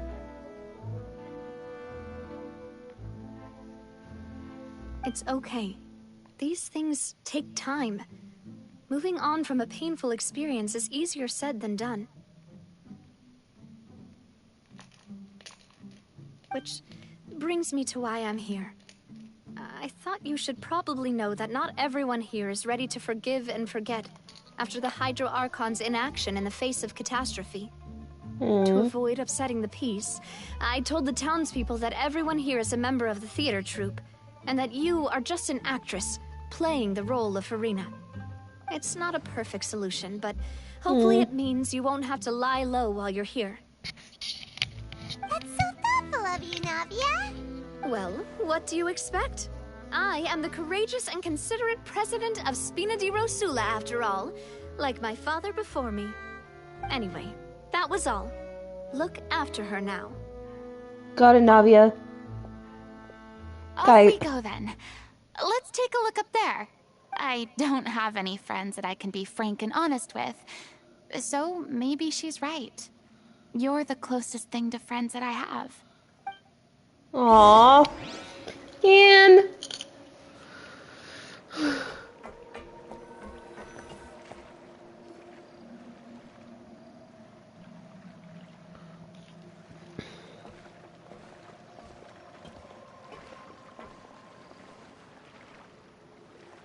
I'm so grateful that Miss Navia was so understanding. To be perfectly honest, I didn't know if I was ready to meet her. It's always easiest to just run away from your problems. But that never fixes anything. You can't get around the obstacles without facing them. So that's why you were nervous when they brought up Poisson. Yeah. I'd be lying if I said I wasn't scared of coming back here. Still, I felt it was something I had to do. As I was saying before, I want to see for myself the things that I never could in the past. I'd be overjoyed if the people here could find it in their hearts to forgive me. But they're more likely to unleash a tirade of vitriol against me. Which, of course, I completely understand and accept. I'm sure some people didn't buy Navia's lie. Yeah, I can tell people are watching me. I'm sure some people here see the idea of someone coming to Poisson dressed as the Hydro Archon as extremely disrespectful.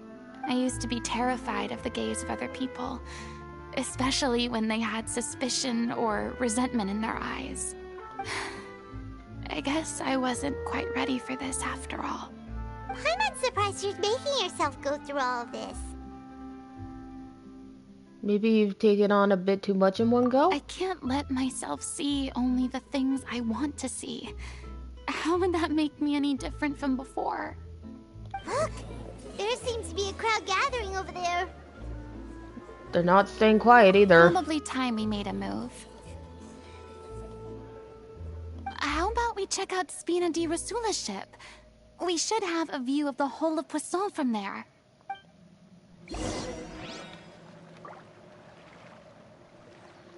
Hey, there's a Hydroculus up there I never got. Whoops. How about that?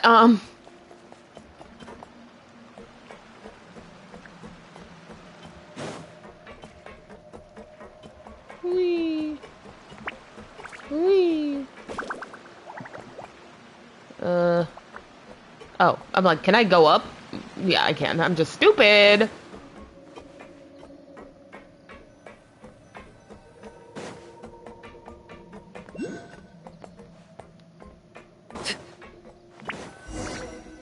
There we go. I'm sorry. You probably just wanted a relaxing stroll. And here I am dumping all this heavy stuff on you. We don't mind. It's actually refreshing to see a different side of you. Great. Well, I appreciate your company, so please don't disappear just yet. I don't know whether you can tell, but the years of suffering and loneliness aren't the only reason I have a hard time facing up to who I used to be. As I stand here by the ship, I can't get the images of the rising water out of my mind.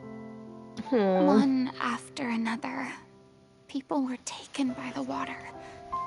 All those treasured lives and memories washed out of existence in an instant. They thought their god would protect them. They had absolute faith that when disaster struck, a divine power would save them from harm.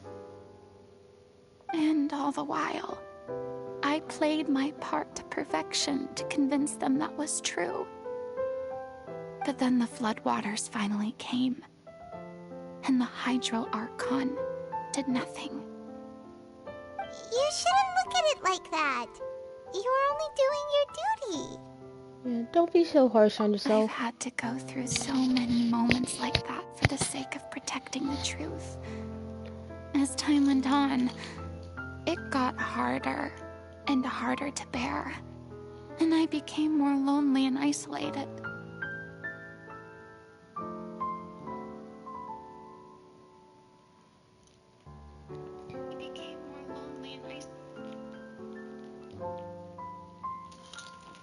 Eventually, I realized I had nothing left except the truth. Oh, it's fine.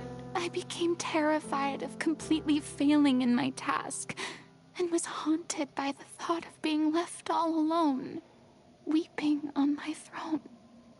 Fortunately, we were able to avoid the worst-case scenario thanks to the help of heroic individuals such as yourselves. She's so sweet. Everyone rose to their responsibilities, and I finally regained my freedom. But on some level, freedom also means no longer being needed. I have no further use to people. Paimon would have never imagined you'd see it that way. Think of your freedom as your reward. A reward?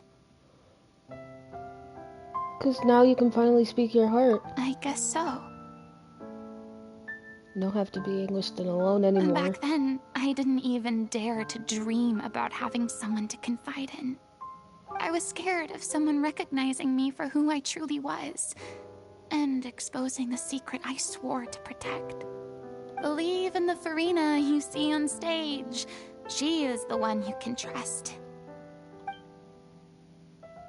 I had to keep all my feelings, all my curiosity about life to myself. No one could be allowed to know. That's what I really meant when I said I'm no good at maintaining relationships. So that's where you were coming from. Paimon totally thought you were just a bit of a diva at heart. Could you please get off my case? I don't know what's gotten into you today. I'm making an effort here. You could at least try to do the same. Do you feel better having gotten all of this off your chest? I do. I once had nothing but the truth, and now I'm finally free to live my own life again.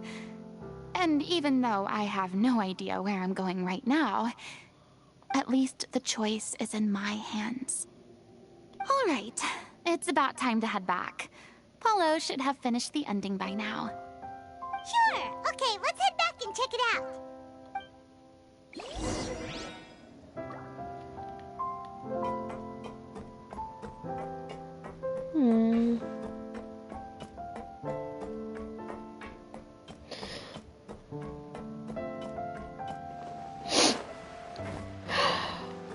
God.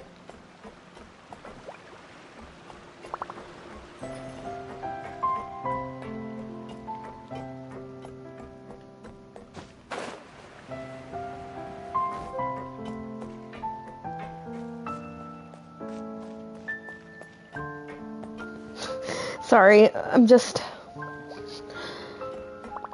Didn't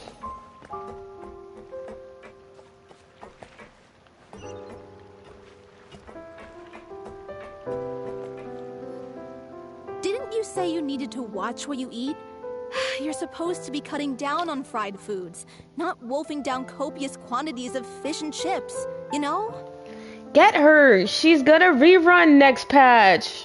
With Sigewinne. Come on. It's not every day we get to dine at Spina di Rosula's expense. Can you believe how generous she is? I'm not about to pass on free food. Why not both, dude? They're coming in separate halves. Anyway, my character doesn't need to be slim and good-looking. That's your job. Are you kidding me right now? It's not your character's health I'm worried about, it's yours. I've spent my whole life battling the effects of ill health, and it kills me to watch you willingly ruin yours by filling yourself up with junk all the time. Oh no, looks like they're arguing again. We're back! Could you maybe put your differences aside for a moment? Ah, you're back. We've been enjoying Spina di Rosula's VIP treatment in your stead. Paulo's nearly done. We shouldn't have to wait too much longer. Great! So you were discussing your characters, right? We heard she's playing the Oceanid who turns into a human girl. What about you? Sus.com/Among Us. I'm an Oceanid too. He was originally supposed to take the form of a crane, but he outgrew that role. Well, the costume at least. So now he's playing the boar instead. Sorry. The boar's not a bad character, actually. He's the one who raises the little Oceanid, yes? That's right.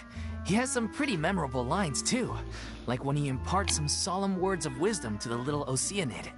If you become human, you can reveal your secret to no one. You will face suffering and loneliness. Is this truly what you want? Wait, that sounds kind of familiar. It's the most important line in the whole script. I think it's a symbolic statement about our director's life and legacy. Uh-oh. She kept quiet about all the trials and tribulations she faced in running our troupe, allowing us to devote ourselves fully to performing. Familiar.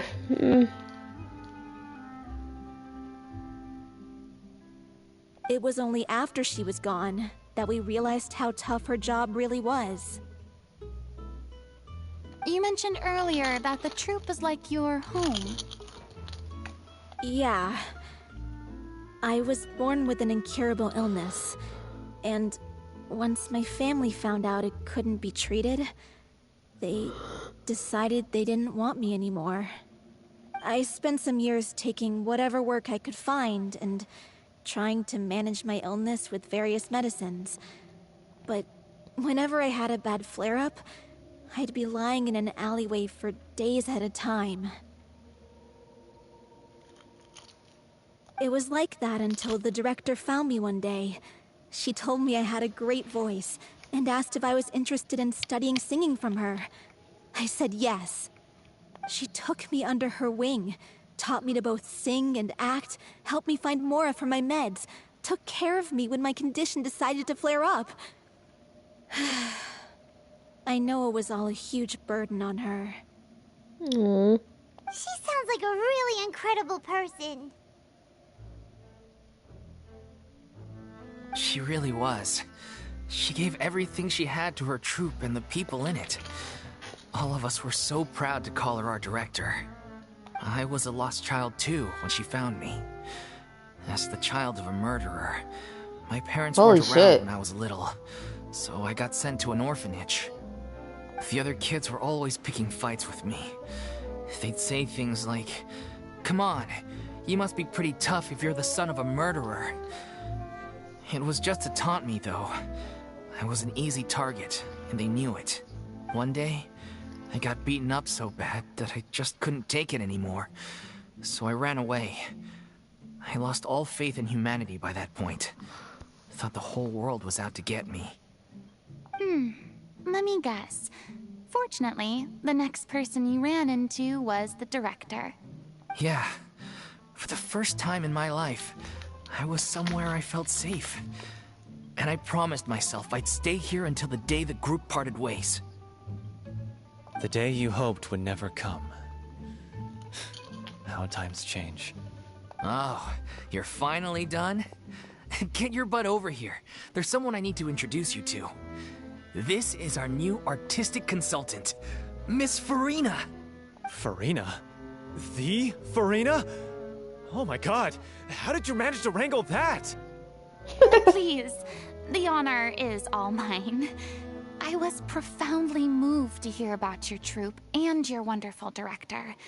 I just wanted to do something to help. Same here.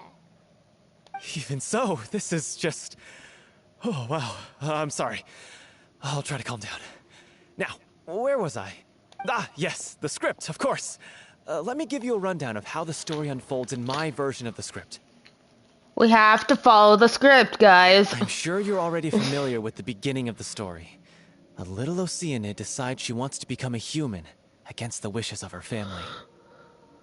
She finds love and friendship in the bustling city. But then, disaster strikes. The people start to notice that all the fresh water in the surrounding area is slowly disappearing. The soil is becoming arid, plants and flowers are withering, and the people begin to panic. The little Oceanid, Cleo, and her lover decide to do something about it, and investigate the truth of the matter together. In the end, they discover that all the waste and pollution created by humans over the years has caused the fresh water to flee the land, as if driven by a consciousness of its own. Consciousness? You mean the water is sentient? Water as a conscious entity. There's actually quite a few stories that explore this theme. Since the little Oceanid is a water spirit, she immediately understands how the water is feeling. She then tells her lover about her true identity, as well as the truth behind the crisis. Her lover accepts her for who she is, and works with her to find a way to bring the water back. However, unbeknownst to them, there were some people eavesdropping when she revealed her secret. The little Oceanid is accused of being directly responsible for driving the water away, and faces the greatest dilemma of her life. And then? In the end, she makes the brave decision to sacrifice herself to save her lover, and the rest of humanity. I know, the eavesdroppers are meanies. Huh? But didn't they all treat Cleo like a villain?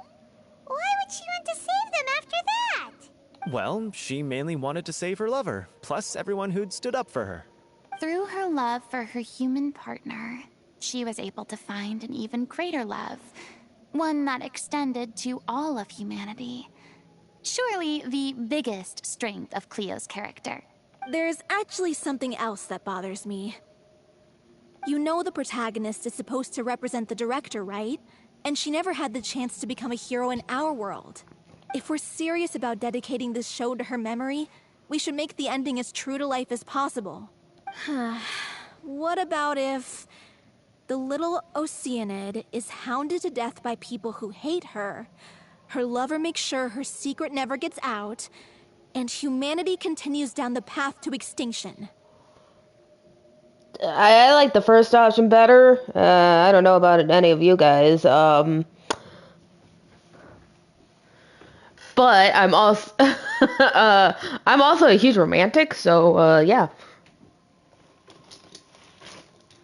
That sounds like too cruel of an ending to me. Yeah. And perhaps a little irresponsible to present to the audience. Just a little bit. I mean, considering that's what, could have happened to Fontaine if we didn't show up. That ending would be a perfect mirror to Director Aureli's death. Both arbitrary and meaningless. Yeah. On the day when she went missing, Director Aureli had instructed us all, somewhat out of the blue, to leave the court of Fontaine and wait for her outside the city. I mean, come on now. Jeez. I mean, humanity sucks, but, not all of it. We waited and waited at the rendezvous point, but she never came. By the time we returned to the city, she disappeared without a trace. We looked for her.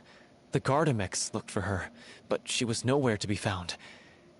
Increasingly, all the signs seemed to point to her being the latest victim in the serial disappearances case. The director was the kindest soul in the world. Yet she was senselessly sacrificed for the sake of a so-called experiment by someone who had nothing to do with her at all. Yeah.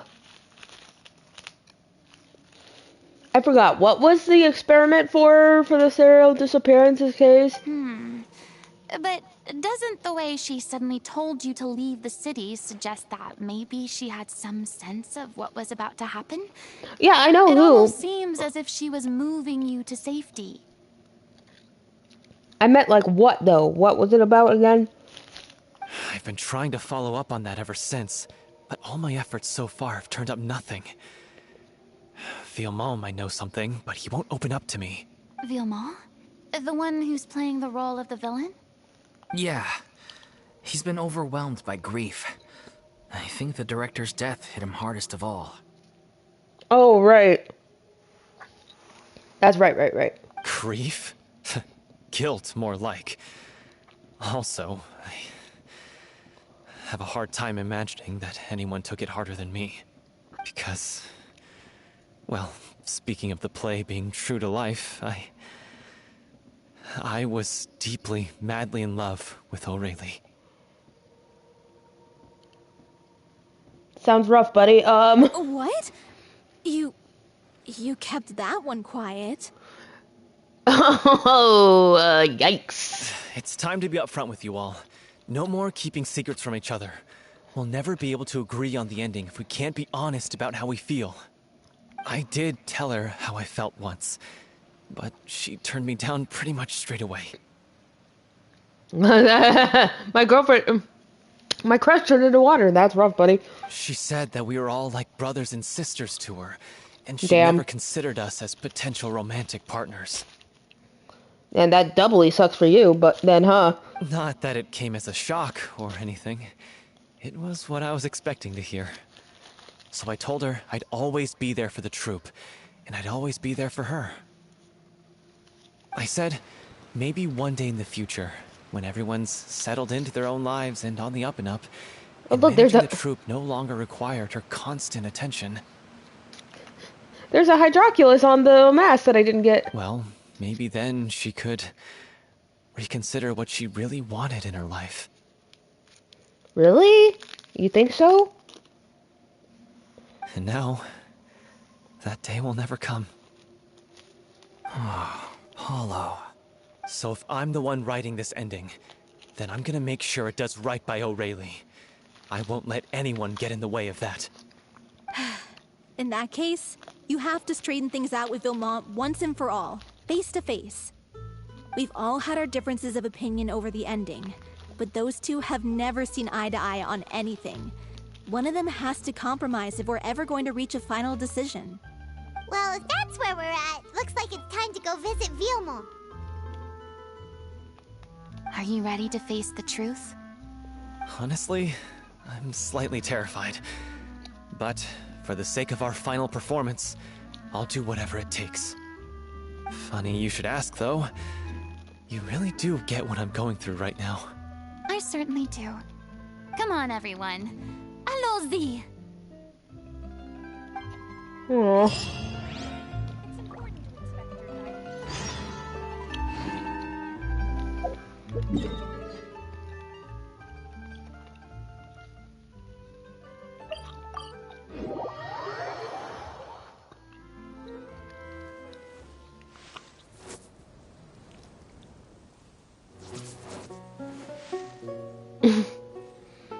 God, the glittery idol.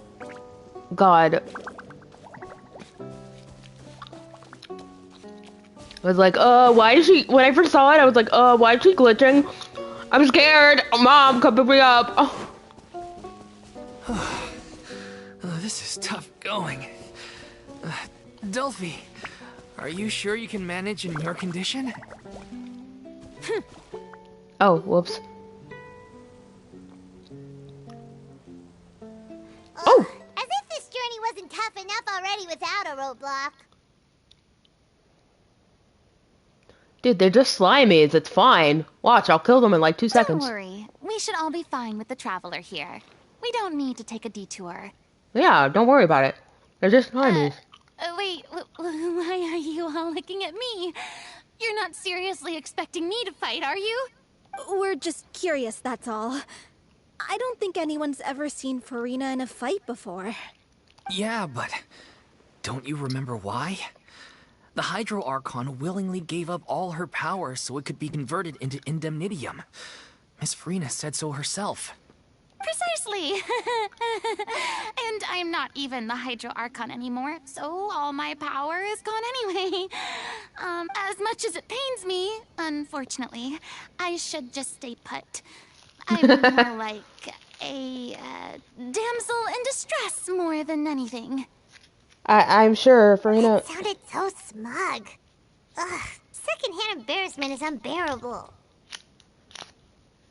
C'est la vie. C'est la vie, indeed. Alas, I am forced to watch on helplessly as a more brave and seasoned adventurer than I swoops in to save the day. Aw, too bad. I was so pumped to feast my eyes on fight mode Farina. Sorry to leave all the heavy lifting to you. Don't worry, piece of cake. Again, they're literally just slimies. Overruled. Teamwork is dreamwork. Wind Strider. Whoops.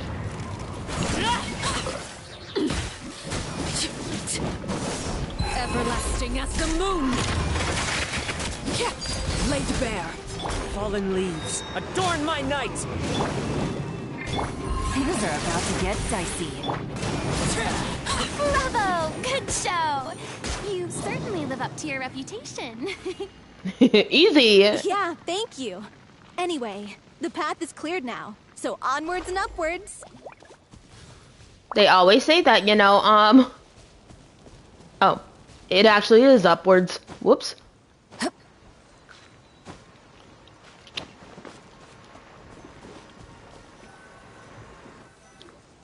Vilma, are you there? Huh? Oh, it's you guys. Wait, what's Lady Farina doing here? I can explain. We've been rounding up the whole troop. We now have everyone except you.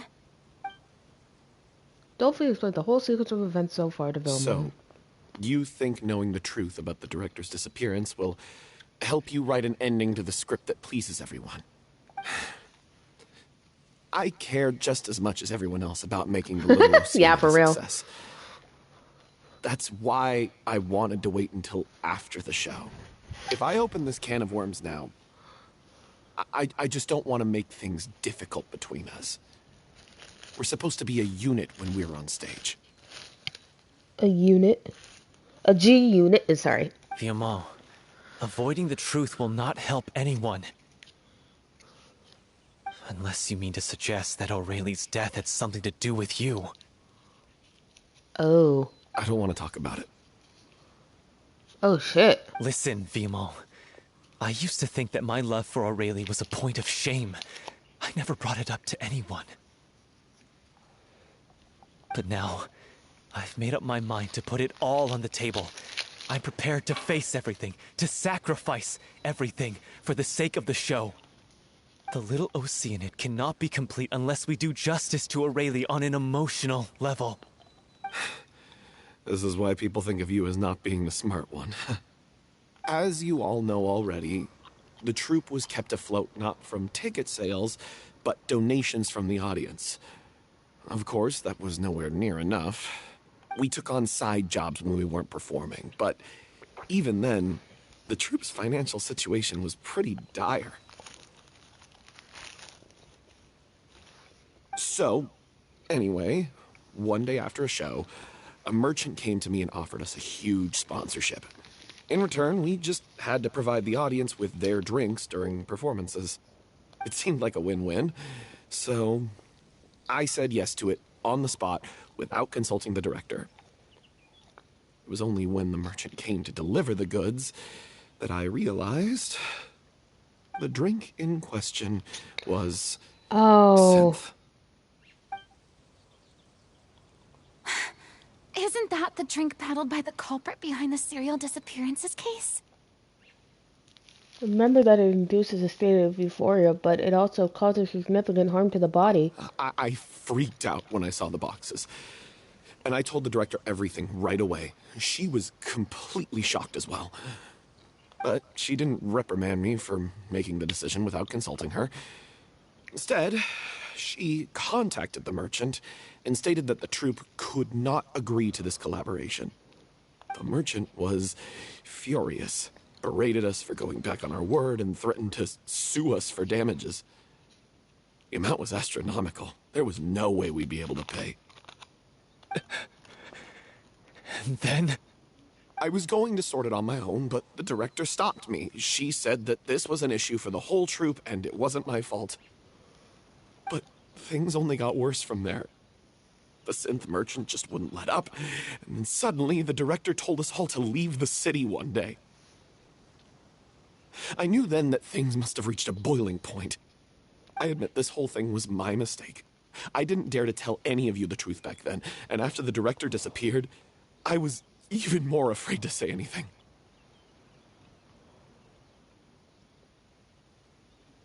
Yeah, I got Aurelie killed. There, I said it. Happy now? Hey, don't say that. You traitor! You knew Aurelie was in danger. Why in God's name didn't you tell us? What do you mean, you were afraid? This was a life and death situation. We could have saved her! How could you be so stupid?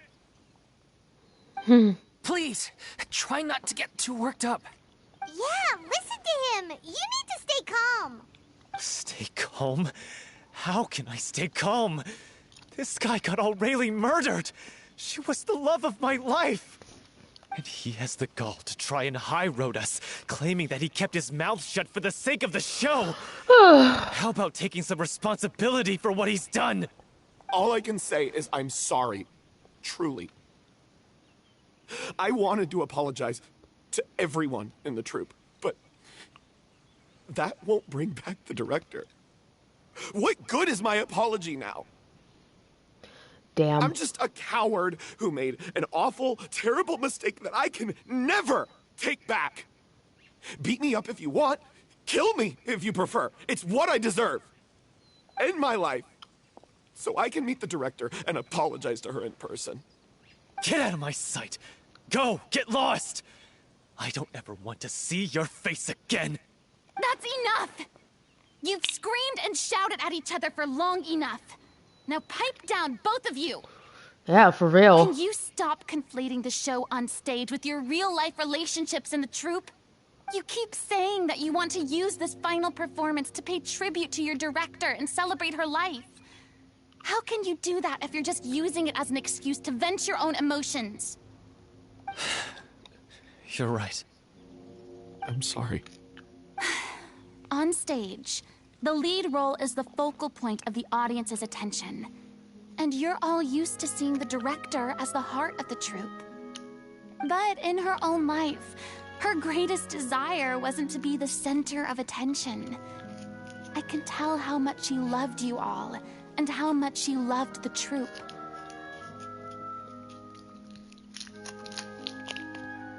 What she wanted was to build a warm home for all of her brothers and sisters. To shield you all from the storms that rage in the world outside. That's how you should remember her. And that's what you should be celebrating. I understand why you're trying to make her the hero of the story, but isn't she your hero already? Aww. After everything she did for you? Yeah. I like So that. think hard about what that means. And then think again about what you hope to achieve by arguing with each other. If you really hate each other and can't reconcile your differences, then you could just call it quits now. Why bother with the final performance if the group is already fractured? But you can't bring yourself to do that, can you? You care too much about Director Aurelie and the home she built you all to let go. What are you laughing at? I don't see what's so funny. Sorry, I didn't mean it that way. It's just that, for a moment there, it felt like our director was back with us again. If she'd seen Paulo and Villemont at each other's throats like that, she would have scolded them exactly like you did, in that same stern voice. Really? But she sounded like such a gentle person. Of course she was. Even her harshest lectures came from a place of kindness, and it showed. She really was a truly outstanding person. Aww. what you said. It really puts everything into perspective. I'm truly sorry.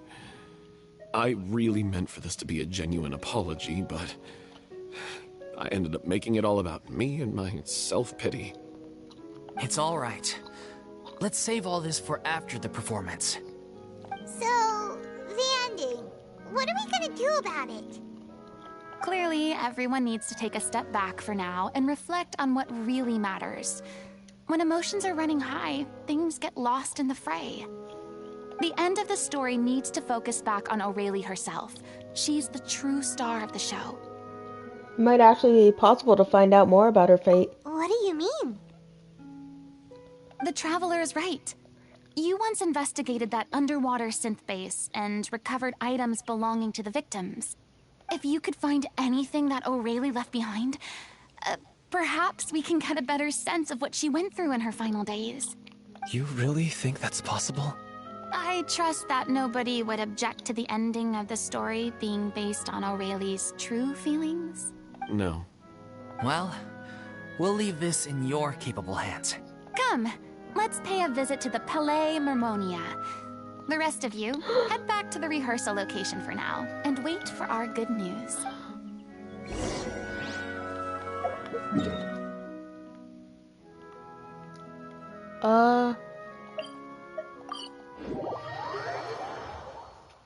Do we get to see Nuvi? Please? No, because we get to see Nuvi! Do we? I want to! I love him!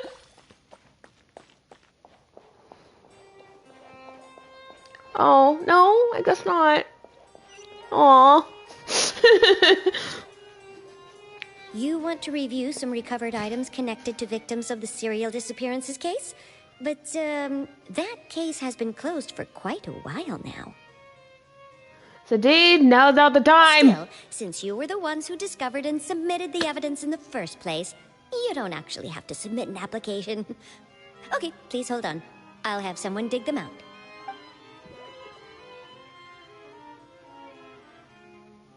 So, this is all Aurelie left behind. Just whatever she was carrying on her person, and this tattered old notebook. Hey! It's full of script lines! And sketches, too! Looks like they show where the different props should be placed on stage. Let me take a look. Maybe there's something in here from after she was kidnapped. Aha! I found something. To whoever discovers this diary. Let's see. Looks like she kept a detailed record of her captor's actions. She even mentions the truth behind the experiments on dissolving young women. If we'd had the chance to examine this notebook carefully back then, it would have been a conclusive piece of evidence proving Vacher's guilt. Vacher took so many lives. It's still so unthinkable how many victims he had. I guess Aurelie must have written all of this down in the hope that her records would one day be of use to investigators. Wait, it cuts off. Is something wrong? Her handwriting here gets patchier and more illegible by the line. She probably didn't have much strength left. Her final words are... I'll let you read them for yourselves. Someone... oh, whoops, sorry. Aurelie's notes. Someone else was taken. That makes 6. Or perhaps the 7th? Someone tried to escape yesterday, but was caught. She hasn't been seen since. Was that yesterday? Maybe not. I've long since lost track of time.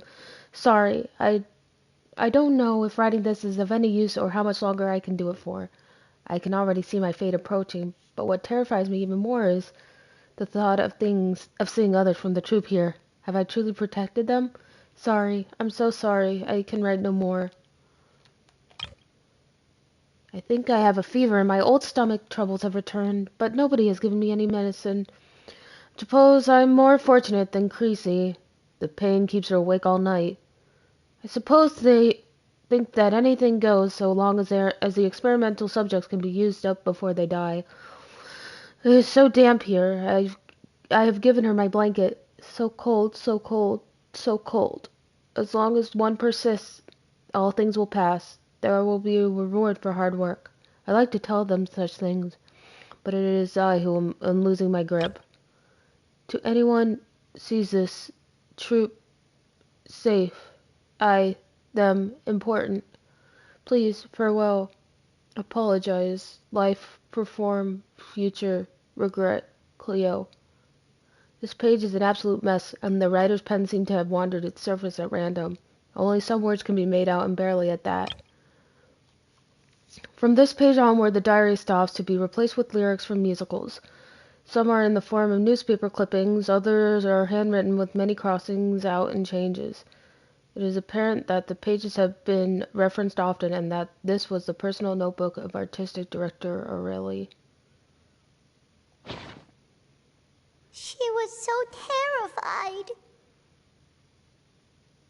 She watched the girl get dissolved right in front of her and had to wait for her own death in silence. She may have been a mighty hero in the eyes of her troop, but at the end of the day, she was only human.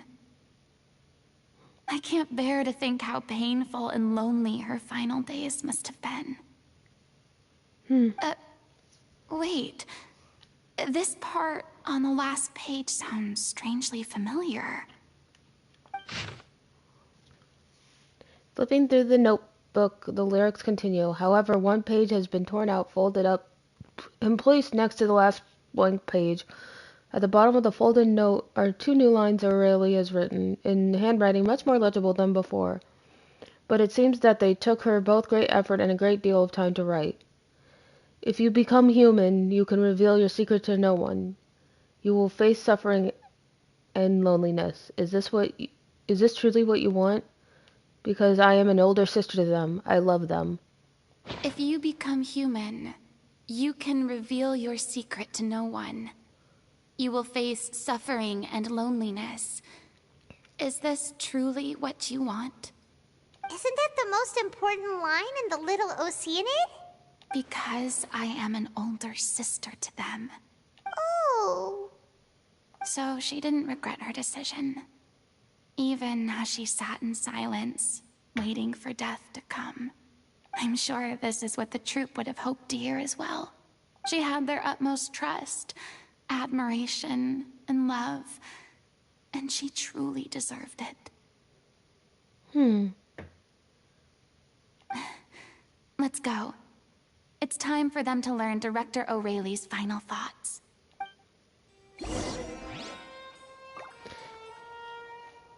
But if this mirrors Farina's whole thing, shouldn't she deserve love too? I'm just saying.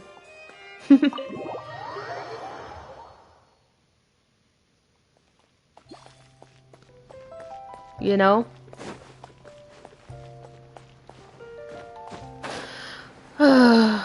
Damn you. Yeah. Fucking hell, Hoyo, stop making me cry. I hate it.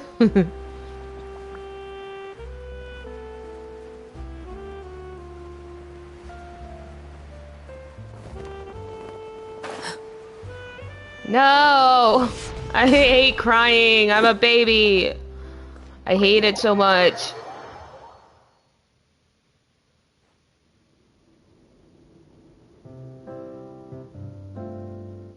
After reading through the notebook, some are lost for words, some weep bitterly, and some grind their teeth and howl with rage.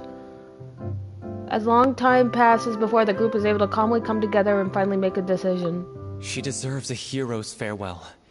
If that's the only way to convey to the audience Boo. the courage and selflessness that she showed in the face of death, then it's a meaningful way to end the story. Even in the last moments of her life, she was still leaving a trail for others to follow. She did her best to protect as many people as possible, even if it meant sacrificing herself. We know what choice our little Oceanid would have made now.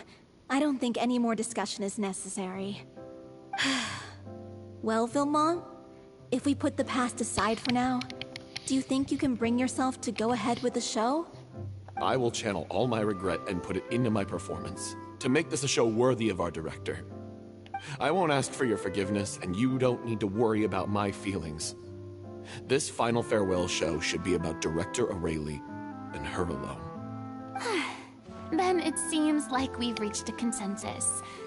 I have a feeling that this will turn out to be the most mesmerizing performance of your lives. Really? How can you be so sure when you've never even seen them perform before? Don't underestimate my experience.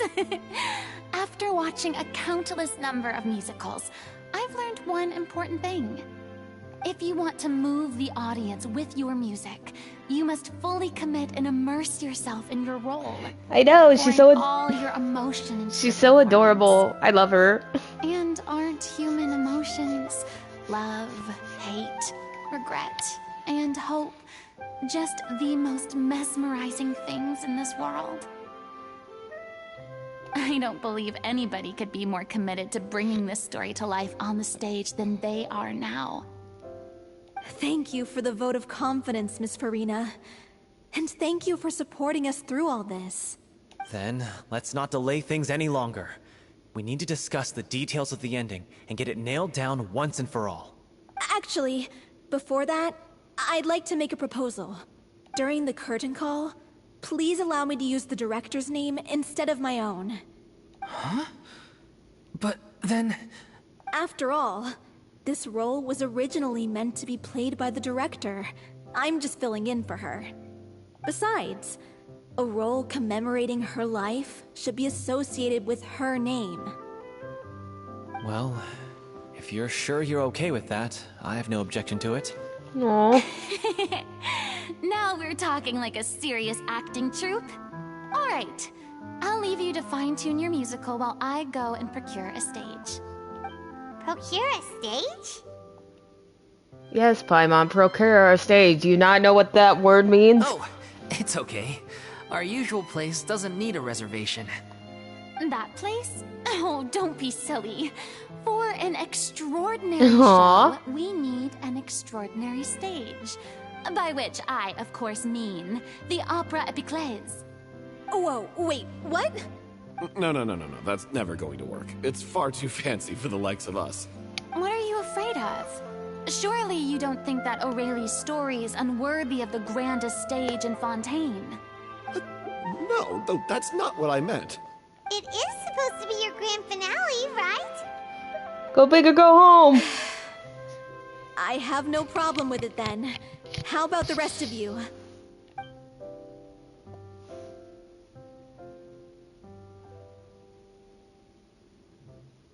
I'll take your silence as a yes. Thank you for giving us this opportunity. It really is a dream come true. Well, then don't disappoint me. If you mess this up, it'll reflect poorly on me too. Come on. We'll need to get the go-ahead from Nervilette. I know just where to find Oh, here we go. Yay!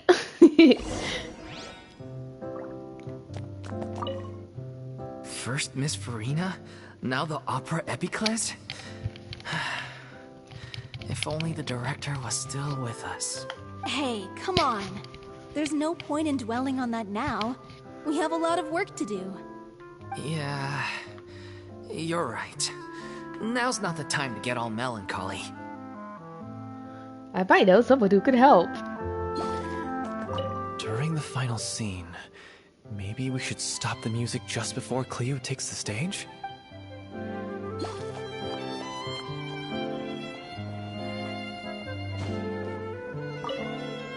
Best of luck to you. I'm on the cello. Oh.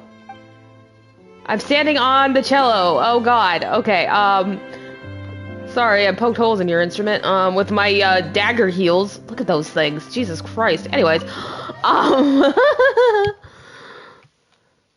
want to see my husband, or one of them. I have a lot.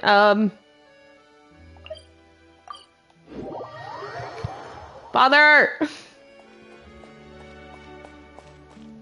There he is! I see him! Hey, look at that. Looks like I guessed right. Kicking my feet. You were just guessing? Kicking my feet and twirling my hair on my finger. Hi. Hello, I sir. knew you'd be here. I'm here merely for a short break. It has been a while, Miss Farina. And you too, Traveler and Paimon. What might I assist you with today? I want a hug. I would like to book the Opera Epiclese for an event. You see... I understand. The process for booking the Opera Epiclese is complex and can be somewhat cumbersome. But given that the request is coming from the three of you, I see no reason to make things unduly difficult. So nice. The story of the Little Oceanid is most fascinating. I'm looking forward to seeing it performed on stage. I will say, however, that I am surprised to see your passion for the performing arts rekindled after all that has happened. Huh? What do you mean? Do I look excited? Yes. And this is the first time that I've seen you like this since your departure from deityhood. At first, I just felt bad about rejecting them. So I wanted to learn a little bit more about their situation. But one thing led to another, and... well, here we are. Well, considering that the Opera Epiclese is the courthouse and he's like the head judge. In the past, it kind of makes sense. We sat in our high chairs in the court, giving our opinions on isolated cases, all while knowing very little about the human stories behind each and every one. Maybe it's because I finally become an ordinary person and gained my freedom, but I've developed a great sense of curiosity about their lives.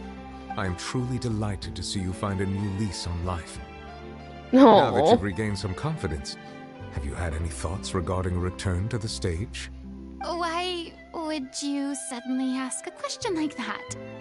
I think she's blushing. Aww. Well, if the Little Oceanid turns out to be a great success, it will no doubt become a classic. Many theater companies are certain to add it to their repertoire. The experiences and decisions of the protagonist, Cleo, are all modeled after your own. Naturally, this makes you eminently suited to playing the leading role. It would truly be a shame if you did not take this opportunity to allow audiences to enjoy your outstanding acting talents once more. Haven't I already made myself clear? I won't act or perform in any role ever again. I miss you. Aww. Yeah. Nor do I think it is any great shame. There is no lack of fine actors or inspirational stories, either on or off the stage. This experience is a case in point. I feel like I've learned a lot, and it has already been well worth the price of admission. I must admit, though, I'm a little envious. They're quite fortunate to be able to bid farewell to their past in such a magnificent manner. I see. Well, I'm glad to learn that you have found a role to play that you enjoy, be it on the stage or not. Yeah. I sincerely hope the show will serve as the grandest of finales. I will have my staff book the date and mail the relevant paperwork to the troupe once the details are confirmed. I like them together, honestly. You are very welcome. I think they're adorable. Many people were once enthralled by Lady Farina's performances, myself included. I hope that one day she'll be able to understand that our appreciation was always sincere. Aww, so cute. Okay, sorry. It's okay. I love him so much. Man, never forget when Fontaine started. I thought he was gonna be such a hard ass. But then it was like, actually, no, he's just a sweet dragon baby.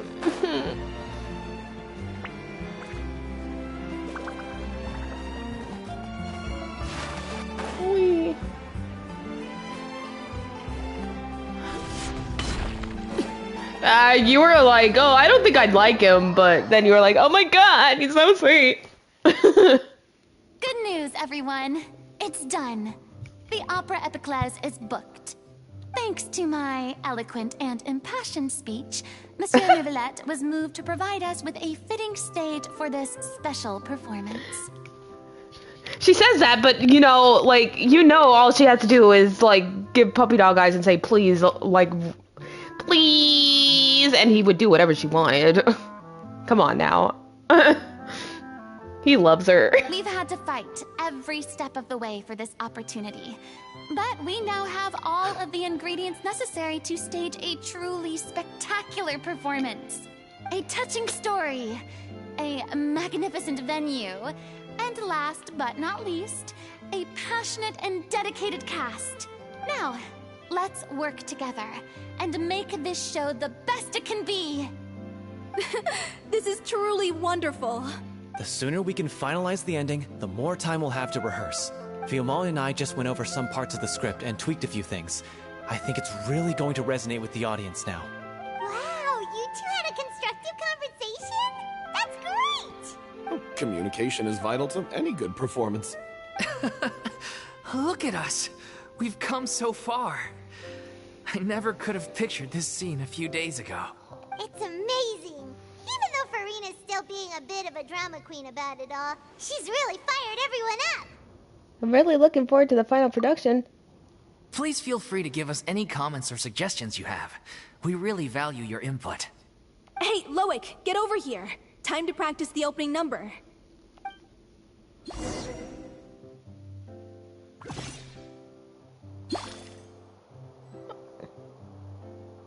Aww.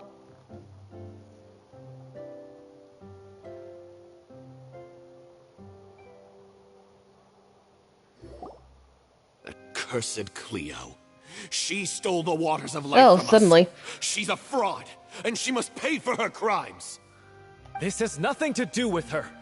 The ignorance and hatred of our people is to blame. How can we hope to win back the water's favor if we don't change our ways?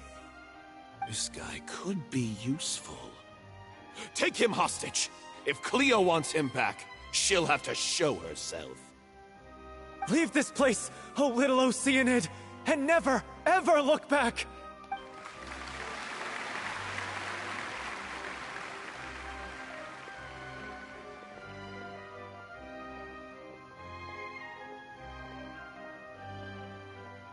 Everyone's really throwing themselves into their roles. I haven't seen such a fine performance in a long time. If only... What should we do? It's almost time for her to take the stage. Why? Why does it have to be now? Hey, what's going on? You're due on stage any second now. Oh no, not again. But why? Uh-oh. What about your new meds? Did they stop working? They've been getting less and less effective over time. I've had to keep increasing my dose. What? I thought they cure it. So they were only managing your symptoms? I figured whatever it took to get me through this final performance. How could you do this to yourself?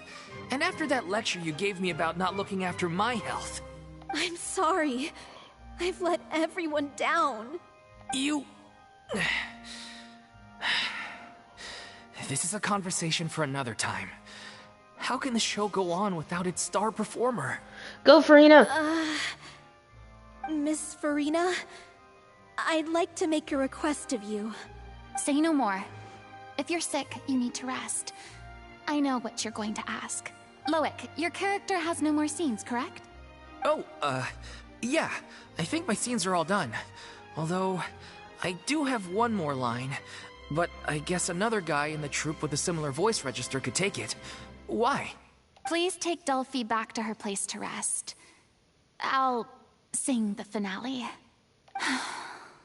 From the sublime to the ridiculous. After all that, everything's come full circle. Thank you, Miss Farina. I'm so sorry to put you in this position after everything you said. Never mind. What's done is done. It's really my own fault for getting in too deep. No one likes regrets, myself included. Leave it to me. I've watched you rehearse so many times that I've learned Cleo's part by heart. I do not doubt your acting skills, but please allow me to ask just one more question. After all, this show is dedicated to the life and legacy of our director. What, in your opinion, is the reason Cleo shines so brightly? It's her pure heart. despite all the pain and loneliness she had to endure. She never once stopped believing in the beauty in this world. Well said. I leave Director O'Reilly in your hands.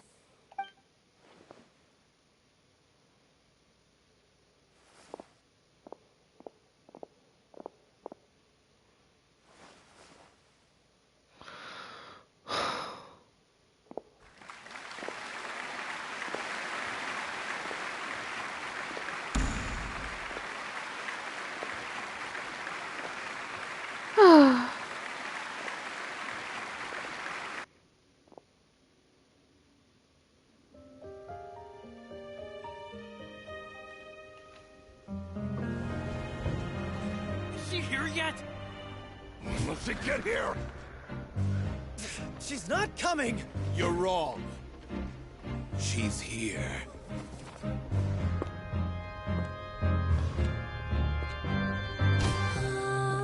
Si je pouvais vivre dans l'eau, le monde serait-il plus beau? Me pardonneras-tu, ô chère mère? L'eau dans son courant fait danser nos vies, et la cité elle nourrit, ainsi que toi, mon doux amour. But what about your wish? My wish?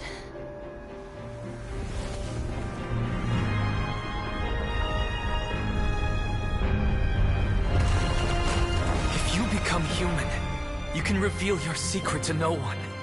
You will face suffering and loneliness.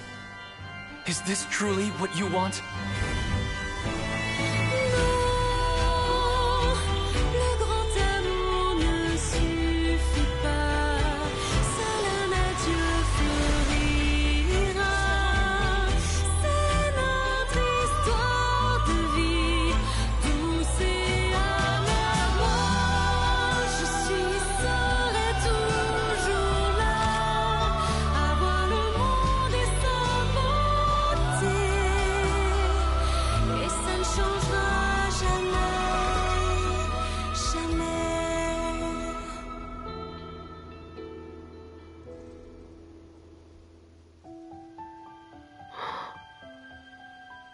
The vision.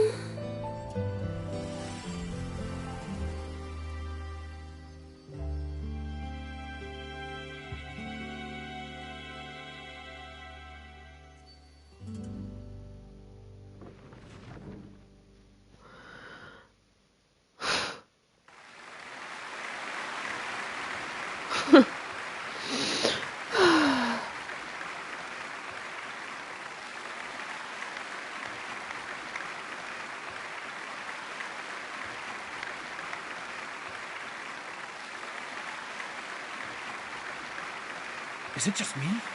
Or was that Lady Farina on the stage just now? She hasn't been seen for a while now, and she just appears out of nowhere? Gotta say, though, her acting skills are as superb as ever. The little Oceanid, Cleo, played by Aurélie Fumont.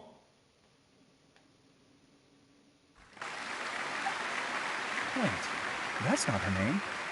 What's going on? I don't know. Maybe it's just a doppelganger. I've spent a lot of time out of the spotlight, and they didn't use my name during the curtain call either. Hopefully, not too many people recognized me. It's too bad that I had to break the one clear rule I'd managed to make for myself, even if I had no choice.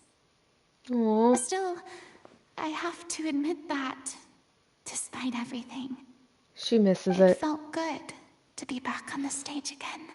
Aww. Finally, we would like to give a special thanks to our artistic consultant and event coordinator, Miss Farina. Hey, that's not what we agreed on. Aww. Oh, so it was Farina after all. She's back. Well, so much for that, huh? Honestly, what is he doing? He should have run that by me first. Poor Farina. All right, calm down. Don't be mad. This was a group decision. We just didn't want your contributions to go unacknowledged. After all, it's been the rule in Fontaine since ancient times that everyone's work, visible or invisible, is equally deserving of recognition. Yes, I know the rule, but it should still be applied on a case-by-case basis. I wasn't ready for this yet. It's no big deal. What's the worst that could happen? At most, you might be asked to sign a few autographs later. Oh, yeah? Well, since you think it's so easy, you can sign them for me. I'll be right back, guys. I have to use the restroom real quick.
Sorry about that.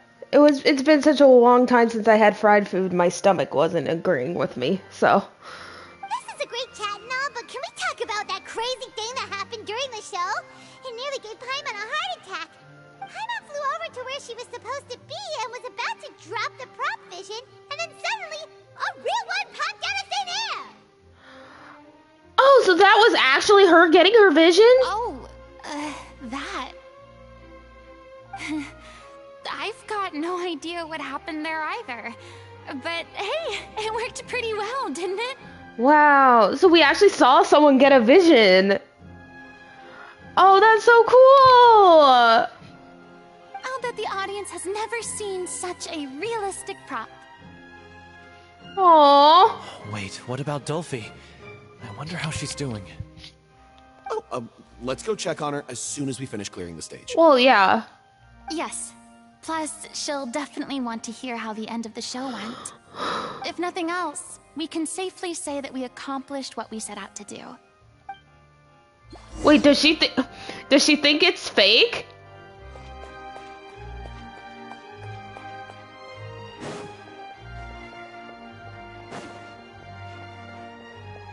Oh, cute. Okay, so she knows it's real. Okay.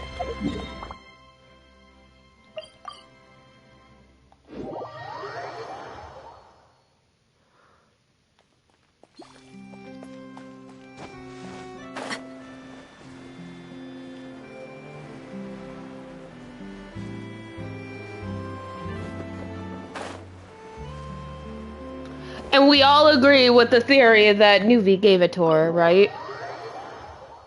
Oh, yeah, I think so, actually. I'll read it when we're done here. I love this music. It's so... Ah, you're back. She's doing okay. Her condition stabilized after taking some of her original medication. Yeah. How did the performance go? Was it a success? Sorry, I didn't mean to cut him off. You'll be glad to know it was fantastic! Also, you're not gonna believe what happened while Farina was on the stage. You'll probably be able to read all about it in the Steambird first thing tomorrow morning. That's wonderful. I'm so sorry I failed to see it through to the end. I guess I was wrong to try and tough it out to begin with. No, don't worry about it. Like they told me after announcing my name during the curtain call, everyone's work deserves recognition. Even though you couldn't see it through to the final scene, the audience was very impressed by your performance. It's safe to say that you made your mark on this memorial show. Well, one way or another, we did it. I've had bad luck ever since I was born, so I never expect things to go smoothly in life. I'm just happy to know that we went out on a high note. That's all that matters. Blaming your bad luck again, are we? Maybe if you didn't push yourself past your limits so much, your illness wouldn't be flaring up all the time. Oh, don't you start. I don't have the energy to argue with you right now. Aw, you two clearly care a lot about each other. I don't know what you're talking about. You mean we never stop arguing with each other?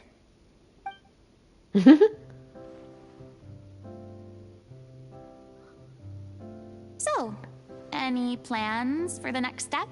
After the brilliant performance you put on, the reputation of your troupe is sure to spread through Fontaine like wildfire. You won't have to disband if you don't want to. You could capitalize on the rave reviews and license out the Little Oceanid to the bigger theater troupes out there.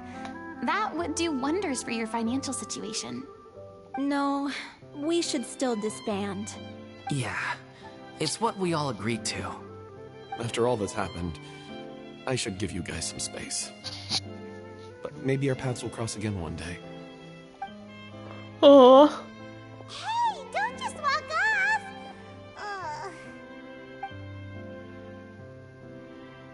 I still want to keep performing, so I might join another troupe. After watching Miss Farina's performance, I think I'm starting to understand our director's infatuation with musicals. You should do it. It suits you.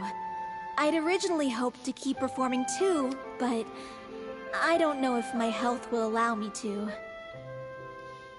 Oh, so now you finally got your priorities in order. I guess I'll hold off until you've properly recovered as well. What about you, Miss Farina? Any future plans? Well, frankly, I think a return to obscurity is no longer an option for me. I'm sure a slew of consultancy requests will hound me wherever I go, until I finally acquiesce. You rather sealed my fate there with your special thanks at the end of the show. Sorry. It's quite all right. No need to apologize. What I meant to say is that this whole experience has shown me that perhaps I'm not as averse to a return to the stage as I'd previously imagined. Maybe Nervilette was right. maybe Cleo is the right role for me. I still don't wish to pretend to be someone else, but I do have a desire to express myself. So, maybe the show will go on for me after all. There's no need to draw lines in the sand. Just do whatever feels right to you. Yeah. There was once a time when I was an actress in a masquerade, seeking only to hide the truth. But from now on, I want to spend my time learning real stories about real people and how they touch the lives of others around them. I want to watch them blossom and wither, see them refined on the page, retold on the stage, and remembered long into the future. I'm sure this is what captivated director O'Reilly as well. Sounds like you're ready to stop running from your true calling. The more you get out into the world, the more you'll discover what a fascinating place it is. Next time I'll invite you to join me. Then it's a deal. If a vision is a gift from the gods, then I should do my best to honor it. Aww. I'm just finishing packing up. As soon as I'm done, I've got an interview with the Steambird to get to. Thanks to all your help, this show was more perfect than we ever could have hoped for. But most of all, I want to thank you for giving me the chance to finally say farewell to O'Reilly. I mean, of course I have some regrets, but... There'll be plenty of opportunities in the future for us to tell the stories that we want on stage. It's ironic to think that in my whole time as a god, I could only ever dream of receiving this kind of power. And now that the gods have given me their blessing, it actually feels more like I'm finally able to take my fate in my own hands. Is that how humans feel about it as well? Aww. Oh yeah, to read her vision story. Now that I have it done.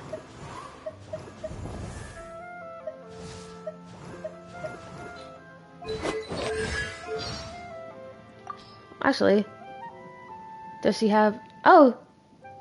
My story has already come to an end. And so, the next act shall be about our story. In which case, we should probably start charging double for public appearances. I am so happy! Aww.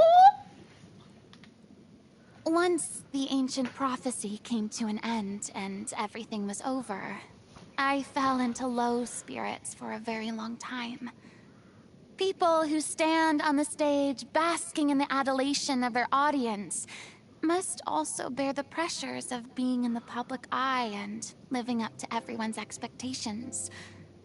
But I knew very well my person wouldn't be enough, and that putting on the act of a god would be the only way to satisfy their adoration.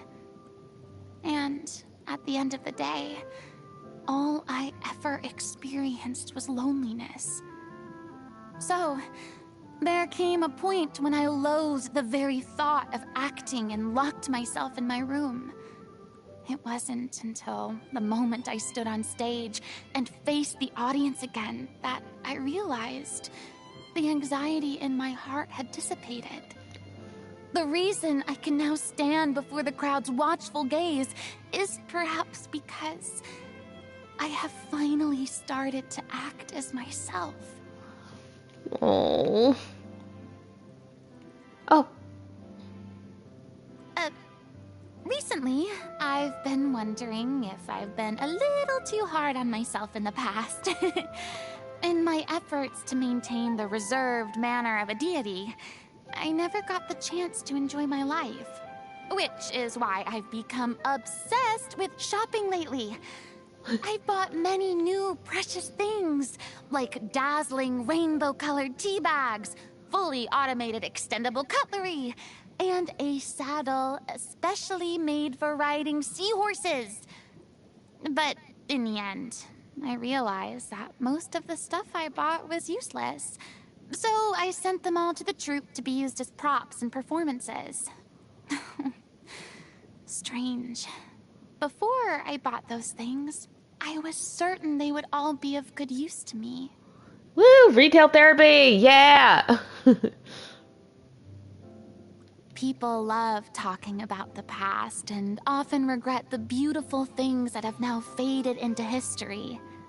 They also love to talk about the future, as if they're willing to sacrifice everything for an uncertain tomorrow. I don't agree with their way of thinking, yet I also feel very envious. I once lived in a world without a past or a future. To cope with that anxiety, I tried to create and act out a stronger, more godlike version of myself. Over the centuries, the stronger role I tried to play gradually merged with my real self. Even I can't separate the two now. But perhaps there's no need to distinguish them. Experiences of the past have formed who I am now, and that flawed performance has also become the most important part of me.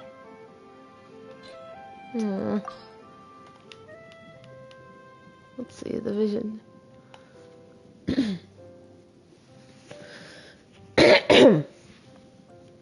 If you become human, you can reveal your secret to no one. You will face suffering and loneliness. Is this still what you want?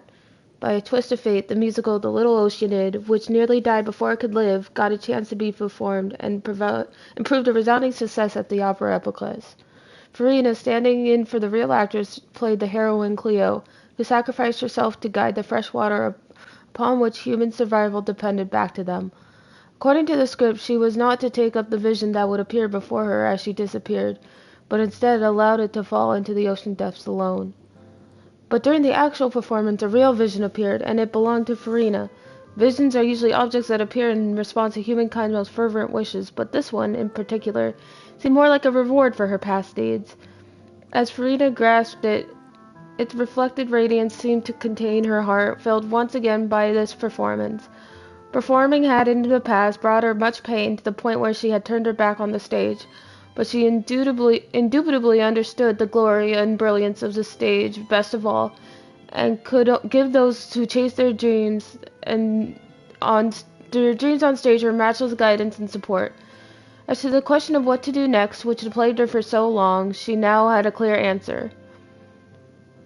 To see this world from the perspective of the audience and create the greatest performances without stepping on stage. No longer would her attention be focused on only on musicals. As long as it's related to performance, Farina is interested in taking part from behind the curtain. Also, it's worth mentioning that though she seems quite calm upon receiving that vision, so much so that she even managed a few fine words upon leaving the theater troupe, Farina immediately set off afterward to avenge herself on the local legend she had once angered by accident, which ended quite poorly for her. She returned home, dejected but not defeated. She spent all night studying her vision, which ended up causing the entire building to flood. Oh. And when she'd finally cleaned things up together with the salon members, she received a final missive from the apartment manager. No pets allowed in these apartments, not even if they're a gentle home or a surindante. Aww. Man. That was good. I like that one a lot. Anyways, she's funny. I mean, I would be like that way too. Staring into my eyes is ill-advised. I can't promise you'll like what you see. Good boy. Anyways, so I think I'm gonna go now because I did what I wanted to do. So, yeah.